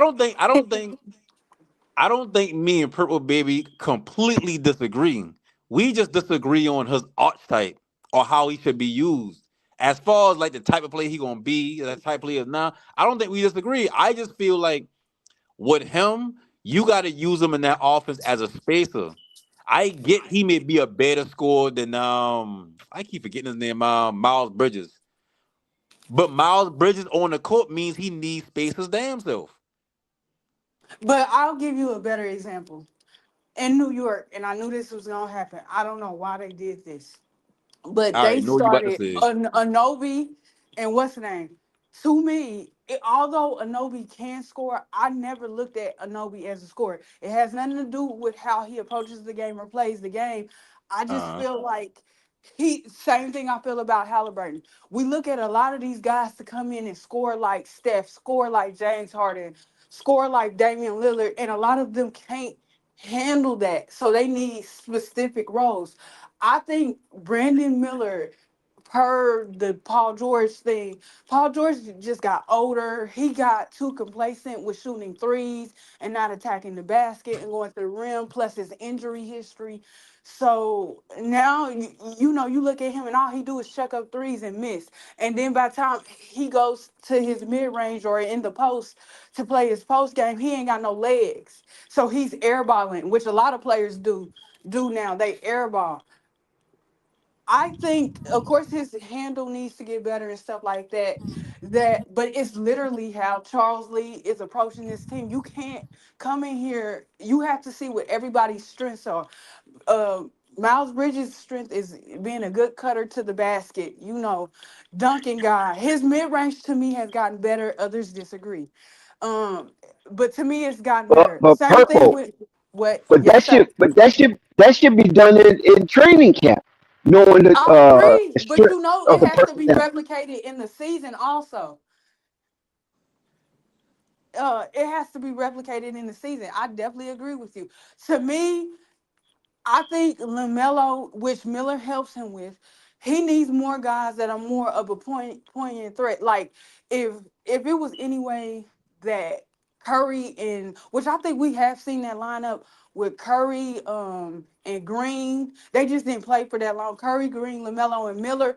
That provides plenty of good threats from 3 point line and a lot of spacing. So you can put two guys, non-shooters in the front court like Nick Richards, although he's hurt, or Tijon and stuff like that. You can't keep packing guys on the floor that cannot space the floor. When you have your best player in Lamelo Ball, as for right now, we know he's a fantastic 3 point shooter, awesome 3 point shooter. But the other part of his game is not lacking. It's just that he don't take enough shots at the rim because he's getting beat up, and he's tired of getting beat up for whatever the reason. So it leaves guys up top to play LaMelo one on one, whether it's for the pass or to score. And then you got Miller, where it's hard to explain. It's really hard to explain. And you got a new coach that want to run this team like Boston. He can't do that. He has to run this team to each player's strength, his best player's strengths, and he's not doing that. LaMelo's best strength is 3 point shooting and scoring/scoring. Miller's best strength is in the mid range at the basket. When he starts to do that, in order for him to properly do that, to me, you have to bring Miles Bridges off the bench. But the problem is, when you look at guys that can play the four for this team, and Tijon, the other young man that came out and played, I'm not gonna butcher his name. I don't know his name, how to pronounce his name properly. They are On not who team? floor space, On what team? huh? On the Hornet? Are you talking Yeah, about Dia the guy Boston? that played tonight, that's supposed to be in the G League Yeah, on the G Musa. League team. Yeah, Musa. Yeah, when you look at them, Tijon is not a floor spacer. He can hit the three occasionally, and stuff like that, but he's not a floor spacer. So having him and Green out there is redundant to me. He had a high start, 5 for 5 or whatever he was doing. But I wouldn't trust him to leave him on the floor to stretch the floor. Grant Williams is a question mark, but it's like he's trying to make Grant Williams and Cody Martin more important to this offense as far as 3 point shooting. And so Brandon Miller can have the space to go up to the basket and pull up from those mid range shots. Same thing with Bridges. He needs to make, they have to have space. And I told y'all I was worried about this team's percentage as far as 3 point shooting because I didn't see the spacing there. And I knew it was going to be something they struggled with, throughout this year as it's starting so far. When you don't have the space to get to the basket and you're not a really good team from three, like Boston historically is not like they've shot well in the preseason in the regular season for three, but when they get to the playoffs, they just don't shoot the Who, same. So they Boston? become less of a threat from three. But what helps them is they have two guys that are so good in the post and at the basket that you still have to account for they 3 point shooters. Like I don't know what's that Derek White and Drew Holiday shot in the playoffs from three, along with Porzingis. Understand Porzingis helped that team greatly from three. Yeah, but Porzingis ain't really come back to the end of that run. Them boys, Yeah, yeah. like Celtics, And Al Horford, quiet as it's kept. yeah, like Celtics. What they do, they spread everybody out. They make you play the full in every inch of that court. Your big man can't like Gafford and Lively. You asking them every time they get a switch, they either switching on Porzingis, who's tall enough to just shoot over them, or they get Panic. switched on Tatum. Same. That's what that Right, but like. it's their ability to shoot from three. Like it's the Steph Curry effect, basically. Of people are over fetishizing these guys' ability to hit. I keep saying that they want people to be like Steph, and it's not happening. So they overreact based on percentage and say, "Well, you still got to account for that." That's not true. Lonzo Ball, as great as he did, I forgot his percentage that he shot, but on less attempts, he was over Curry. And people ran with the narrative, oh, he's a better 3 point shooter than Curry based on the percentage. And I'm like, until he takes a uptick in threes like Curry, I'm not going to say based on the percentage that he's a better 3 point shooter than Curry. But see, but see, the thing about that is they don't. Lonzo Ball don't have the opportunity to shoot as much threes as Steph. So Right. if he So why got would those you say based opportunity, on the go ahead. no, but see, I don't. Me personally, when I look at the NBA, yeah, percentage is kind of like the visualizer to show fans who don't really watch the game like in depth or whatever like that. Show them, okay, he's a good 3 point shooter because he's shooting 40%, which is 4 out of 10 shots. If I go on the court right now and I play somebody to 10 and I only hit 4 shots, that ain't good. But in the NBA, that's good. And when I look at the NBA, I look at it more so for what you're doing on the court as far as how much spacing does Lonzo Ball get? I don't care if Lonzo Ball shooting 16% from three. If he's still getting the same pull, the same gravity from standing 3 point line as he'll get it that somebody else shooting 40%, who cares how he's shooting? It's not about it's not a numbers game. It's about how scared are you of Brandon Miller in the corner? He can shoot. Let's But get you're over there. reducing him to being in the corner when he's But not that's not the corner. reducing them. You know why? Because that opened up the post a lot more. That opened up the mid range a lot more. That opened up the drive lanes a lot more. That allows players like Miles Bridges to get downhill like he want to do No, it more. doesn't. No, But it it doesn't. does because if he can beat his man up the dribble, he can have more. He can have more. He can have more room to do whatever he want to do in the paint. Because only people there is Mark That's not Williams and that whoever you he know got. how that's because again, that's not true. That's why I keep saying about Mark Williams. Everybody keeps saying, I can't wait till he come back because I'm telling y'all, the spacing is not going to be there unless Miles Bridges hits on the year 30. You know, he becomes a respectable threat from 3 point land, and I don't see him doing that. No, So but listen to what you I'm saying. That's the point I'm making. If you know you playing Lamelo starting, Miles Bridges starting, Brandon Miller starting, and we just looking at it from we're trying to get a bucket. We're trying to put the best set on the floor right now to get a bucket. I know out of those three players, the two best shooters would be Lamelo and Brandon Miller. Miles exactly Bridges, his game is predicated on getting to the mid range or getting to the basket. the basket. Yep. I know I need to do whatever I need to do to get him space because Brandon Miller, if Brandon Miller got 0 points all game, but he allowing a lot of space for the other players to work, Mark Williams to work the post, Miles Bridges to get to the post, Lamelo to get to the second level just to kick out a pass to somebody else. To me, Hmm. that's a good game for him. That's why I say I'm not looking at the percentage and I'm not reducing him to a 3 point shooter. What I'm doing is I'm looking at the game and saying, how can we maximize every possession? Oh, I know. Get everybody to do something that they do well. Who do what better? Is Brandon Miller a better 3 point shooter, or is Miles Bridges a better drive to the basket player, a downhill player, whatever? Which skill would you For take right over now, right now? honestly speaking, I think Miles, because of his physicality and stuff like that and athleticism, that Miles Bridges drives better to the basket. And the only way you can get that, and the best way to get that, is space the flow. So Exactly, it's not but that I'm saying Brandon again, Muller should only space the floor. Yeah, there should be times that he can come around pin downs and shit like that. But what I'm saying is, but in that's order to have the best, optimize the best offensive set that not set possession is to have space. And if you and I don't care how good Brandon Miller ain't up being. If he can space the floor by just standing there, that's an asset. That's more than 15 points a game for me. You know why? Because if we think Miles Bridges is a fringe all-star player, or he can be a fringe all-star nah, player, I don't think why so. not?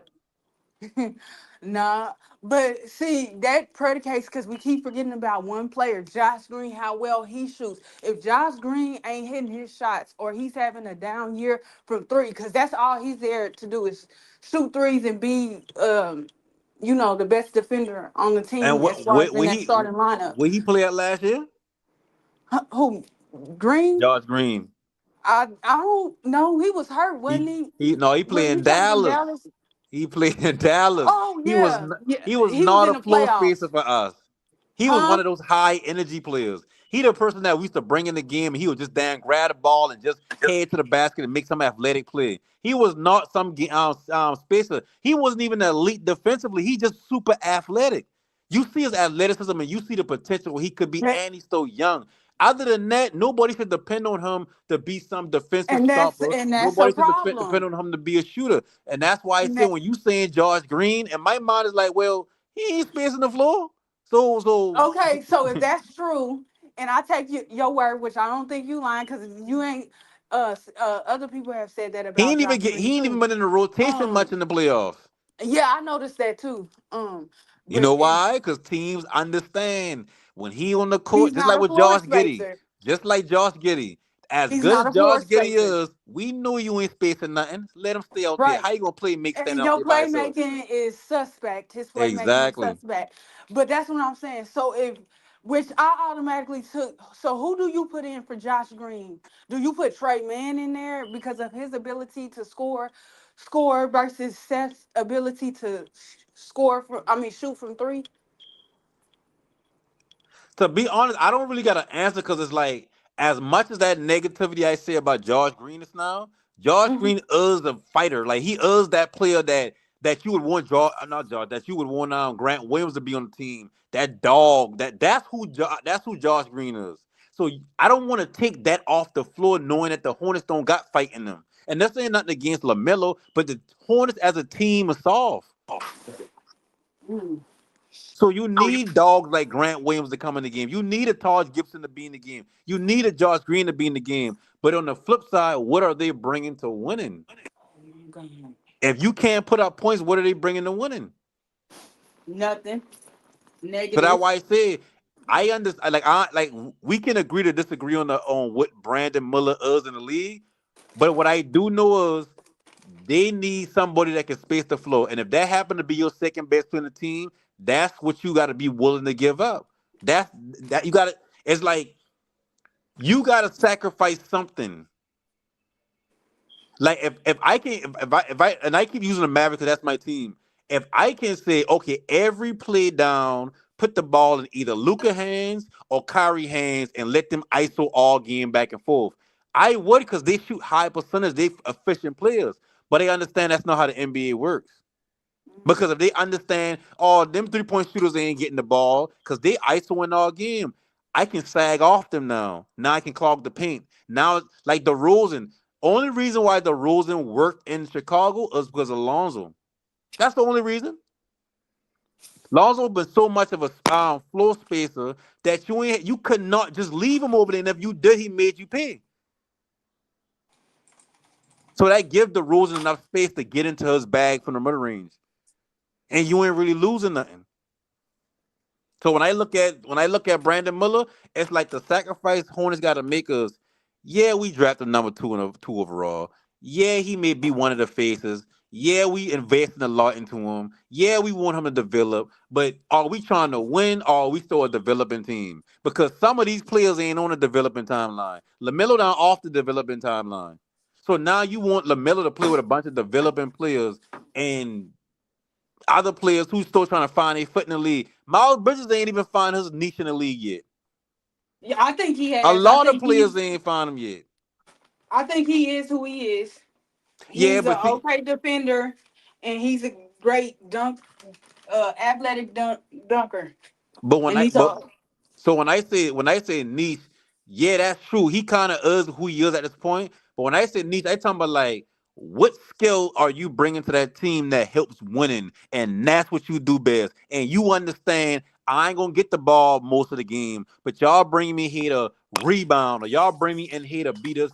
Damn defensive stop or y'all bring it's like he don't got one of those yet and sticking he's still in the range of well shit. I mean I ain't really got no bag, but I mean, shit, they giving me the ball. I mean, I can dunk, but I mean, I already know score. But at the same time, I ain't no scrub. I mean, they paying me, but right. I already. It's like he's still waving in between of who he is, as opposed to a player like a Mike Conley who understands. Yeah, I used to be one of the best point guards in the league, but right now they just need me to play game manager point guard.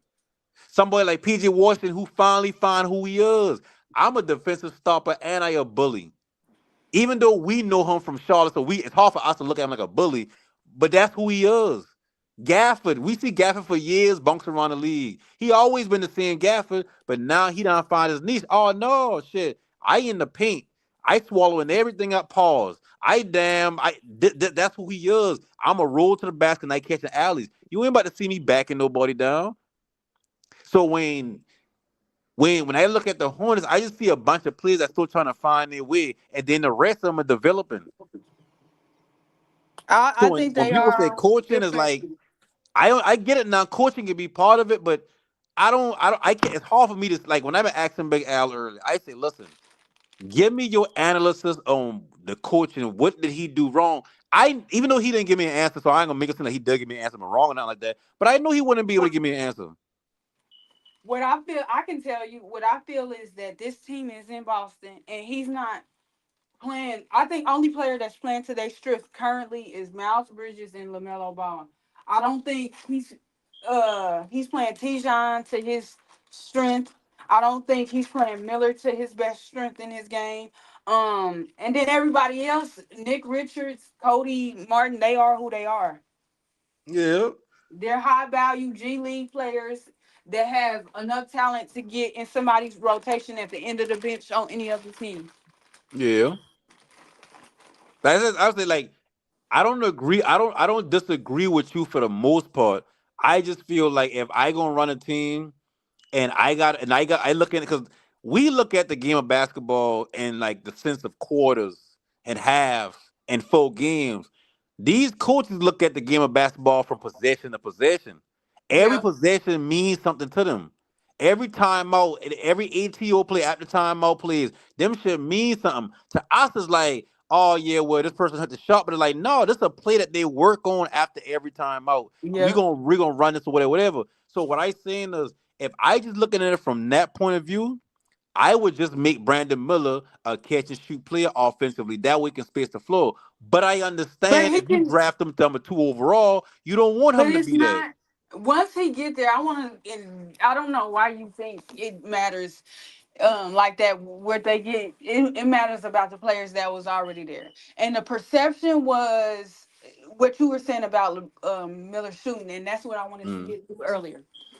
A lot of people thought, oh, well, Miller's gonna come in at number 2 overall and be this catch and shoot player. And I kept saying, you don't spend the number 2 pick on somebody for a catch and shoot player. You trade down in the draft and go get a player like that. You don't draft a guy like that at number 2 overall. That's first of all. So again, the NBA, these GMs, these coaches, these owners know more about these players than we will ever know when it comes to their personal life, practice, because they talk to the coaches, teammates, high school trainers. They talk to all of them. All of them. Again, when it came to Miller, they never seen Mitch Kupchak did not see Miller as a catch and shoot player. That's the only problem I have when you keep saying catch and shoot at number 2. You don't spend a second overall pick. Being how bad this team was and stuff like that, you don't spend that pick on a guy at number 2 for catch and shoot. When your team itself outside of LaMelo Ball and Miles Bridges at that time and Mark Williams is the Mm. only thing you got. No, I agree. Listen, I 100% agree. You don't draft a second overall just to be a catch and shoot player. But it comes a time in every player career where they gotta say, "What am I?" Well, like I said, the perfect example will be Lonzo. When they bring him in, he number 2 overall pick. Everybody said, "Oh well, for sure he gonna have the ball in his hand. For sure he gonna be the star player." Oh, this Lonzo team now. Blah blah blah.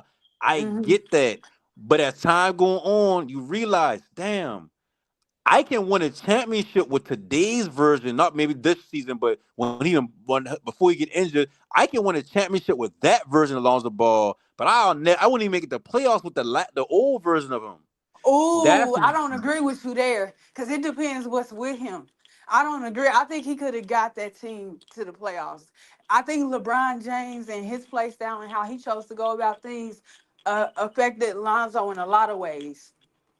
I don't see the reason why I say Lake Alonso wouldn't be able to Lake Alonso wouldn't be able to win a championship in that form of who he been because that Lake Alonso couldn't shoot. So they were gonna start treating him like Josh Giddey. And like I said, Hmm. 2020, like hindsight is 2020. So it's like we didn't know he was gonna develop a good jumper like that. So he been a playmaker, but it's hard to be a playmaker when you can't shoot. We see that in Josh Giddey. That worked through the regular season, but when you get down to you gotta play the same team every other night for about a week, they can focus on what you do wrong or they can focus on what you don't do. And they can say, okay, cool. Try to play make out there by yourself. With everybody, we got a double team going on what's your boy name was Brandon Ingram at the time, or Julius Randle, whoever was on the squad at the time. I don't think that Lonzo lifted players to the point where they will be championship players. Now, when you Mm. look at Lonzo with the Bulls, to me, it's like, yeah, you can't do nothing with him because he can stand up there from three. And if you attack him the wrong way, he can make a little subtle, little pump fake, go and still make a play, a pass.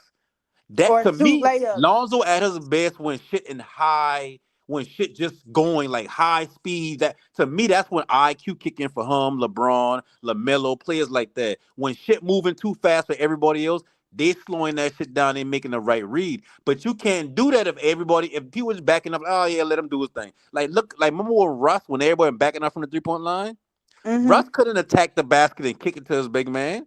Cause they're like, nigga, if you come down here, we don't know what you about to do. So Mm-hmm. stay out there and try to play make. You can. So shoot it. You can.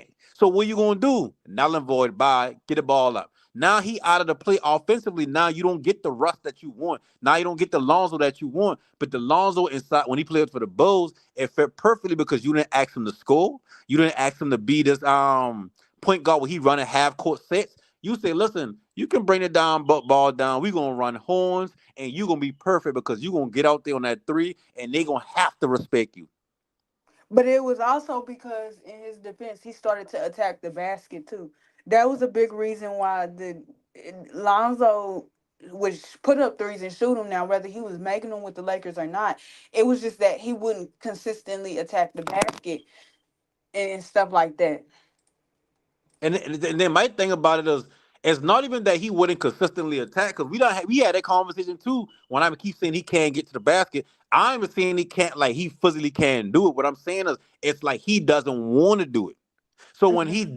do it, it's always some weird ass layup attempt that just like damn, did you even look at the basket before you going up? And when Mhm. people don't respect your basket game as far as getting to the basket, Mhm.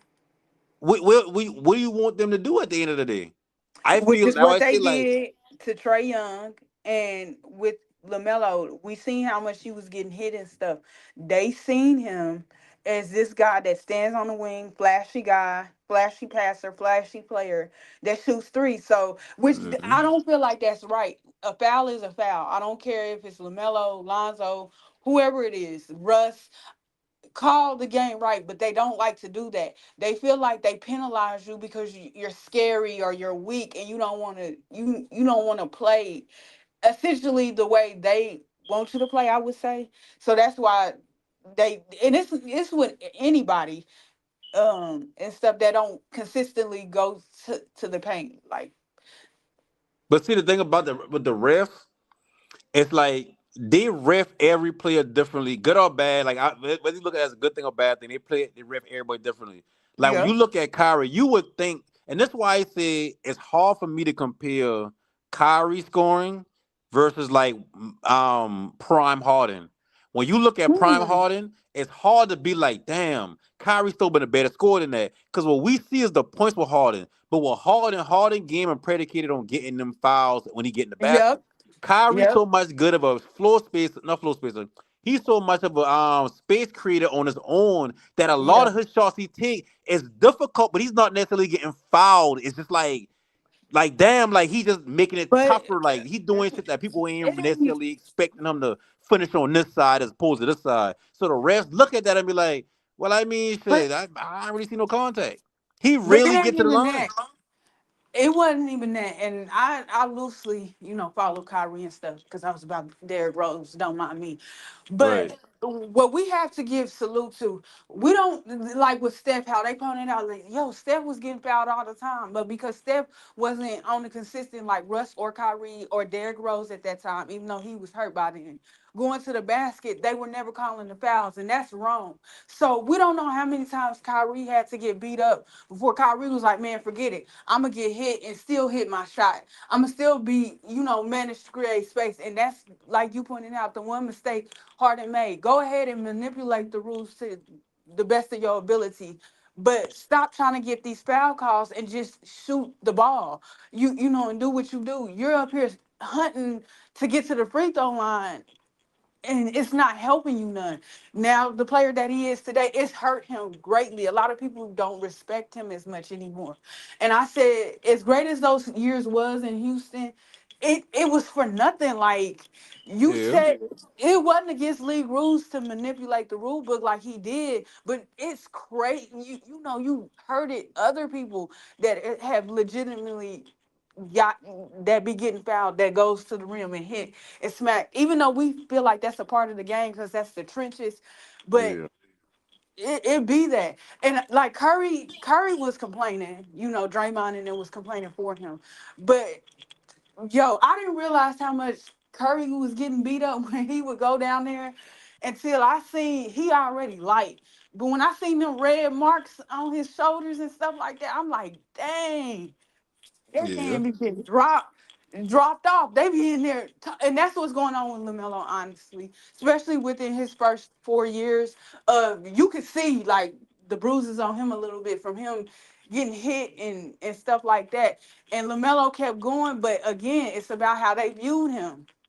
Yeah, the problem the reason why players like LaMelo and Steph and Steph get the calls nowadays, but the Yeah, reason why yeah, players like yeah, LaMelo and Kyrie don't get the calls because well, for Kyrie, like I said, he creates space so good that a lot of his layup attempts, even though we look at it and say ooh and ah and all that, he ain't even getting touched. He's just making it more difficult. But to him, it's not more difficult. It's easy for him, but to us, it's like, damn, how he did that and end up on that side and still hit the shot. He ain't really getting touched as he's doing it. He just got good spin on the ball. He understand the backboard. He understand angles real good. When it comes to LaMelo, the reason why LaMelo don't get the calls because LaMelo do go to the basket. LaMelo got this propensity to playing like I get it. He used to be small a lot, playing with bigger yeah. players, so he developed that. But he tend to like throw himself to the Placements. floor on every attempt in the basket. And then if Yeah. he ain't doing that, he kind of like he's kind of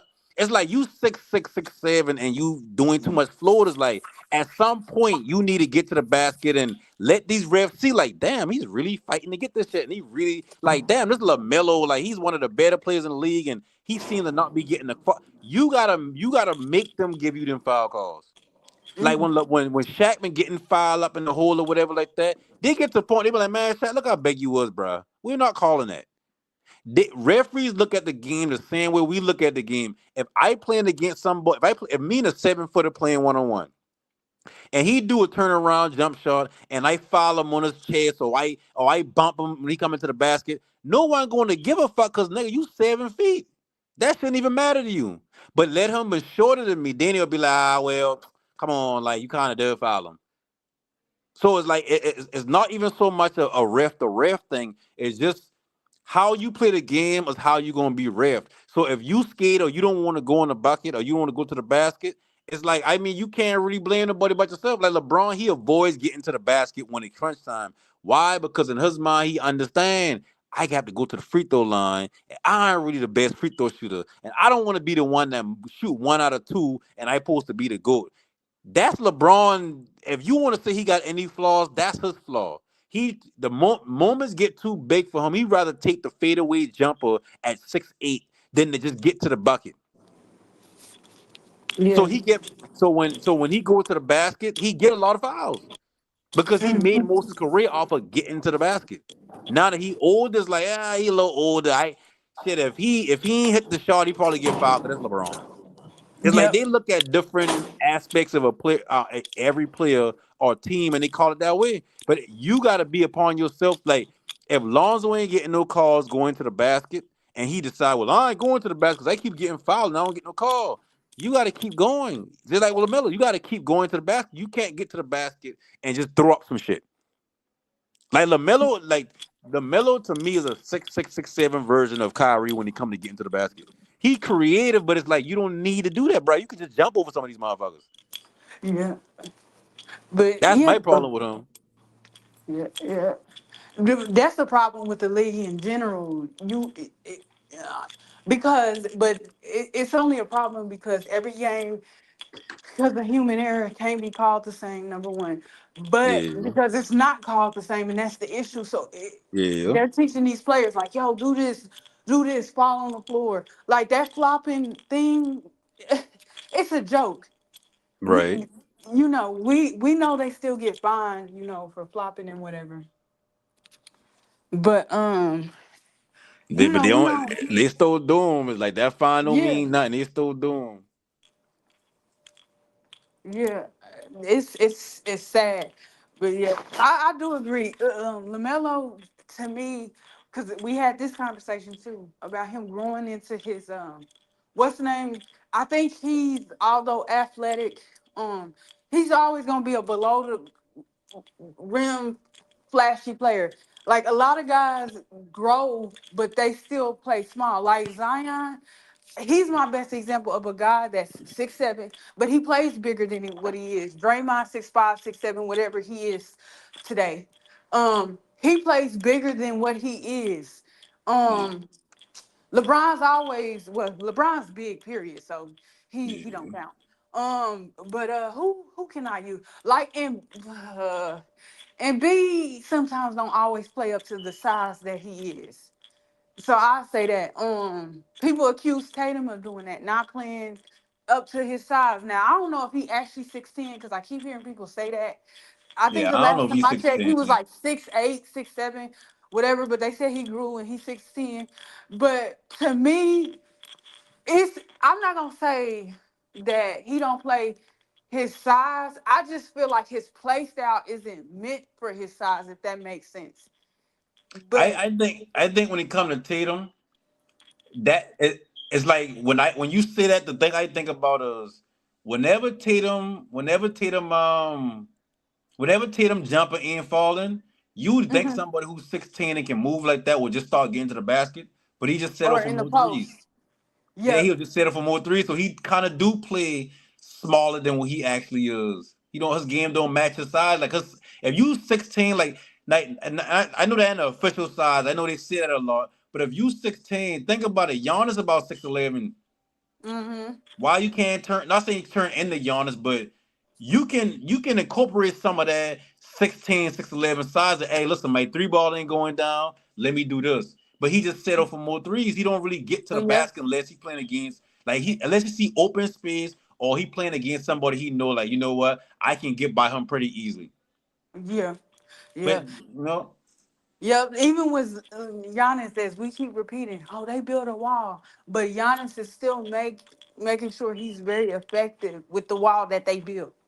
He yeah, still gets his 25 to 30 points a game because you know it's just like Cade. Like again, I mentioned the conversation about Cade. I hate it. Oh, you know, he's shooting threes. Okay, but it's y'all fault. Y'all saying threes is more than twos. If anybody knows how to count, we know that threes are worth more than twos.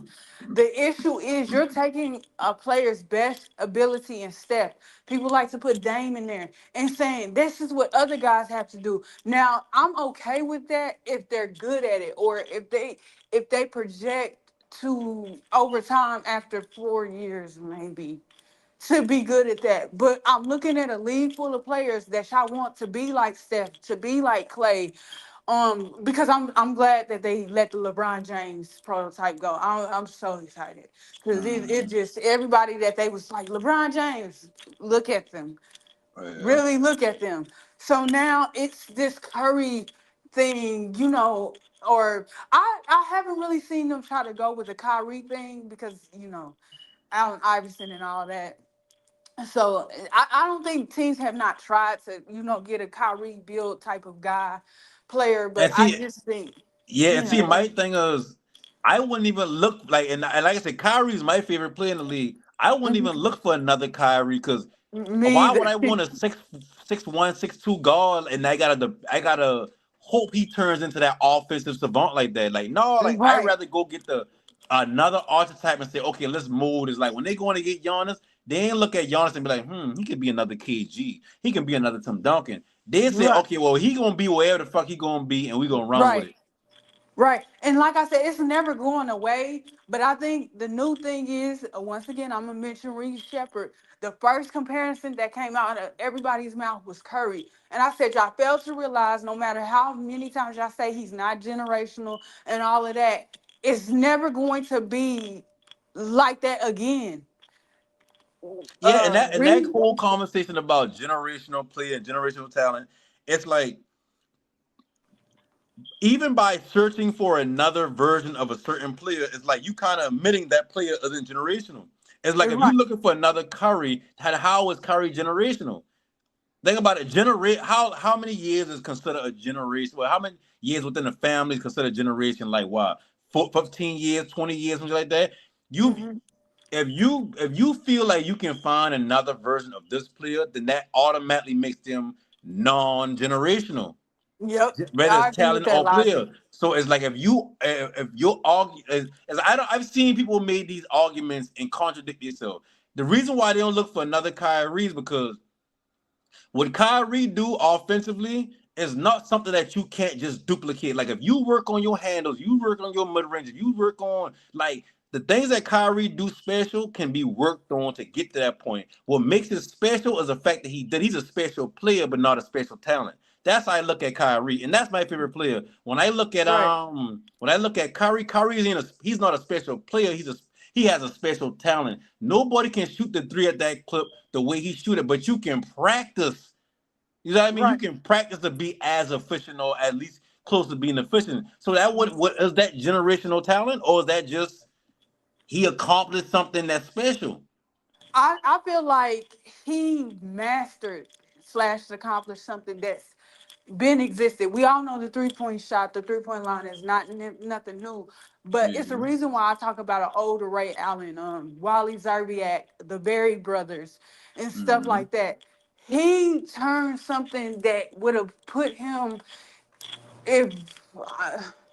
I'm not even gonna say Golden State. I don't know how to put it, but he just did something that's been done. It's just that we, for whatever reason, started to market more towards offense and stuff like that. And Curry fit that bill where people were saying to watch somebody defend because I can't even. I know Kobe was still active, and of course LeBron James and Carmelo Anthony, but people found specifically Carmelo game boring. He was over dominating of the ball. So Curry came in, a guy that can play on or off the ball, and he was shooting all these threes. Like, and to be fair to Curry, Curry did take more than just 3 point shots.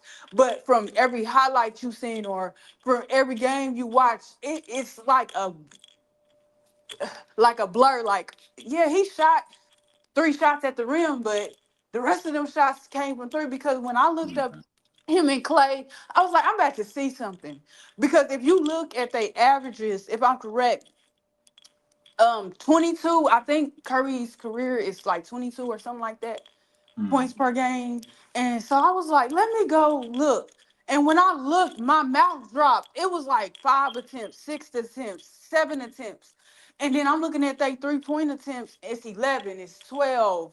I'm not going to say it's 15 because I don't think either one of them had 15 attempts. But if they did, it's like, and I said, yo. And then when I think about the average, I'm like, okay, that makes sense with the amount of threes that they both put up because I was like, dang, neither one of these guys, as good as this Golden State team was and how they dominated, 25 per game, there was no 30 point, per game guy on the like Mm-hmm. understand that's special and it's a reason why teams can't replicate that. Yeah. And see the Why thing they about Curry benefit from this right here.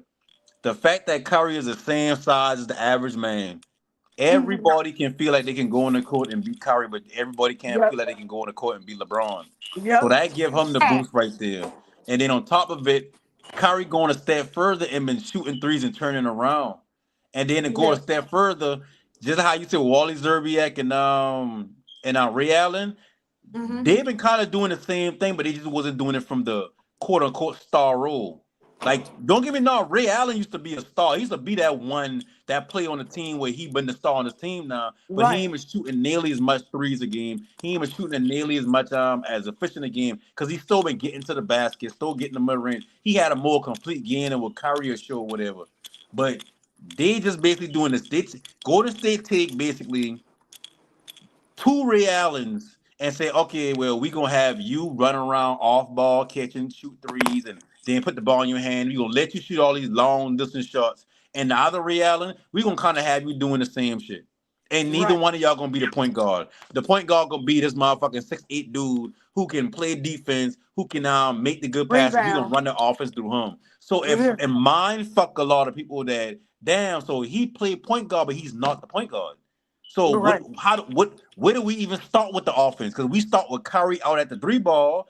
That ain't even what the offense run through. Run through Draymond, but Draymond ain't no score. So where do we really attack them? It's like they create an offense that was hard to attack unless you had a lot of players that could switch. To me, this last season Boston Celtics would beat maybe not the KD Warriors, but any other version of the Warriors because Mm. all of them can switch 1 through 5. KP, Kristaps Porzingis is probably the only one that him and what's his name, Bogut. Horford. Those are the Oh, only two Lord. that probably can't go down to 3, 2, and 1. But they can switch 5 to 4. They can get out there and defend the Right. three from here and there without doing too much, and still get back and affect the shot or whatnot. Right. So it's all I about can see matchups that. when it comes down to it. Right. Because when Curry and them three, like I said, if I'm correct, I think his average for his career is 22 or 23 points per game. And when you break it down and really think about it, with the amount of threes, what Curry has done has been impressive. And the league has came and tried to replicate that. I wouldn't even say with Donovan Mitchell or Devin Booker because Devin Booker is another guy that I like, but once again, that's not his strength, and he Mm-hmm. kills me when he overdoes it, and he just don't stay within his lane. Bradley Beal is excluded from this conversation because he's older than all of them. Who else was I thinking about? Not James Harden, because that was the problem with James. James was trying to ascend to me, and he was getting there already. Houston was looking pretty good with him leading that squad. Chris Paul, came and gave him a much needed boost, which people don't like to give Chris Paul credit in Houston for helping him boost that team up. Mm-hmm. But it's like instead of it's more easy to duplicate Harden, or I would say the athleticism of Russ, John Wall, and Derrick Rose, but not specifically well, maybe the play style. I'm gonna be respectful and say the play style. What Curry did, again, people just failed to realize it always existed. It was just that he wasn't a star player. He was a Mm-hmm. role player And that Reggie you put Miller, in a shit. contest. Yeah, like Reggie Miller used to do some of the same shit, but he been mostly in the clutch, and they been mostly running Yeah, sets offensively, and they been scoring 120 right. a game and shit like that. And that's not to say Kobe and Allen Iverson and Michael Jordan and I was about to say Jermaine O'Neal, Tim Duncan, Dirk Nowitzki, LeBron James, Chris Bosh. I'm missing somebody important. I feel like I named Kevin Garnett, whomever. Paul Pierce. We have to understand per what we were seeing coming up, the millennials anyway. I don't know why people act like like they know the threes were there, but it's like I don't know how to put it. And then the league tried to replicate it and stuff. So shout out, if Lamelo Ball was expired by Curry and stuff, but understand at the clip that he shoot, it's very hard to replicate that and win. Yeah, that's where you really been. It's like today's basketball is 3 is more than 2. Yesterday's basketball been listen. Let's get the for sure 2. Let's get the easy shot. Let's get the for sure shot. Let's get the high percentage shot. Let's That's go what it to used the to free throw be. line. Yeah, so now it's like, hey, listen, if y'all want to shoot the 3, go ahead, because we ain't winning without it. Because the other team gonna be doing the same thing. If they, like what the Mavericks did last season was say, listen, yeah, we shoot the 3 ball too, but if you look how Dallas won in the fourth quarter, Luca, of course, he been hitting those low deep threes or whatever like that when he get hot, but it been Hmm. mostly 2 point. It been mostly 2 point shots. Yeah, and that's It what just gets when gets we beat the and that's why I think Shea Gilgeous taking more threes this year. The same reason why I think I look at I'm not Brandon Miller, Brandon Ingram. Remember Brandon Ingram, one of them players where he been averaging 20, 22, 24, and he's been Yep. staying at that low level. And then when he starts shooting more threes, that's when he get that all-star season, and people start looking at him like one of the It top players. wasn't. It wasn't I even think Shea about. Gilgeous said to herself, damn, yeah, I've been hitting a lot of shots going back and forth with Kyrie, them boy. But it's like, I've been trading my tools for them boy tools, but I can't do it down the floor every single time. They got two people that can alternate back and forth. So if I know I gotta be the man down the stretch, and it's just me, and I don't get me wrong, they got Chet and all them boy, whatever. But if it's just me, I need to find a way to either get more fouls and get to the basket and get more fouls, or I need to shoot more threes and get more points. Which is To me, that's why a lot of players shoot more threes than they probably should have. Like the game don't really need it, but it's like, yeah, but I need this. Like Kyrie's a career mid-20s scorer. Even though he gonna go down as one of the top 5 offensive players of all times, he's never averaged 30-something points in the season. yep. Yep. Yep. He don't get the free throws